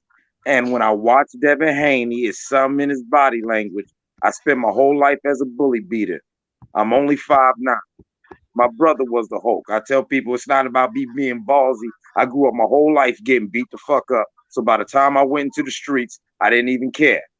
You feel what I'm saying? And I can look in a man's eyes and tell you whether or not that man is ready for work, or whether he's just there to try to look good. Because most cats, they could win a fight or whatever, but what are you going to do when you actually get hit back and it hurts? What are you gonna do when you swing your hardest and you miss, or you swing your hardest and his neck don't even move? Matter of fact, you hit him and you catch 3 just for your effort. Right. You know what I'm Well, saying? with that said, man, I don't want to take too much time because Senior already said they had to wrap it up, Yeah. and I want to respect their time because I want people to respect my time. When I say I'm gonna start the show at 10 o'clock, it's not gonna be 10:05. It's gonna be 10 o'clock. Okay, so Hey, bro, can I say something before we get off real quick? Absolutely. You know what's fucked up about this situation? That Yes, Mike Jr. is not going to get credit for. When Devin comes to the ring and that big ass nose is already swole like that. Now I'm fucking with y'all. I had nothing real to say. Look, I wanted to hit the drum roll, but you told me not to do it because you told me. Got him. We coming for you, Peppa Pig. I'm out, y'all. Right. Yeah. Love Hey, y'all, send man. the Hey, look, notification man, when we you gonna- coming back, King. 300. Hey, look, y'all look for the DM. I'm gonna find you on IG. We'll hook up. Thanks to World Combat Sports for making this happen. World Combat Sports, let's do the after party real quick. Talk to us. What did we just see happen right here on Mark Nash on Thursday? We did not expect this. We didn't know this was gonna happen. What just happened, World Combat? I mean, I'll let y'all talk. So I already know everything I need to know about Williams. I know how good he is. I know what he's gonna do to Devin Haney. I feel that I'm pushing it. I got the shit started, pushing him out there, and so he can face Devin Haney. Truly, in my heart of hearts, they match up very good, and I believe and know for a fact that he can give Devin Haney his toughest fight in his career. You know, people need to stop looking like Zaud Abdullayev and Alfredo Santiago wasn't in the same position as Williams Jr. They absolutely were. But since they attached to a whole nother entire country, I mean, we're talking about Russia and then we're talking about Dominican Republic. People want to overlook them like they just a transport in. They fight and then they get released and go back to where they at. No one even know who they are again. But what they did was leave their O behind on the record of Devin Haney. And this ain't personal. This ain't personal, y'all. But we see fighters over here rotate in and out all the time. So when it comes to black fighters, they want to go on who's more attached to the culture, who's more popular, who do we understand? And that's what's going on right now with people who's so quick to say Williams Jr., have little chance for that victory. And he has a lot. A lot of y'all haven't seen him fight. Y'all need to go check him out and see him fight. I mean, he has the height, the range, the quickness. He can box his ass off. He got the power, and he got the footwork. He got defense too, first and foremost. So, I was just letting the panel smoke, cook, so to speak, because I was glad they pulled up, and gave you that airtime, and Mark was able to work the panel and provide more exposure, because at the end of the day, it's all about Team Williams and him getting his name out there more. You know what I'm saying? It don't matter if you're a hater or you a supporter. Both of them gonna leave some type, of residue behind, good or bad. And in this social media, it's not always good. So it's I want to appreciate y'all for stopping in and speaking with them and everything, tell them your viewpoints. But it's all good, man. Oh yeah, salute to you, World Combat. Yeah, I didn't expect that, and that's cool. I'm quite sure you had a lot to do with that. You was pulling a lot of strings behind the scene to get them up there. I didn't get all the questions I wanted to. We'll watch the playback to figure why that didn't happen. But he'll be back. Make sure I get a direct contact with him so I could get him that good. Please. Yeah, I know earlier one of the questions I think you asked Asia Math was who was considered the top 5 in lightweight, and I was like, what does it really matter? Because the primary ones was a top 2 pound for pound for Vasily Lomachenko, and then now Teofimo Lopez. Right. You know what I'm saying? Those see, no question. it was like picking his brain, because I know a world title shot is important to him, but I was just trying to see, was it just some guy he matches up real good with? He got history with Haney though. That's why he fighting. Like they sparred. They got history. You get what I'm saying? So that's why he's actually calling Haney out. And not to mention, Haney is active on the internet and platforms like this, where Dad'll pop up. You say his name 3 times, they pop up. You get what I'm saying? So they just trying to make the fight happen, man. Like if you can offer Gary Russell $2 million at 126, a guy coming up, hey man, me and you actually spar, we got history together. We can make the fight happen for a lot less than that. Not, you know what I'm saying? Yeah, Not there was gonna be even another one of my 15% of yeah, that. another one of my But like, yeah. but my thing is, they already answered that on other platforms. So I was trying to get some new information. You get what I'm saying? Well, And what would if I be cut you what off would on- be the lowest that he would have sell? I think he kind of said that before too, but we can ask that again because I definitely plan to have him back. They might still be listening now. They just can't. They just need to get. What off was the camera and lowest you handle other heard? business. I think I heard like 150,000. Yeah, 1.5. 100, yeah, Oh, okay. 150,000. Yeah, that's cool. You know what I'm saying? That's all. I mean, it's cool. Yeah. Like I'm just talking. Like I'm in these streets, man. I'm listening. Like World Combat Sports did that interview. You want to talk more about that? World Combat Sports. Am I wrong with that number? No, they was about 1.5. Cause he said it, and then like he didn't quite say it. Then as the conversation went longer and longer, he kind of said it. No, was like, no, man, I feel that's a good number for him. I would even say, $250,000. Why not? No, but And- hear and me like- out. But hear me out. It's a lot of because of the Roy Jones name attached to it, and from the time I've been listening to World Combat, speak and been on his platform as well. He done graciously had me on there as well. This man knows his stuff. He's not, his knowledge and reputation of combat sports is on the line. And he say this kid is good, I'm a rock with that. He's undefeated. Only thing I was questioned about was the amateur career, but all of it wasn't there. And I guess I got sabotaged from that. I didn't know that, Bakred didn't put it. And with no disrespect, I didn't want to waste his time with the top 5 welterweight, top 5 lightweights because he's asking for one name specifically, and if we throwing numbers out there like 2 million, like let's get this one going. Like the man said, nigga, give me 150, 100, give me 15. Come on, like why not? Like you saying you don't have a fight, don't nobody want to fight you? Okay, well this a tune up then. Look at him as a tune up.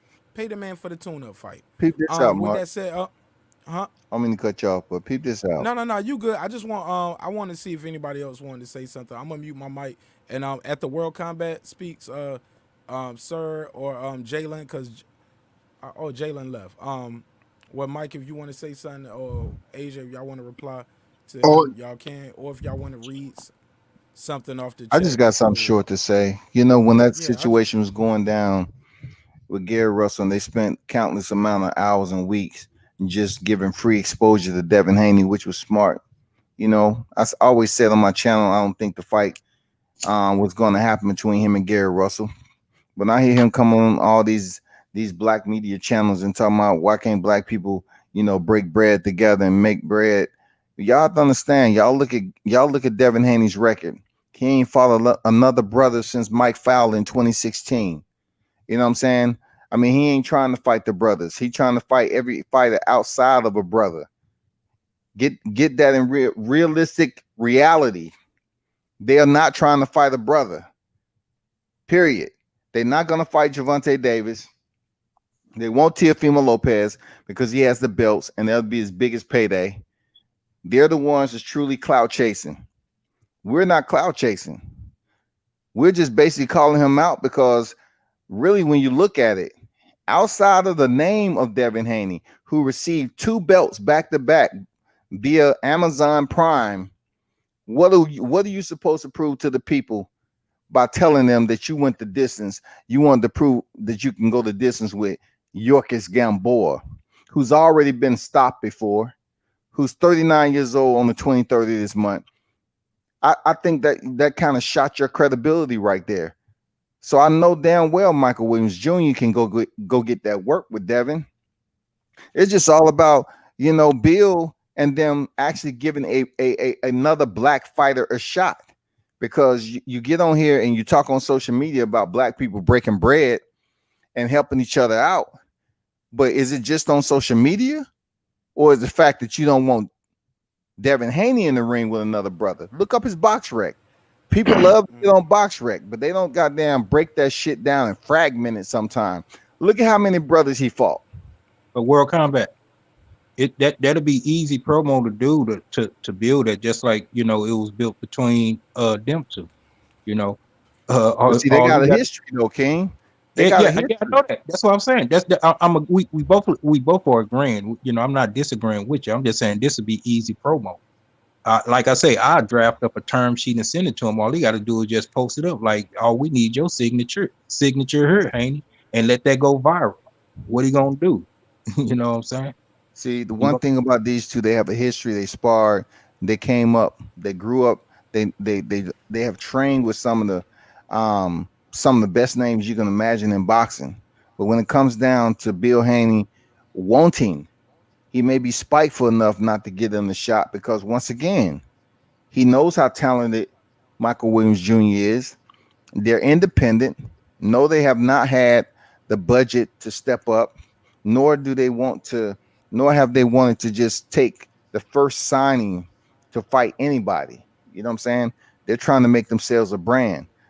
Everybody have different routes and pathways in boxing. Right. But will Bill Haney feel that it's something that his son will benefit from? Is he comfortable that Devin will win? Because after you receive 2 belts via email, you don't want to put them back in a recycle bin and start back from the bottom. You ever thought about getting him on a Haney undercard? I'm talking about if well, once again, good promo. Hey, when Haney, look, check this out. I'm gonna ask you a question. When has Haney headlined? Just with Gamboa, right? Right? Yeah. Hold on, I'm trying to.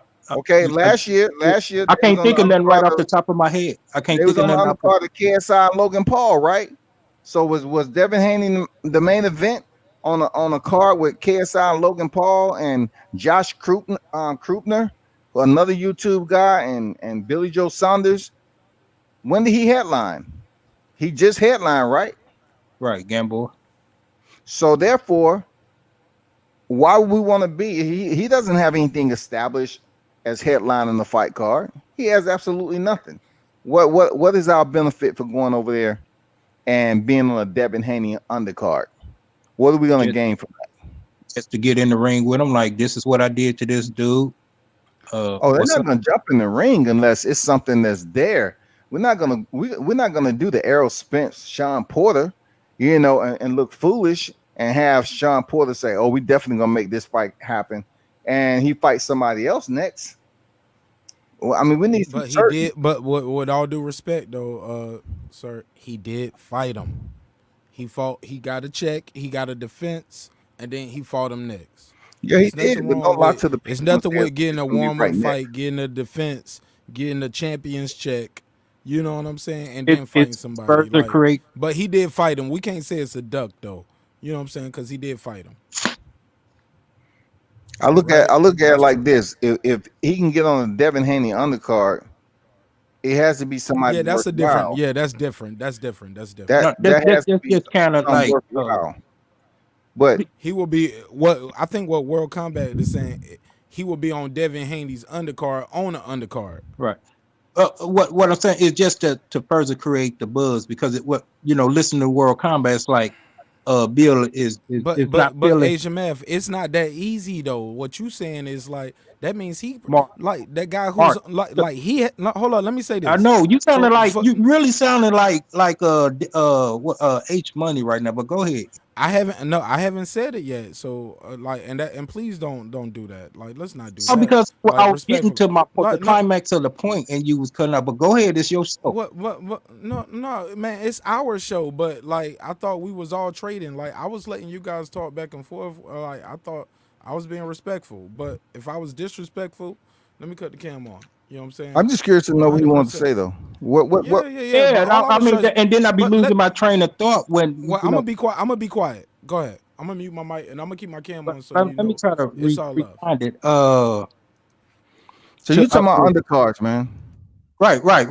On the undercard. This is what I was saying. Because the atmosphere I'm feeling is like, Bill is real, he's not reluctant to give the fight. So we gotta kind of like, find an angle to kind of like bag him in the corner to where he will be more, subjective to make the fight happen. That's the Well, only you're not backing Bill in no corner for no Michael Williams Jr. You got to go straight ahead and approach it directly. I mean, he ain't backing up. The man been in boxing long enough. He's smart. He know what's going on. He know what a challenge is. So I don't think no tune-up is needed for nothing. I mean, they take the fight. Mike is always in shape. Devin Haney's always in shape. Take the fight. It's no need for a tune-up. Okay. No, I feel you. Cause Yeah, but- check this out. I'm gonna give you another reference that Asian Math. Were they asking Gamboa for a tune-up? The man had a ruptured Achilles tendon, and also he got knocked out in 12th round. Were they saying for him to take a tune-up? No, facts. I'm just saying. And the man was knocked out, stopped, ruptured his Achilles, and then he comes back in less than a year and faced Devin Haney and goes the distance. Yeah. Not even dropped once. Right. No, I'm intrigued. Buck 50. He done won me over as far as the eye test. So I feel he is deserving of a shot. And I don't know what Bill has scheduled for Devin. I know who they are chasing, and they might feel like Buck 50 will upset the apple cart, as they say. So I'm just everyone who's tuned in, including this panel, they are not inclined to face any black fighters. Believe me when I tell you, they definitely ain't trying to pull up and face damn Michael Williams Jr. I've been around him a lot of times in training, seen him fight and everything. The kid can box, he can fight. He has a lot of intangibles to his boxing skill set, y'all. He is the real deal. And it's a dangerous fight for Devin Haney. But I'm asking myself, why go to IG? You got some people calling you out. Don't be black about it and try to use all the cliche terminology talking about clout chasing. Nobody's clout chasing. They just want the shot. He goes up there and defeat Devin Haney. Of course, his name is on a whole nother status. But it's boxing. We want the challenge. Yeah. That's what we want. We want the challenge. Devin Haney, he knows it's a dangerous fight for him. But the one thing about him, he ain't trying to fight no motherfucking brothers. You feel that's a narrative we really need to start pushing? Hey man, hey, you know where I'm at there, Asian Math. You know what I talk, man. Go ahead, look it up for yourself, bro. I'm being absolutely 150, buck 50. Oh, yeah. Look it up. Look at this record. Y'all got the keyboard there. Look and see how many brothers you got on. 25-0. Look how many brothers on that resume. I just don't read resumes now. I do some damn brainstorming in that bitch. Look at it. Why is that? Why is that, man? Somebody asked Bill, why aren't they giving the brothers a shot? Man, Bill gonna be sweating bullets when hearing this. He gonna be. Look at Mike They reached out Fowler. to Gary Russell. They reached out to Gary Russell fairly, right? Man, they didn't reach out to Gary Russell. Gary Russell. Yeah, reached out Russell reached out. Sure did. Yeah, my bad. I ain't mean to cut you off, but you go ahead. No. I was quiet for a long time. This dude told me I was H Money, which come on. I don't know. I Like can that's kind of understand how crazy you in got the offended internet by game. that, Like, Mark. I would too. come on, man. You know that's a slur. I said sounding like I didn't say you were. Come on, man. That's a slur, man. We Like, passed that. We passed that. Kings. like I move past it, King Asian man. I move past. But it, now man, I feel what you definitely what you're saying, World Combat. Yeah. But go ahead. Go ahead. Well, I just want to say this. What I was trying to say earlier was, you was talking about him being on the undercard, and what I was trying to say is it's not that easy. You are in St. Louis. You are a man with a son who can box. He has an amateur background. And he's doing. You cannot just show up and just say I want to be on the undercard. Like, those take connections as an independent fighter and an independent business owner. Like, these guys just cannot just show up and say, hey, like, no, man, you got to sign paper. People like, no, we're gonna give that shot to our fighter at Top Rank. We're gonna give that shot to our fighter at Devin Haney Promotions. They're gonna give that shot to their fighter at Golden Boy. You get what I'm saying? So it's not as easy as you said it. No, Like, I didn't make it seem easy. I was just go ahead. I was just I'll mute asking. my mic. I was just asking as a possibility. That's the the angle I was coming with, because I like World Combat saying, it seemed like Bill is not feeling it for whatever reasons, and I feel Buck 50 deserved the shot. That's what he want. The energy he had on the panel tonight, like, hey, that'll mean the world to him. Make it a good 2021. See where he's at amongst what the public is regarding now as the top lightweights. He wants the shot at that one. He does have a belt, and he does have a name. He's a champion. He done defended the belt regardless of how he got it. He has defended it. Correct. Yeah, it's true.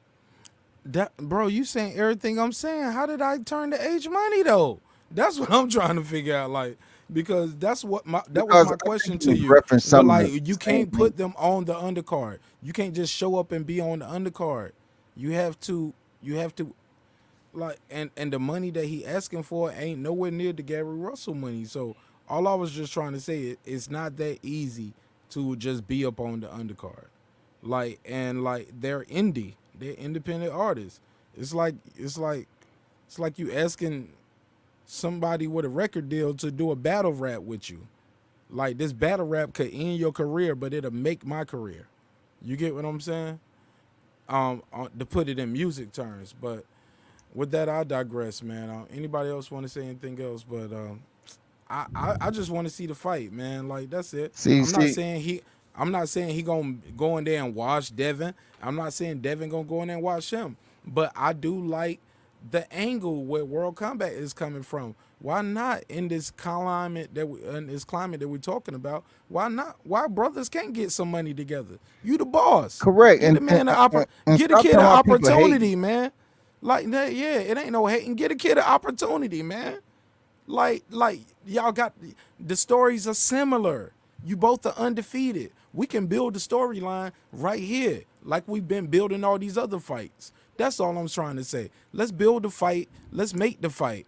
You know what I'm saying? And we ain't got to build it and let it go for years, because they're not asking for a lot. It's an undefeated fighter. Put it on your record, Devin. Take him. You know what I'm saying? And- like, if he that soft, you think he that soft? Okay, to the fans, he'll be a warm-up. He'll be a tune-up fight. He ain't fought nobody. That's what we like to say. He ain't fought nobody. All right, but he undefeated. Devin, it'll look good on the record. Let's make the fight. Give him a chance. And see, good points made. See, we heading to 2021 and Black History Month in February, and people always want to get on here and talk about how black people hating if it's a competition, and we calling out somebody black who may be in the position. You know what I'm saying? We calling out Devin, who's black in the position, but yeah, he want to jump on IG all the time. This don't have anything to do about IG. This has a lot to do with competing at the highest level. That is all we're trying to do, is compete. You say you're the best. You're trying to chase all these other people. You didn't do that. So you don't have an opponent.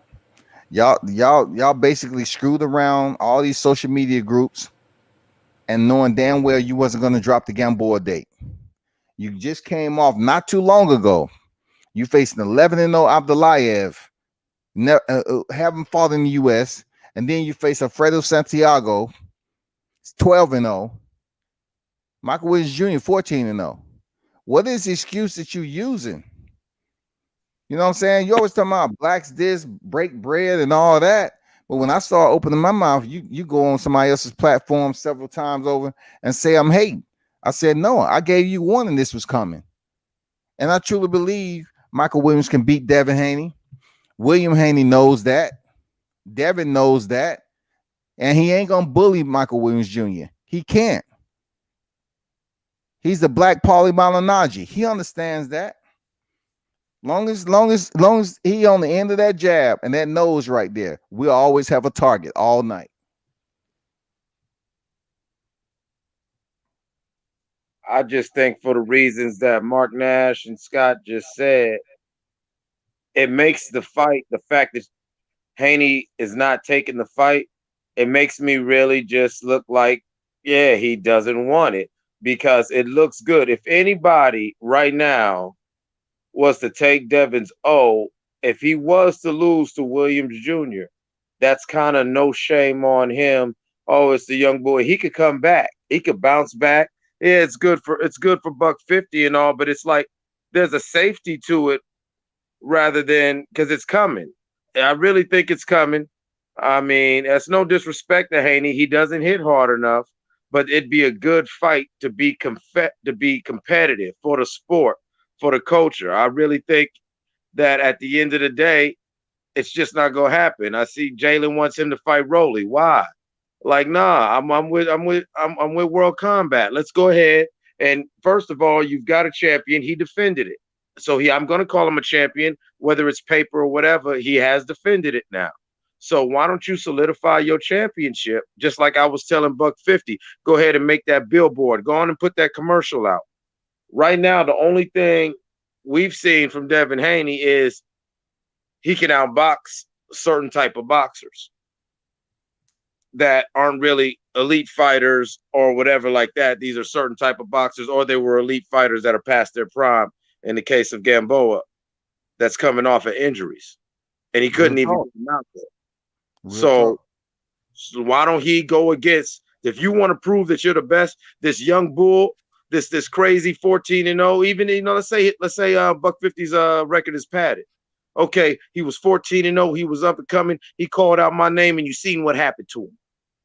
If you're really the champ, this is how you should be acting. Yeah, you see he's sitting there waiting for a fight. You know what I'm saying? If you all like that, go ahead and knock out $150. Since everyone says you can't hit, knock out $150 and sit there in the middle of the ring like, where you at, T.O.? But he's not doing that.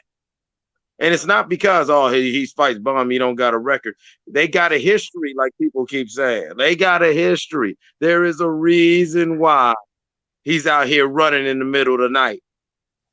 And he's mad, but, he ain't going to directly address nothing other than trying to backhand a legitimate call out. This is a legitimate call out for the sport.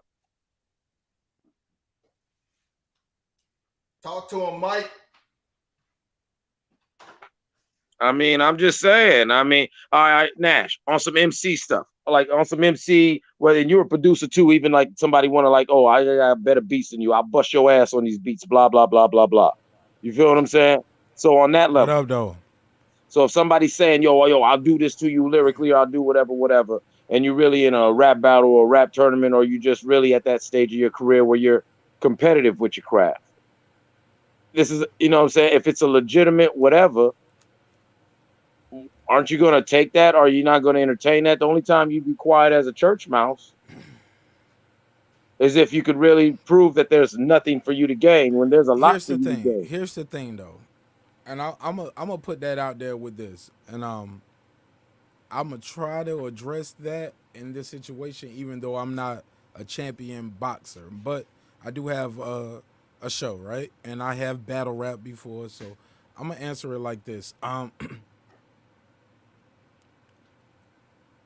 do a battle on my show every Friday, right? I just started. We only we're really only about 3 weeks into it. Sir Senior is back in the room.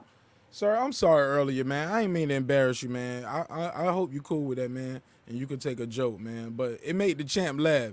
You know what I'm saying? So just roll with the punches sometimes. No disrespect. I love you, right? It's all love, bro. But bro. I just had all right. Well, shut the fuck up. Let me finish answering the other question. But no, I'm joking. But I'm joking, but I'm serious. But to answer your question, Mike, if somebody was to do that, that means now I'm open to that every time.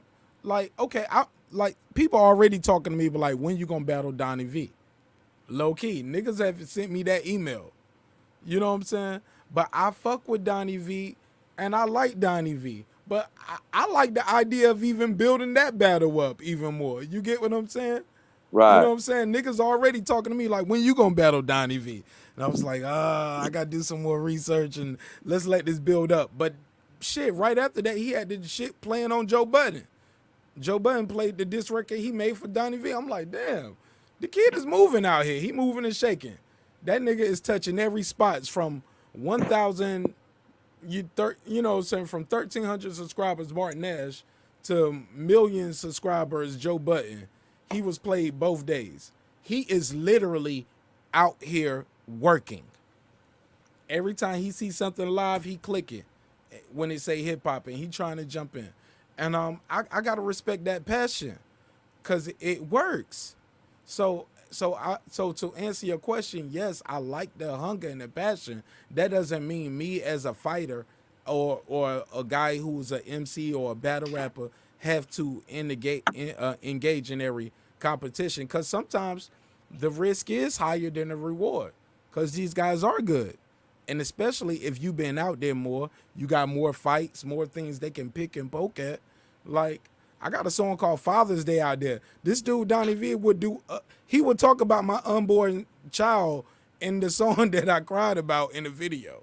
Like, it's no game. It's me or you. So I get it.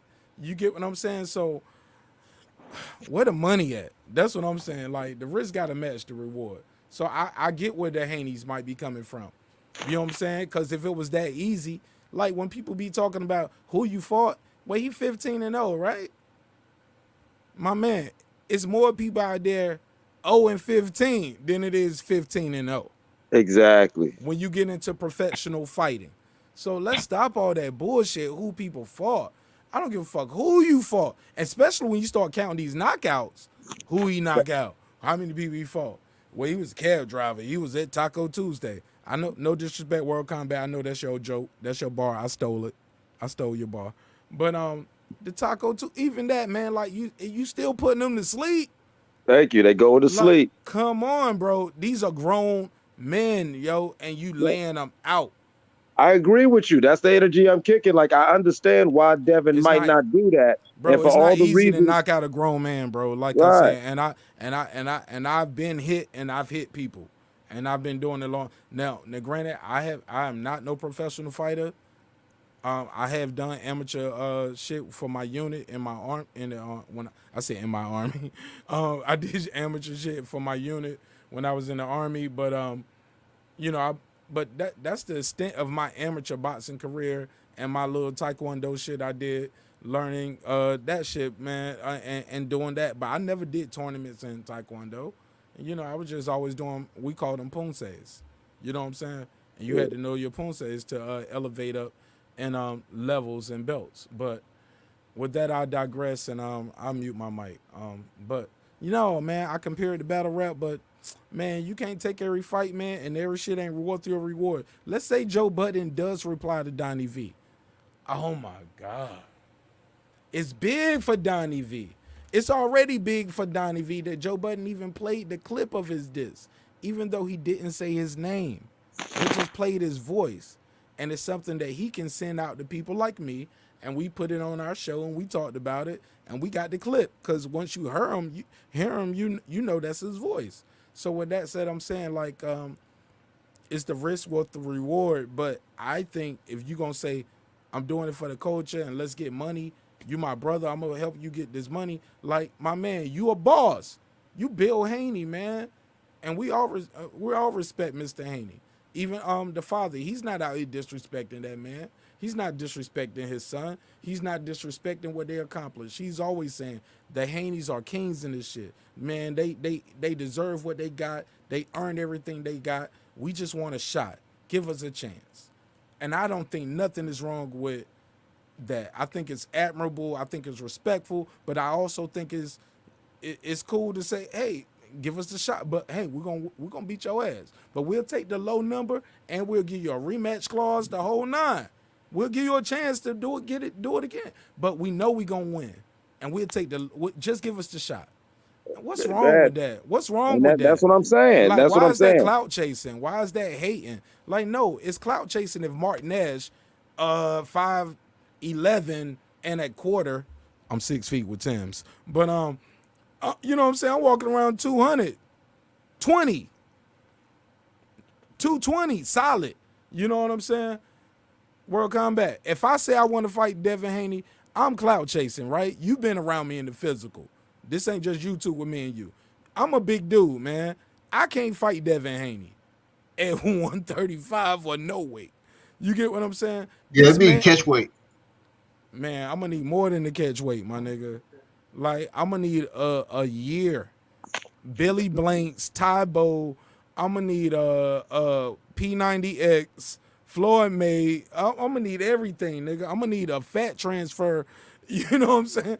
I'm gonna need everything, nigga. I'm gonna need lipo and everything. I'm not about to make 135. I'm 220, man. I'm almost 6. I'm 6 feet. I With get shoes you. on. But I but get I'm, you, but I'm Dash. 220, bro. I'm not that's clout chasing. I have Right. no history with Devin Haney. I've never met him. That's clout chasing. This guy is a professional fighter. He's at that weight. We have sparred. It's not clout chasing. It's a legitimate call out. And that's what I'm gonna chop this brick up as. Legitimate call out. Mike Williams Jr. 150, $150. He wants Devin Haney, and I think we should respect this as a legitimate call out and not clout chasing. It And definitely is. and he's undefeated. Come It on. definitely is. And that's the reason why I'm saying what I'm saying.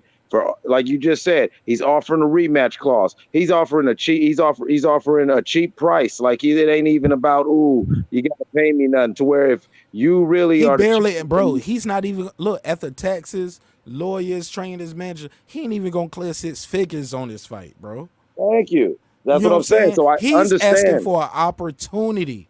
Right. Like, come on. I'm gonna mute I my mic. I'm sorry. understand all the reasons why Devin Haney would want to duck him or not answer or, acknowledge any call out. And for all those reasons are the reasons why I'm saying what I'm saying. And so if that's the case, let it be, or nah, you got to answer this call out, because if you're saying it's for the culture, it's whatever, there is no way you can keep backhanded Michael Williams Jr. This is a very legitimate thing that could make great money, because y'all could go out there, and even if he washes him, then that's like, oh wow, you got the rematch clause. It'll be like an Anthony Louise Joshua type thing. People will want to see that because they'll be like, wow, I can't believe this kid just came out of nowhere and knocked out Devin Haney. You know what I'm saying? Or if they have a good fight, people want to see that again, and people need to see that, because right now, like the fact that World Combat keeps saying, dude, you was on the undercard for Logan Paul. Like, you've got to make yourself exciting right now. Them belts and the money, that's great, but as far as the sport, the same questions that you're asking of Michael Williams Jr., who have you fought? What have you really done? Because of what's in your email inbox and now on your and now strapped around your waist, we can ask them questions of you. This is all legitimate. These are all legitimate questions that honestly you can answer just by taking the fight, regardless how that fight breaks down.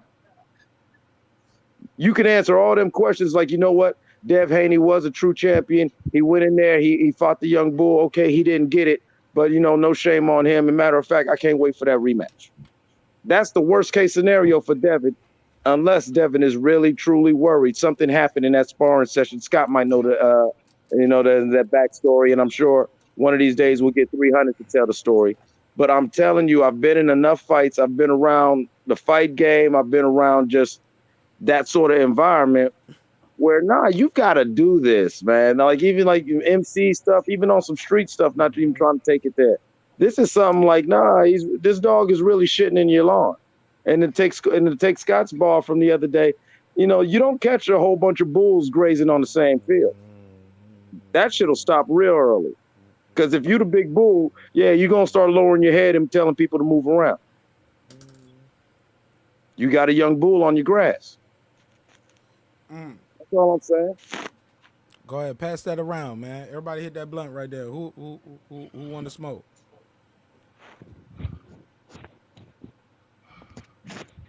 The live been lit tonight.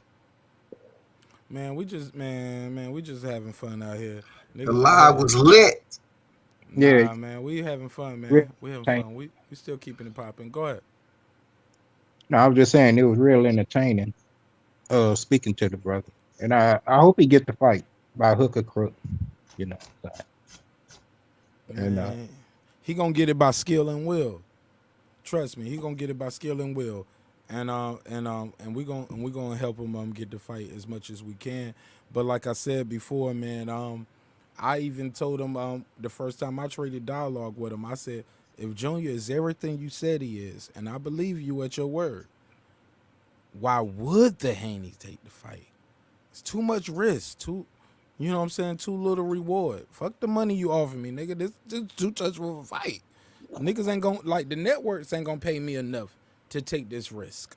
Like, so that's the biggest thing. A lot of times, like, we got to get the zone and got to get other, like, we have to build the fight because it is a dangerous fight if you know boxing and you know the measurements and skill for skill, check for check, what these guys can provide.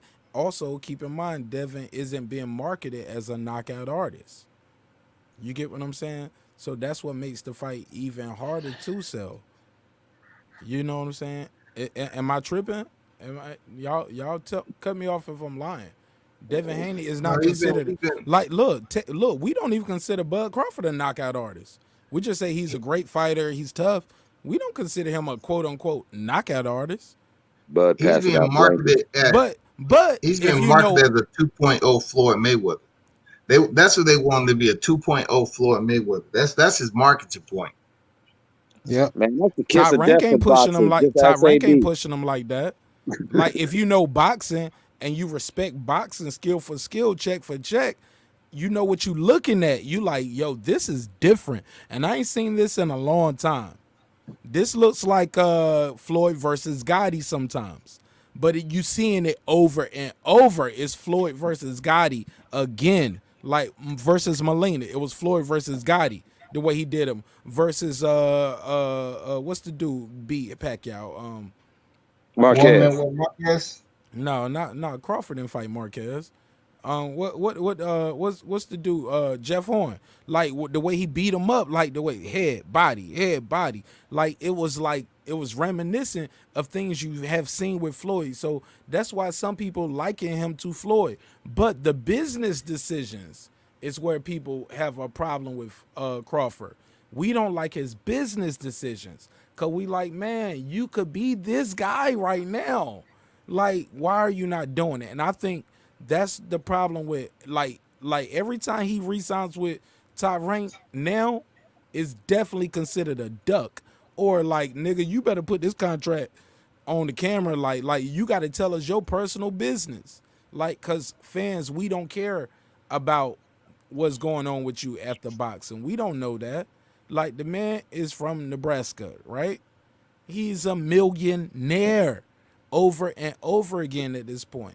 He has had a bad contract. Top Rank has stepped in on that, and to the point where we hear about Bob saying he signed a bad contract. Y'all stop me if I'm telling lies.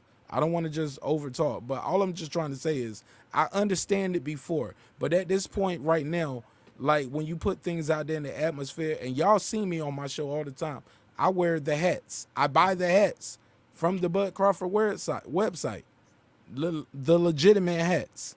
You get what I'm saying? They give me the little wristbands and everything, and I'm with it. And I love when he say shit like, I'm a Hall of Famer already. And I was like, motherfucker, you right.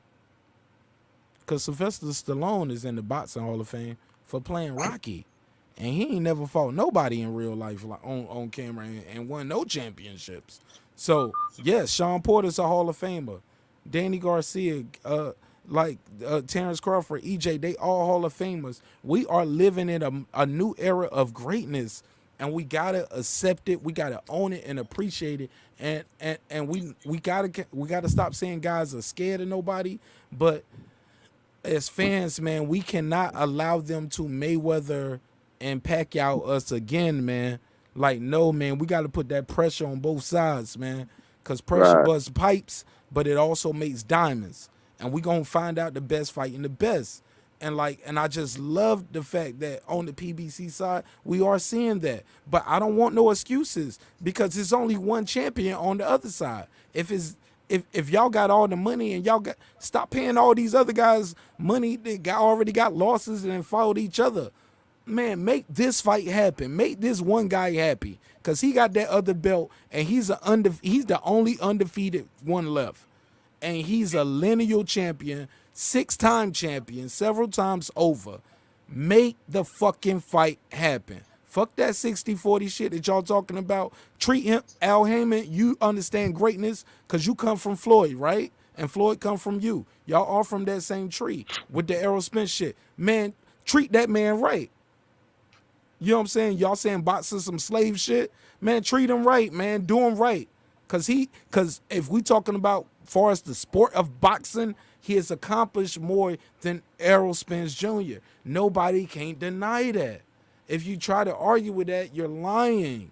Is we talking about the junior fight? No, we're talking about Bud. We're talking about Bud. Oh yeah, I'm sorry. I went on a rant. I'm sorry. My bad. No. Go ahead, cause I got my camera off, so I'm just right here. I'm just zoning. My bad, I man. walked away from the forgot, phone. man. We're on one subject, and I'm sorry. I digress. Go ahead. Go ahead. I actually was following. I kind of went it all together, but it all No, ties 'cause together. you got a point. Well, at the end of the day, make the fight happen. Give the person the opportunity. Recognize the greatness in front of you. Like, man, real quick, let me glue that together. Let me glue what we're talking about with Buck 50 and Bud. Let me glue it together for you real quick. You know what I'm saying? You know, it's getting late, but I'm noticing fighters who finish are not getting the opportunity because in the post-Floyd era, people want to see these, a safe fighter who can go ahead and, he's more marketable as a personality.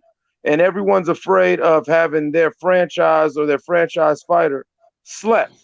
Because nowadays in meme culture, nobody wants to be Nate Robinson. Look at Leo Santa Cruz. Leo Santa Cruz is a great fighter. Leo Santa Cruz is a great, former world champion or whatever. But after the Javante fight, look at internet's acting like, just because he went to sleep, he's trash. And I bet you he's going to come back and he's going to be a great fighter. We are in an era of greatness that we haven't seen since I was a kid, like the Haglers, the Durans, and the Sugar Rays, and, with everybody. And they fought.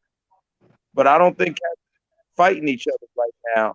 And I think it's up to us and, people like World Combat and New Media to really push this and really force these guys to bring it back. And don't worry about, because here's the thing, like we keep saying, this is it's so marketable. If you go out there and you show it, we'll see it again. Right now, you have a lot of fighters who, they may be great, but I don't want to see you 3 times of this fight because it was trash. You know what I'm saying? You pointed this man out. Nobody went to, I need finishers, especially in this MMA when we got now MMA and everything. You're seeing people get finished. So safe boxing, it's very still smart. It's still the art of hitting without getting hit. But if you got somebody in there who could really close the show, Roman's demand blood, and we in the Coliseum. Yo, let me be honest about this. Devin Haney ain't taking the fight.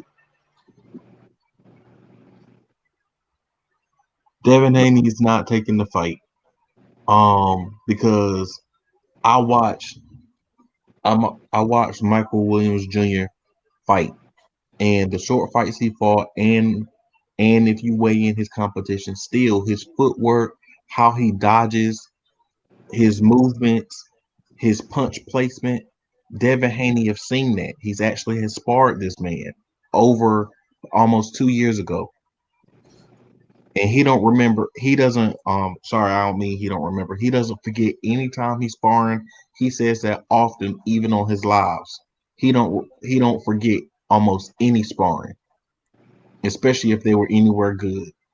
He's not going to take that fight because he's not going to risk losing his belt, because he's going to either lose or not look as good as he want to. He's not going to be able to style on this young man.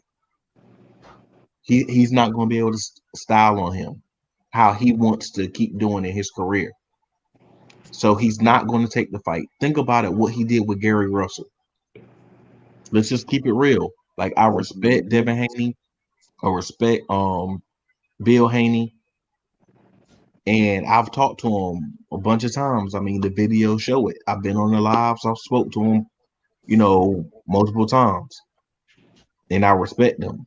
But as in the business of boxing, which it is a business, and usually a business first, why would it's as they would call it, a low reward, high risk, low reward. He's not going to put himself out there to get beat, possibly stopped by this young man who is not what they would call famous. Well, Combat, with that said, let me ask you something. You know more about the business. How can they get money together other than them fighting each other or being a sparring? Like, is it a way we can get money together? Like what now? How can they get money together without necessarily fighting each other? Is it a way? Like, how does boxing work? Like, I don't know enough about the way the game works, because I've seen guys fight guys. They might beat them. Like, perfect example, Floyd is a perfect example again. He has brought in former champions that he fought for belts and brought them in training camp. Like, training camp is expensive when you're in the Mayweather house. You get what I'm saying? Or when you fighting for Terrence Crawford, you need southpaws, you need conventional. Training camp get expensive, and we need high quality guys. We're gonna pay you. You're gonna get paid more than you would get paid for a fight to come over here for training camp. You get what I'm saying? That's why Baltimore was there. That's why what's the other guy he fought? Oh damn, man, he's still with him. He a lefty.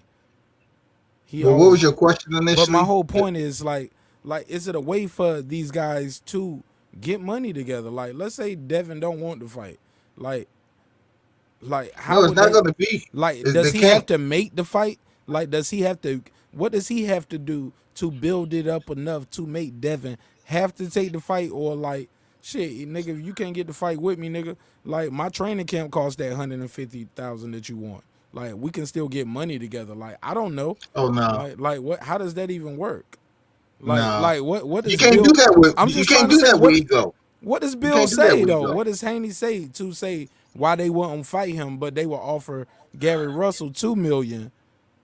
Who's, They never had any intentions of fighting Gary Russell. Let's be clear. They never had any intentions of fighting Gary Russell. They had every intention of just stringing him along and extending that out to boost up Devin Haney's November 7th date with Yorkis Gamboa. That's all that was. That's all that was, man. They never had intentions. And the Haneys are not like that to give other fighters an opportunity to make money. They'll get on here and tell the entire freaking YouTube and all the black media they can that, yeah, brothers need to talk and get together and all that. But you don't. Where's it at though? Where's the unity? Where's the cohesiveness? Where's all this camaraderie that we talking about when it comes to the sport? Because right now you got a brother that want to fight your son. We haven't heard anything, but when Gary Russell said he wanted to come up 2 weight classes, y'all was all attentive on that shit. But you got somebody that's taller than you, that with longer range than Nakatani, the same one they was up here saying giving Teofimo problems. And he can box, man. People don't understand. I done seen this cat box several times. I done been around him. I went up to Vegas with him. I was in the gym, Roy Jones gym with him, just me, Roy, and him. I done seen this kid more than anybody on this YouTube shit. It ain't nobody else done seen him more than me. And I'm just telling you, he a different dude. He the right matchup for Devin Haney. Devin Haney ain't stronger than him. If they was in a street fight, Devin Haney get his ass whooped. Devin Haney is a lightweight dude, dog. He's lightweight. I can't see him going up to 40, 47 and just getting in all this damn success. I don't see it with him because he already hurt his shoulder at 35. I think his shoulder's still fucked up, to be honest. And that's because he was throwing some wide looping right hand or whatever he was doing and hurt his shoulder because he wanted to get that power. But he don't have that straightaway power. We seen it with Gamboa. He had some nice counter shots, some solid, pretty counter shots. They did absolutely nothing. That's why I'm saying that it's not likely that he's gonna really take the fight, man. I would love to see him take that fight. I would love to see him actually go against some. Like, I would even love to see him win. If he could win, I want to see him win. I want the best to win. But I would love to see him take that fight. I don't mean to cut you off. Hey, sir, I ain't going to cut you off, but I also wanted to tag on this too. Devin Haney used to train with Roy Jones. So just put that into the equation. I know that. I already put that in the equation. And that's what I'm saying is Devin Haney needs real competition. He's going to keep picking these, I'll say, light meals. That's what he's going to do. Keep picking these light meals, these snacks. He's not trying to get a full plate. Hey, y'all, I got to go. I got to get ready for work, man. I'm not to cut you off, sir. I got to go. Good night, everybody. Love to the panel. Hey, Nash, hey, man. Live. This is a great live chat, man. I'm glad I stopped by. For real, my nigga. I appreciate it, man. World Combat Sports, sir. Hey, Mike, you know what it is. Appreciate you, bro. Thanks for the donation, man. Salute to you, bro. Oh, no, yeah. You got that? You got that thing I sent you? Yeah, I appreciate you, man. Oh, yeah. I got you again. Hey, yeah, Nash. I'm gonna try to get what you said. 10 o'clock tomorrow. You gonna do that? Man. Yeah, tomorrow's Freestyle Friday. We're gonna let niggas get up here. They gonna be spitting verses. If it's good enough shit, I might spit a verse, get inspired, and I spit some verses. You know what I'm saying? But we definitely trying to get that battle popping, man. Niggas be wanting to battle. So I mean, of course. But Donnie V said he want to battle any and everybody. He ready. Of course. He keeps something in the chamber. I mean, that's nice. I'm gonna definitely tap in. Yo, he's the internet. Look, he's the internet battle rapper troll. Like, he's been everywhere from Martin Nash breaking beats on Fridays to the Joe Budden podcast. Like, that's crazy. So, yo, man, salute to him, man. He's out here grinding, but he's a friend of the show, and support his channel, man. Like, he's a rapper dude, but like, we've been up here, we talked about political shit. We talked about other conversations, man. He's not as bad as they try to paint him, man. And he's not as bad as his music sounds. He's a cool dude, man. He's a good kid. That's what's up. So I'm gonna definitely try to. I'm definitely trying to tap in. Yeah, take care, King Clips. Yeah, all right, King Asian Math, man. Y'all be good, man. If you can't be good at it, man. Peace. I'm out. Can't be good at it. Come on, man. Look. We was telling what was my man J Blues Radio. Like, we was telling him, Asian man, like, man, you gotta have a good closeout. Pause. You know what I'm saying? You gotta have a good finishing move, just like in wrestling. But man, but at the end of the day, man, I just want to see this fight just like you guys, man. And I wish nothing but these guys nothing but the best and success. I just want to know why we can't get it. Like, and I just hope this reaches Mr. Haney, because I respect him, and I hope this never comes off as disrespect. But we got to give everybody a opportunity to speak their piece, and I'm sure he can respect and understand that. And if I ever said anything disrespectful, I apologize for that. But all I'm just trying to say is, why not?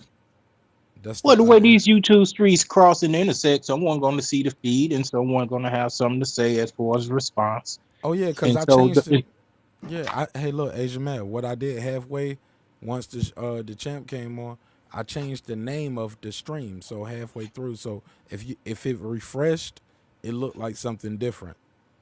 You know what I'm saying? So I refreshed it and changed the name. So, but back to when you were saying, how can they get money together? That's why I alluded to the undercard thing. It wasn't to just say, well, not fight them or sneak attack. That's a way they can get money together, because the climate I'm feeling from right now is Devin quote unquote ducking. You know what I'm saying? I understand what everybody the analogy say, hey, high risk, low reward. I get that part too. But if you're darned to be great, and I guess it's because from the era I'm at, you know, we didn't care. Ali gave Leon Spinks a chance at eight fights. And Spinks beat him. But I would say, okay, that's just an aberration. We're gonna run this back. And then Ali beat him. But still he gave that man a shot with 8 fights, and it was a legitimate shot. You go back and look at the fight. It wasn't like Ali wasn't trying. Both of them bought their A game, and St. Louis won that night. I heard the real story to that. You say what? I heard the real story about that. Hold on, real quick, Asian man, you said you gave your little cough, and St. Louis won that night. No, we did. We won a bunch of nights. You know, Devin Alexander won. Ed Homicide Hops won, and I fought with him. You know, we got multiple champions here. Michael Spinks, that's his little brother. Talk to him, Asian man. Spit your shit. Spit your game. Talk your shit. Grab your get. Call your click. Right. Let these Bond Projects, DeSoto Boxing Rec. Talk your shit, Asian man. Talk your shit. Let them know, man. Like this, bro. This is God's work, man. I couldn't have planned this tonight. They have Asian Math up here talking to the rising star. You know what I'm saying? World Combat Sports.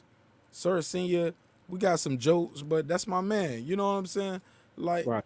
Like, man, like this is months of things just falling into place and everything just being in the right place at the right time.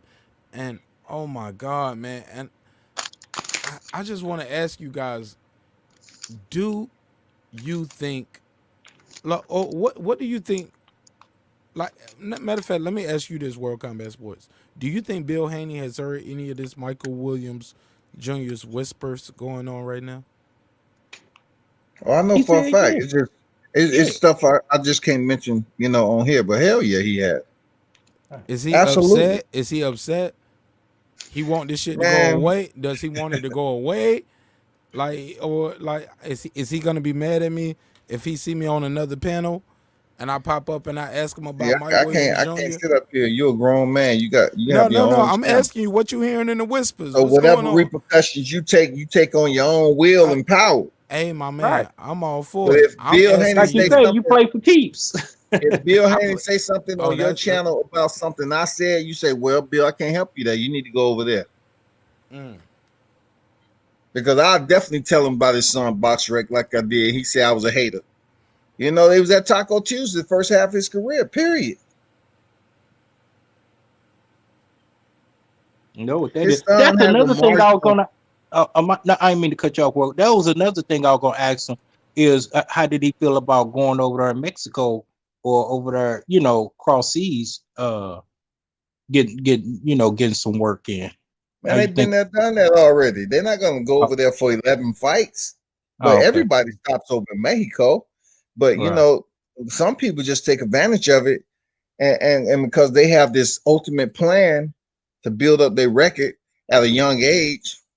And then, you know, when they get time for them to start facing good competition, they really hesitant about doing it. And that's what we're seeing with Devin Haney. Right. Gamboa was his toughest competition, but yet he was coming off a knockout loss in the 12th round with a hurt Achilles tendon. Now you tell me. I mean, come on. I don't care how much money you flash on IG. You're trying to play the game the best. You trying to say, okay, I want people to consider me one of the top dogs. And even if they don't like the fight, I'm still making millions. And that's just going to run out. World Combat, wouldn't it be lovely he wake up early next year and we see Buck 50 as his mandatory, or at least ranked number 3, you know, high up in the rankings. That's more money. It'll be nice. Yeah, mandatory. Yeah, you know, like that. You talking about a whole nother deal right there. You talking about jumping the line, all that. Like independent vice, the ones that has promotion behind them are way different. and like get ranked and shit. Yeah, I understand But the if they politics. really want you to be a mandatory, I mean, like a number one contender or mandatory or something, shit, they can pull you from anywhere. Exactly. That's the point I was making. You wake up Just and then ask Carlos Ocampo for Errol Spence. Right, and World Combat speak to that, because that's what I was saying earlier, and I think I sounded real rude when I was cutting off, because that's the point I was trying to make earlier. Like, it's like you have, like, it's different from just having a record, being a professional, paying licensing fees to stay, like it's this. Look, it costs money to be in certain like every organization has a fee. So when we call, like, no disrespect, like a lot of times we laugh and joke and we call people email champs and all that. A lot of shit is done through email, man. We pay fees, we pay licensing, we sign contracts, we send it back, we get checks. Like, we do a lot of shit through the email, right? So let's be fair, right? We ain't being fair when it comes to you receiving 2 championships via email, Mark. That don't happen. If all I got to do is file the paperwork to retain it, to say I'm not giving it up, I'm coming back, and I'll fight. Yeah, I'll send the fucking email. I'm gonna send the fucking email, man.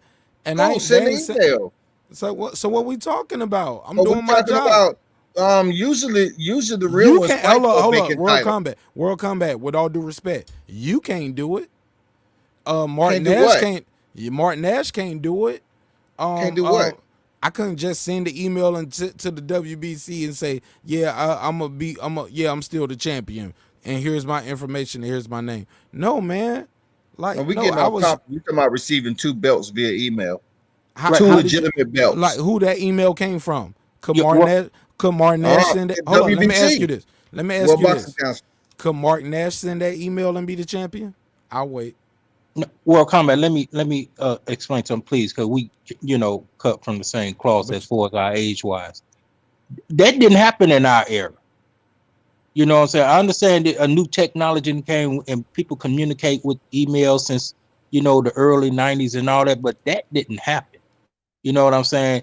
If it was vacated, 2 people got in and strapped for it. You ain't make a phone call, you ain't dial a 1-900 number, you ain't get an email, you ain't send a smoke signal. Somebody got in there and got their ass whooped, or it was a compelling fight, and somebody got the decision, or somebody got KO'd. So seeing that manifested in today, that's strange. That's like foreign. That's like, nigga, what? You know what I'm saying? You should have said, no, leave it in the middle of the ring, and I'm beat somebody's ass for it. I think that's what World Combat is saying. That's kind of like unheard That's what I'm of. saying. We usually fight for a vacant title. Right. Fight for a vacant title is more respectable than receiving an interim WBC title. And then between Antonio Moran and Zaud Abdullayev, he received the email and said he was the interim. From Abdullayev to Fredo Santiago, he received another email saying, guess what? You're the WBC champion.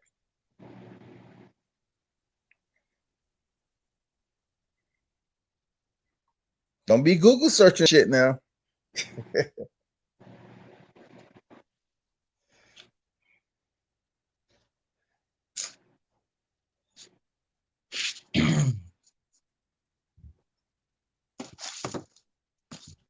We can't hear you, Mark. I was like, yeah, man, I'm over here chilling, man. But I realized part of the experience when you click on the channel and you watching it live, part of the experience is seeing me on the screen for some people. Like, they were like, yeah, man, you know what I'm saying? I like to see you up there, moving and shaking. But I was like, yeah, man, sometimes I'm just enjoying the show. You know what I'm saying? And trading and listening to guys get their bars off. Like, because I respect different opinions. And I always tell people, what's the point of having people on if you do not let them speak?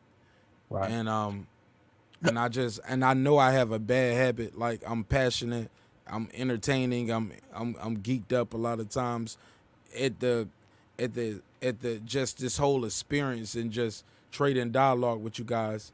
So a lot of times, either one, I'm really engaged, or either 2, I'm totally laid back and I'm just watching everything and just enjoying the show. Yeah. But I'm trying to produce the show at the same time. So let's read this comment. Sir Ken. And we know Sir Ken, right? He said, sad as it may sound, when you get to a certain point in boxing, it's about who you are willing to play in your pocket. I don't know if he mean pay in your pocket, but he said who you are willing to play in your pocket to get where you're going.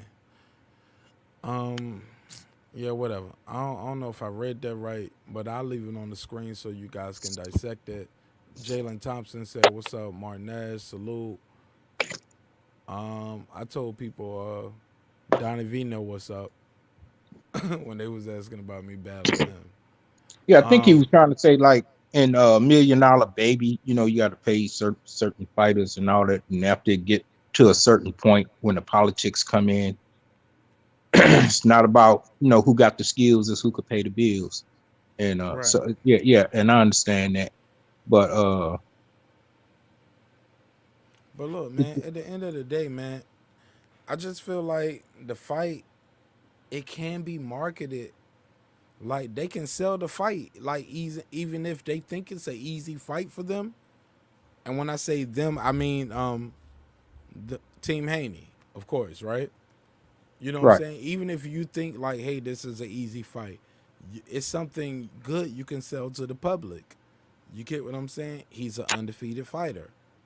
You know what I'm saying? And that alone would make, and his fights and his knockouts, everybody ain't looking at records and where you got your wins and losses.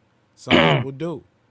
You know what I'm saying? But at the end of the day, you can, in the midst of quarantine and everything going on, these guys are bosses. They got their Right. own promotion.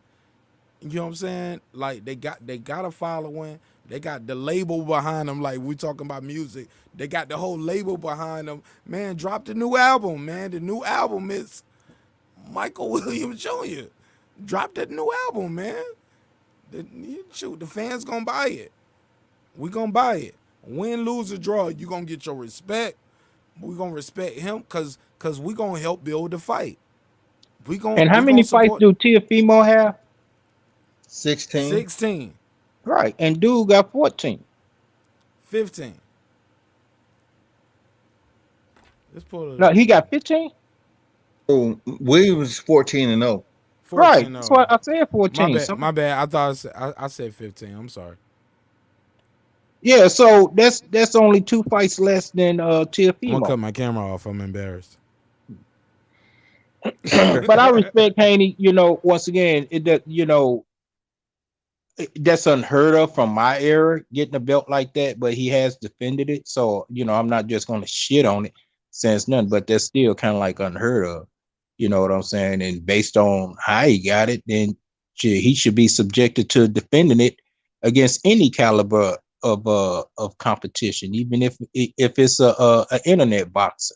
You know what I'm saying? Because you know he got the title via email. So, but You got real fighters. You got real fighters calling out. And you got fake fighters calling out real fighters. But yet we got real fighters that won't even call out real and act like they hear real fighters. You know, everybody want to go for the bag, the popcorn, you know, and go on IG, man. This shit's getting wild, man. But once again, man, he'll fuck around and get the Teofimo fight, you know, out of spiteness. You know, that's how that, you know, that we were just talking about negative energy or energy transferring and all that, karma and all that, because he won't give $150 the fight. $150 fuck around and get the Teo fight. You know, by some strange way. You know, Teofimo said he want, you know, people saying he's ducking Haney. So I need a dance partner. I need, quote unquote, a tune-up fight and all this. He pull out $150 up. $150 fuck around, give him the upset. But I get what y'all saying. Y'all want the Haney for a specific reason. I ain't lost sight of that. You know, I get that. But you know, it's, if they got their shoes laced up tight and they running, I don't know if $150 gonna be able to catch them. You know what I'm saying? You know, they got a whole app behind them, dads and a bunch of other stuff. Yeah, but they struggling too.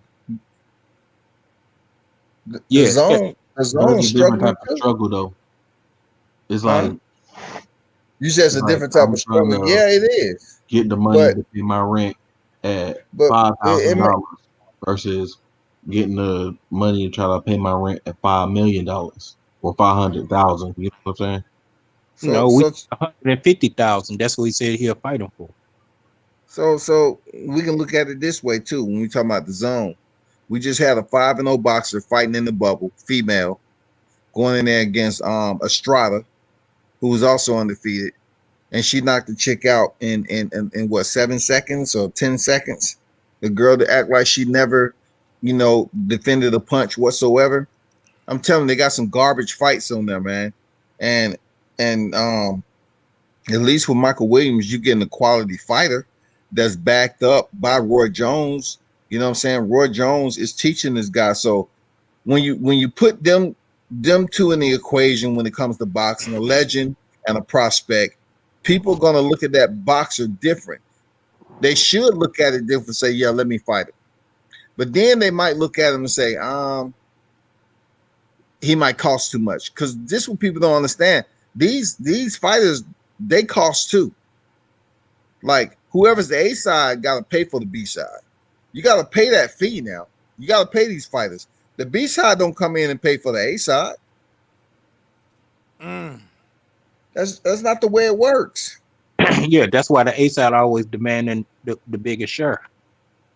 Correct. Look at Edgar Berlanga, 16 16 knockouts. The banger. And they're not even satisfied because he got, his record is suspect. 19-13, 16-8, 3-2, 37-15, 7-4, 11-4, but he's knocking motherfuckers out. And people's like, we want to see you box. See, the boxing world ain't never satisfied. Yeah, the announcer did ask that. He said that'll come when he step up in competition. But he said he not eyeing nobody right now. He just, Of course he ain't. Because he has a set goal. He's trying to get 20-0. You know what I'm saying? He's trying to get high enough to the point where when he does have a fight, he's getting paid. Right. He's getting paid. Because if anybody's part of the culture, that's Berlanga. That motherfucker is a part of the culture. Yeah. Puerto Rican at his finest. Yep, hanging out with all the hip hop artists. Got a badass chick, man. Come on. Yeah, I saw that Terror Squad chain he had on. But I hope he stays focused. I just hope he stay focused. You know what I'm saying? It's up to him to stay focused, man. He's doing what he's supposed to right now, knocking dudes out. And he's only 23 years old, man. Yeah, 23 years old. Yeah. 23. And look, Williams Jr., he's 21. And he's at 14-0 already. So, the game is moving faster, man. You know who I hope he could get? Because once again, I just feel Bill ain't gonna give him that shot. He could prove me wrong, and they listen to this playback. I hope he get at least compelled and come and have that dialogue with us. But if he could get somebody like Tevin Farmer, or who's that guy that just beat Tevin Farmer? Tevin Farmer is not the weight class, bro. He's 130. I thought he was moving up. He ain't moved up yet. Oh, okay, my bad, man. He ain't moved up yet, man.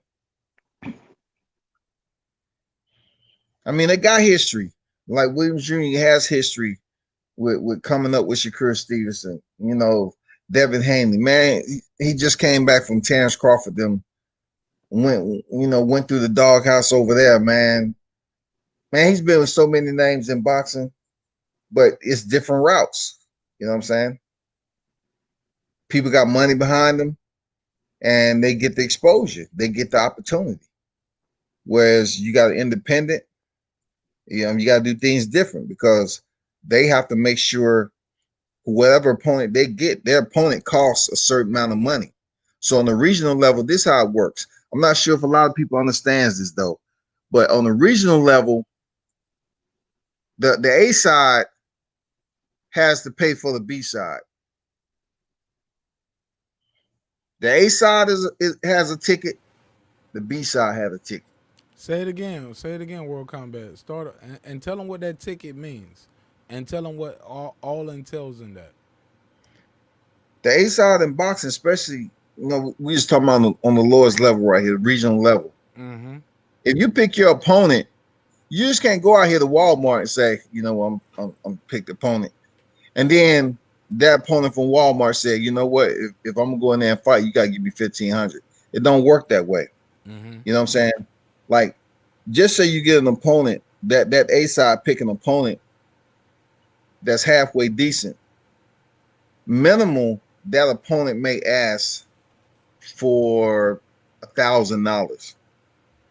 But the A side, that opponent, let's just say it's Williams Jr., he might be worth $4,000 to $6,000 because the promoter wants him to fight on their card, and they're gonna have to make arrangements, for that to happen.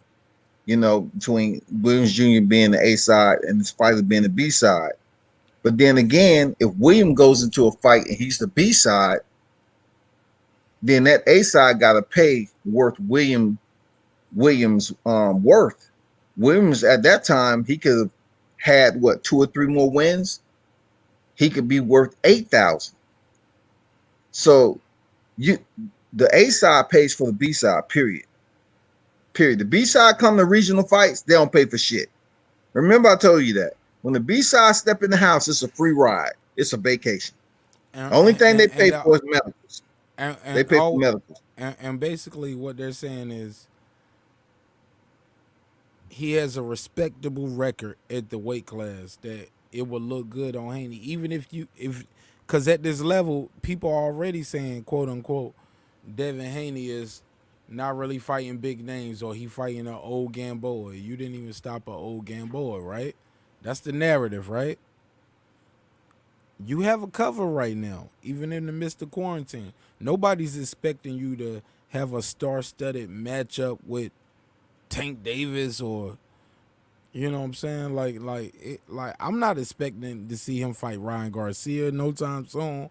I'm not expecting to see him fight Teofimo next. I'm not expecting to see him fight Loma. You know what I'm saying? He just fought Gamboa. It's a respectable name, right? We all can agree to that. Yep. Fight Mike Williams Jr. A lot of people don't know Mike Williams Jr., but he has a respectable record, and it'll look good on your name. And especially if you're as good as you say you are, this is a tall, big dude. Like, you knock him out, you everything you said you was. And you gave him his first loss. And you gave him his first loss. Or let's say you don't stop him. Let's just say you have a competitive fight. Like, that's good for you to say, yo, you finally got tested. And it's good for Mike Williams Jr. You gave him a shot. I don't see no losses in this. Like, we're not in that age where we were before, where I guess we always been there. Like, maybe we need to get out of that. Maybe we never left that. Sir Senior, you've been quiet for a minute. You want to add anything? Kyle, I know you've been quiet, and I was joining you. It might muted. But that's the shame part, because they have the talent in this era. I would go on record saying more talent than what we had in the 80s. But they just not. Don't say that, boy. They're gonna say you sacrilegious. I wasn't finished. Right now. I wasn't finished with everything. You got one part and ran down the street with it, and you got the wrong part. I was just getting I got the rapper. I got the what was inside the rap. What I'm saying is they not. So we really can't. We really can't gauge. I'm just gauging as you go down the list in the divisions. It's more guys that's compelling, and that's it. They're compelling. So I'm gauging it on the eye test. They look like they can get in there, mix it up with each other, and come out. When all the smoke clear, they'll be able to compare this era to that era and possibly say, hey, this era was better than that era. Right now, you can't say that because these cats ain't doing that.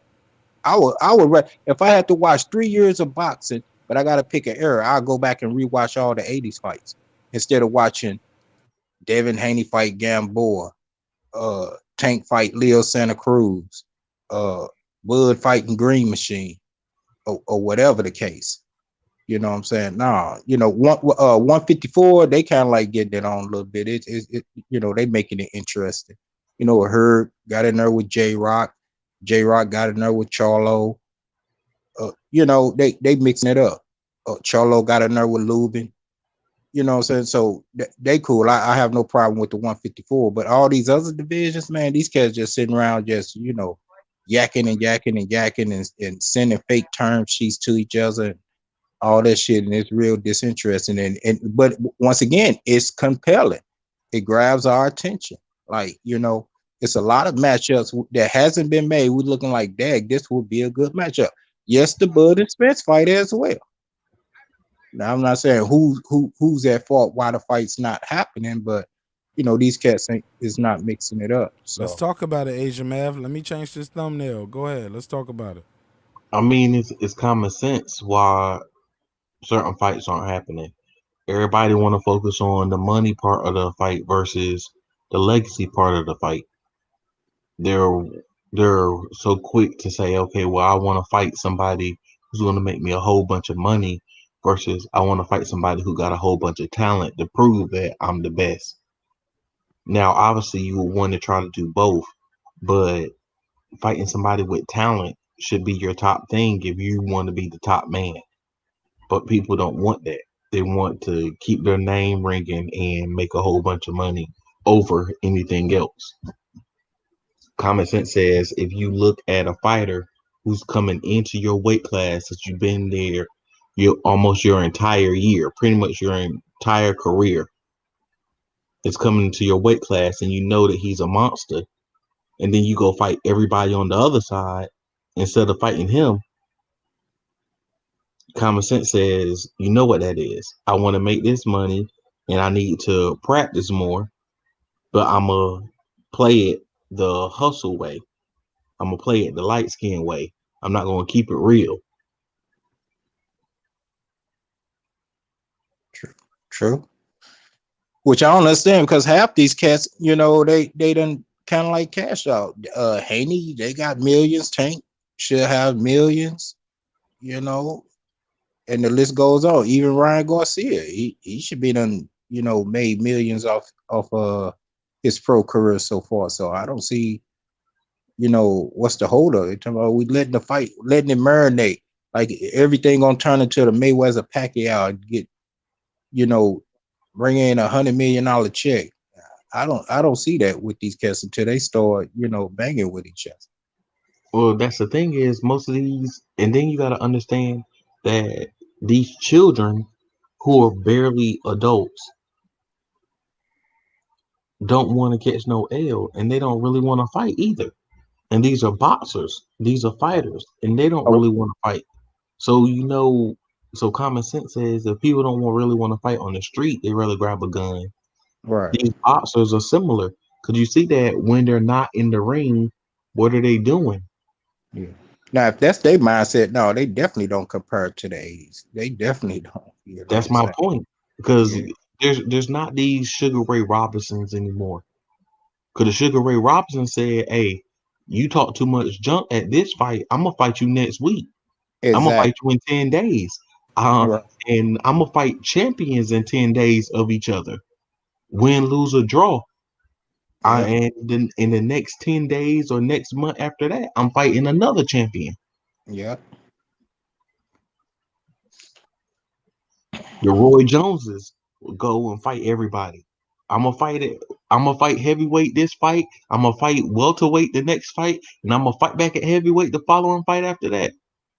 Whoever want the smoke, I'm gonna give it to them. Lose, win, or draw. That's why you could respect somebody back then, even if they took a loss, because they were fighting, trying to fight the best. They was trying to do the best they can for the sport, but also for themselves. Man, my bad. Go ahead. The people now, they not trying to fight the best. They trying to cherry pick. So that's why they don't want to ever lose, because they know most of their record is cherry picked. But what I was trying to interject in was those guys are legends because they lost to each other. You know what I'm saying? Nobody's looking at Hagler any different. He's more of a legend because he lost to Sugar Ray. Sugar Ray more of a legend because he lost to Duran. You know, Duran is more of a legend because he lost to Hearns. You know, that's real because the fight, you know, lived up to the hype. Go back and watch all of them. Beast Mugabe. You know what I'm saying? That's what I was about to say. I don't think I could count on one hand with fingers missing of the fights that should have happened back in the 70s, 80s, and 90s. Well, not 90s, it started kind of like acting a little fishy. Well, at least say midway through the 90s. Count on one hand with fingers missing of fights that should have happened but didn't. And we're not talking about because someone got hurt or, you know, demise or they retired or whatever. They just ducked each other. The only one that comes to mind is Sugar Ray didn't fight Aaron Pryor, the Hawk. And I think it was something in the story about that on his end. Something happened. It was some kind of injury. But that's a fight that didn't happen that a lot of people, you know, was you know, clamoring to see. But you know, it was still other good fights to be made and were made. You know, even when he mixed it up with Alexis Arguello, that was still good, you know, good. That was, you know, that wasn't bad. But now we missing out. It's like, what the fuck? Yeah. Hey fellas, I'm just letting y'all know. Peace to next time, man. Nice time chatting it up with you. I got a roll. Okay, World Combat as usual. It's an honor and a pleasure, King. I'm gonna holler at you, bro. I appreciate you, man. Salute to you. Man, I'm looking at it like this.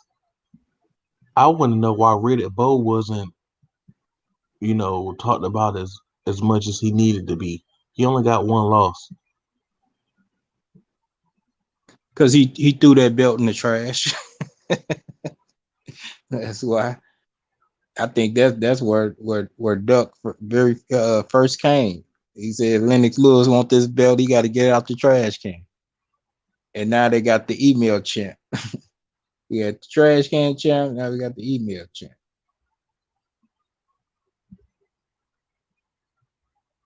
So that was wild. Look at these punch placements, man. And he's willing to take a hit to get the proper hit he wants off.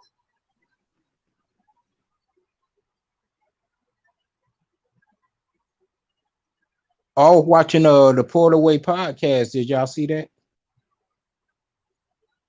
Yeah, I'll be seeing it. Yeah, it came on Tuesday. What you think? I mean, Porter just want a chance at a belt.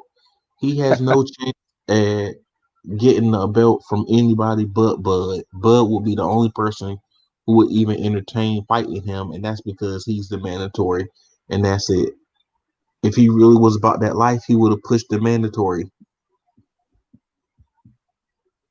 And very simple, since everybody say Bud's a duck, then if you know Bud's a duck, then why would you not push the mandatory? If you don't, then that allows Bud to fight a second or possibly third place person if the paperwork right.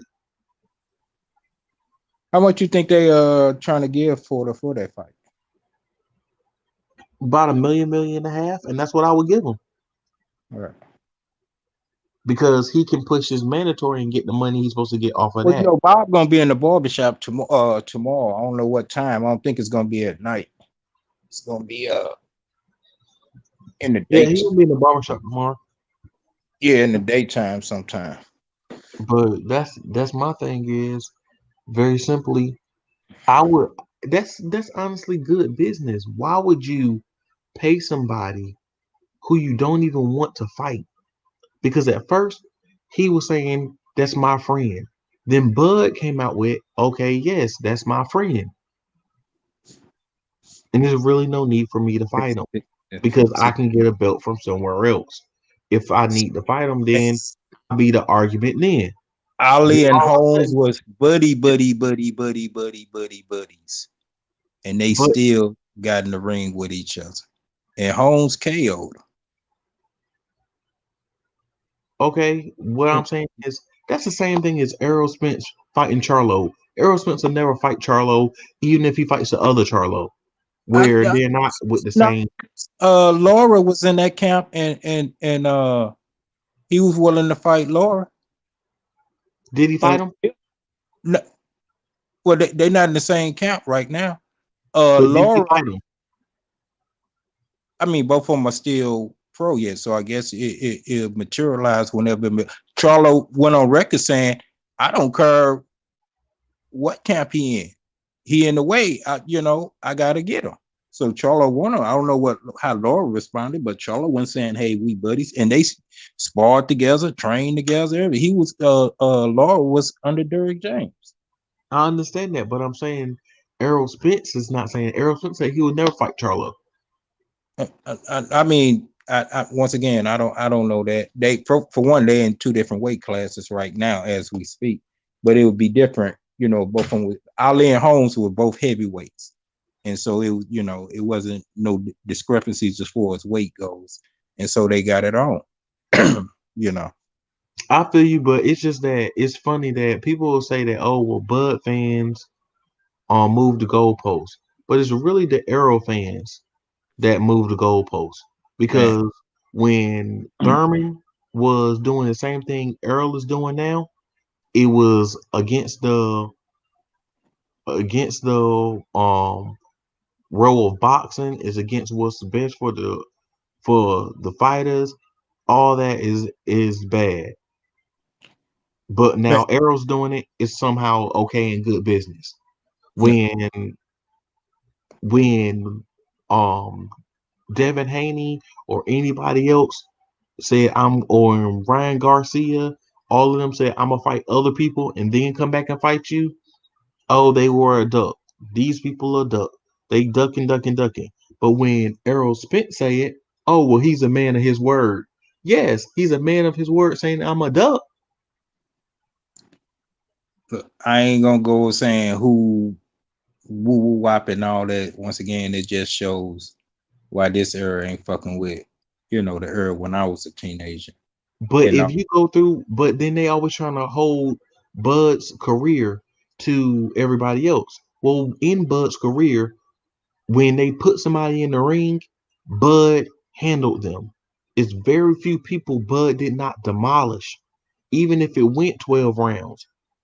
He demolished them. That's still all good. Both of them undefeated.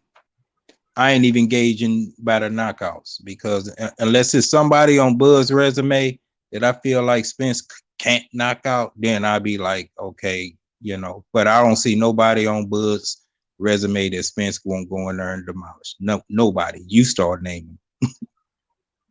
I can break down some fights that'll be tough for Errol. I say now just demolish him. No, that's what I'm saying. Will be tough for him. That means he wouldn't demolish them. I feel he will still win, but he wouldn't demolish them. The same thing. I just want to say this one thing real quick. Sir Senior, I'm gonna let you go. I just want to say one thing. I always hate that argument because the only reason it's not fair to Crawford is he's been going through weight classes, bodying dudes. Spence could have started at a younger weight, and No, that's different anatomy. No. Nah. It's It's unless you was right there watching them grow up. No. I'm just saying part of that is anatomy. It's also part of that is like Bomac said, like Bud could have started at a heavier weight class, but we wanted him to start at a lighter weight and work his way up and get. Then you can't hold that against neither one of them. He did what he wanted to do. They didn't know they'd be at this point. I'm not saying I'm holding nothing against nobody, bro. Okay. No, I ain't saying I'm holding it against them. Right. It I'm just like putting it out you there. holding it against them. You Fam, holding the I said fact? no. Cause no, Just no. rewind it Like 2 look at the seconds. look. You see what's No happening one on the on screen. Bud resume won't get demolished by Spence. So I mean, ain't nothing But twisted. what we trying to say is Spence still ain't demolishing everybody that's in front of him. But that's my another narrative. argument. That's moving to go. I No, say that's ain't nobody on that Bud. I ain't moving the post. That's the Ain't post no that I one put on from the start. Bud's resume Spence wouldn't demolish. Spence didn't demolish Kell Brook the way Spence didn't demolish Kell Brook the way Bud did him. And Bud had to do it 3 years later. But Bud did it coming off of letting him heal. Spence Off of fought him. we don't coming know off what that Spence dude was. He said Spence- he was good. That No, dude didn't look I'm good. just saying when he fought Spence, he had to fight Spence. If you don't fight me right now, you got to give up that belt. Right. So I don't care about your eye being injured. You not at your best. You got to fight me or give up the belt. And he And probably hold wishing up, he bro. Hold up, man. Let's be clear. Asian I was man. just saying he probably wished he had a gave it up. That's all I'm No, saying. I'm just saying the whole boxing world knew Kell Brook had to fight Errol Spence. And I'm saying Kell at that time. Come Now on, man. hindsight Like, 2020. man. Whatever. He's probably Kell feeling like Brook I probably should have best he let it could go. be. Kell Brook and was tried at to the get best he could be. He said he felt the best he's ever fought. Everybody else said he looks the best he's ever fought. He said he felt better than when he fought he fought Errol Spence. He said he's and I don't stronger. know.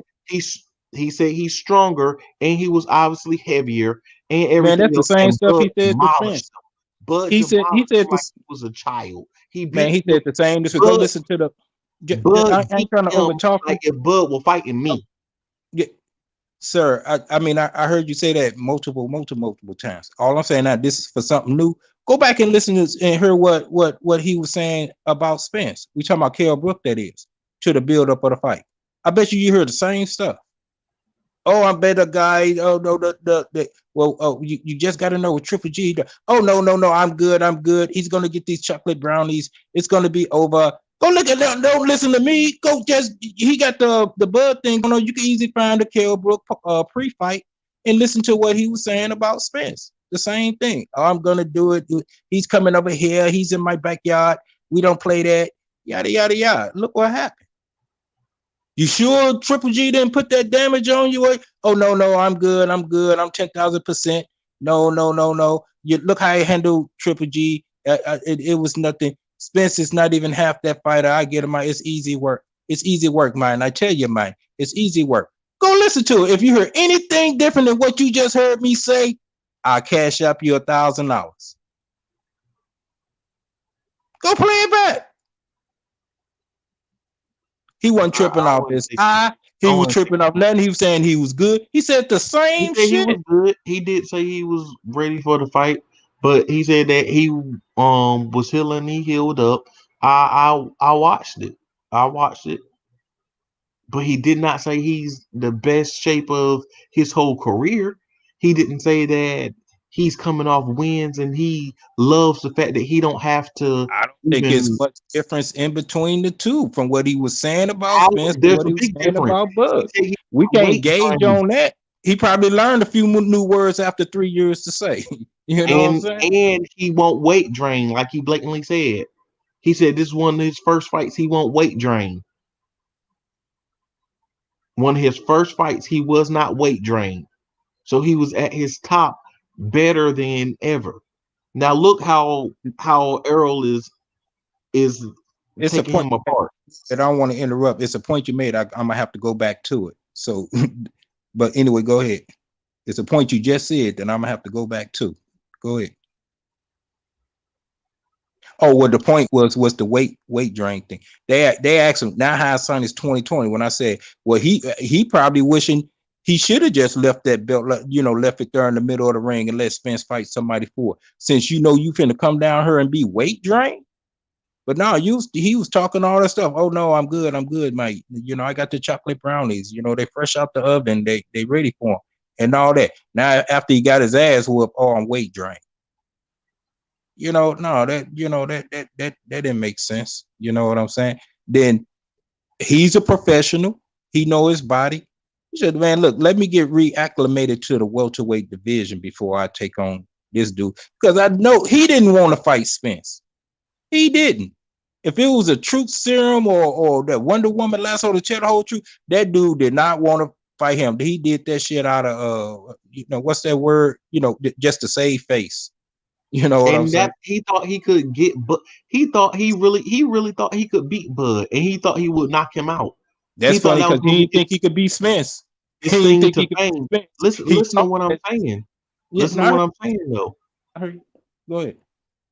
And he really thought he could beat him because he's been training so hard. He's in his best shape he's ever been, and he was heavier and did not have to worry about the weight drain on top of all of that. So he knew very simply, okay, I can handle him. I've done learned more stuff.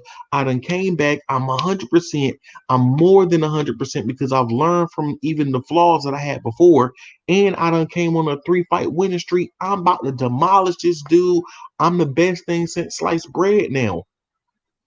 Yeah, so he was in the better headspace he was the best he's ever been and the heaviest. Sir, you not saying you regurgitate. I get your point. And it still validates her because he knew he talked that same talk, but he knew he couldn't beat Spence. I'm telling you, if it was a truth serum and he told the truth, man, I don't want to fight this guy. This guy beat my ass. I just got my ass beat by Triple G. Now I got to get my ass beat again. That's what he would have been saying. Now he might have felt like he might have felt to everything you just said. He might have felt like he could have beat Bud, but he knew he couldn't beat Spence. He knew he couldn't. With all that shit he talked, the same stuff he said about Bud, with all that shit he said, he knew in his heart of hearts. If it was just a way to gauge, look into a person's heart at a certain particular time, he knew he couldn't beat Spence. He knew that title was gone. So he just should have left it in the middle of the ring and say, when I get my shit back right, I hope I can contend for it. And he would have got a title shot for it. He got a title shot against Bud for his. So he would have got a title shot with Spence, for it. But he was saving face. Well, the funny thing is this: why he ain't get a rematch clause? Why nobody that Errol Spence fights ever gets to get the rematch? Man, he didn't want that fight in the beginning, and a lot of them cats didn't even want the Mikey Garcia didn't want. I see something, nigga. You see this jab in your face? That's what you saw. Well, everybody saw something against Bud, and guess what they saw? The ground. Right. I mean, I ain't taking nothing from Bud. This ain't. But it's a lot of good things to say about Bud. Look how flat-footed Errol Spence is fighting right there. He couldn't do that against Bud. And ain't nobody survived him. You know what I'm saying? Ain't nobody came out with their hands raised. No, nobody. And nobody's came out with their hands raised against Bud. Exactly. Yeah, you're right. Once again, it ain't like more people than Errol Spence's fault. And anybody on that resume, Spence would do the same too. That it's just gonna be a complete circle. Just keep going around there. He would knock him out. To make it go in another direction, you could give me at least one name to think, and Kell Brook was the only fighter they got in common, and that's the only person I would say that would have lasted as long as he lasted with Spence. Anybody under Kell Brook, nigga, they getting beat worse than Kell Brook got beat by Spence. Anybody, any one of them cats, name them. Anyone, and he wanted Jeff Horn. Everybody wanted that cat. He was like, please let me get that dude. But I'm not giving. He was a champion. I'm not giving you. I'm in my Bob Byrne voice. No, he on the phone with Al. I'm Al. Yeah, this Bob. Al. So you got a welterweight champion over here. We got a young lion over here. What's up? No, Al. We got Crawford. He's about to move up, so we're gonna see him, and then maybe somewhere down the line we can unify for this and that. Look, man, if we get Jeff Horn right now, and then we'll give Bud a shot to come and get your title back, or we're gonna go and get this WBA and then this WBC, and then Pacquiao over there right now, but He want Floyd Mayweather, and we gonna dangle that fish and get him over her, and we gonna feed him to the wolves over her. So maybe, you know, if you got the money to get Spence in the ring with him, you know he gonna want some money. And Bob don't want to give that money. He ain't got that much faith in Bud. Hey, look, man. Look, this is a great conversation, and I think it deserves more attention. I'm gonna put a link right here in the private chat. Y'all see it? Mm-hmm. I click that link. That's gonna bring y'all directly backstage. And as soon as y'all see y'all over on this other link backstage, I'm gonna end this stream, and it's gonna start with another stream, and the title will be more appropriate. And with Spence versus Bud, and we can have a real good conversation there, and invite more conversation to it. So let me see y'all over there real quick, and we'll smash this one out, because I see you over there, sir. Let me add you over. There you go, Asia Math. Bam. All right, so we're gonna wrap this show over here. Thank y'all again for tuning in. It's viewer's choice, man. The show is going over, and we all for it. But we're gonna wrap this broadcast up. I'm not gonna do the long outro. It's gonna be a very short outro, and I'm gonna end the stream. But click over on the other link, and we are still live.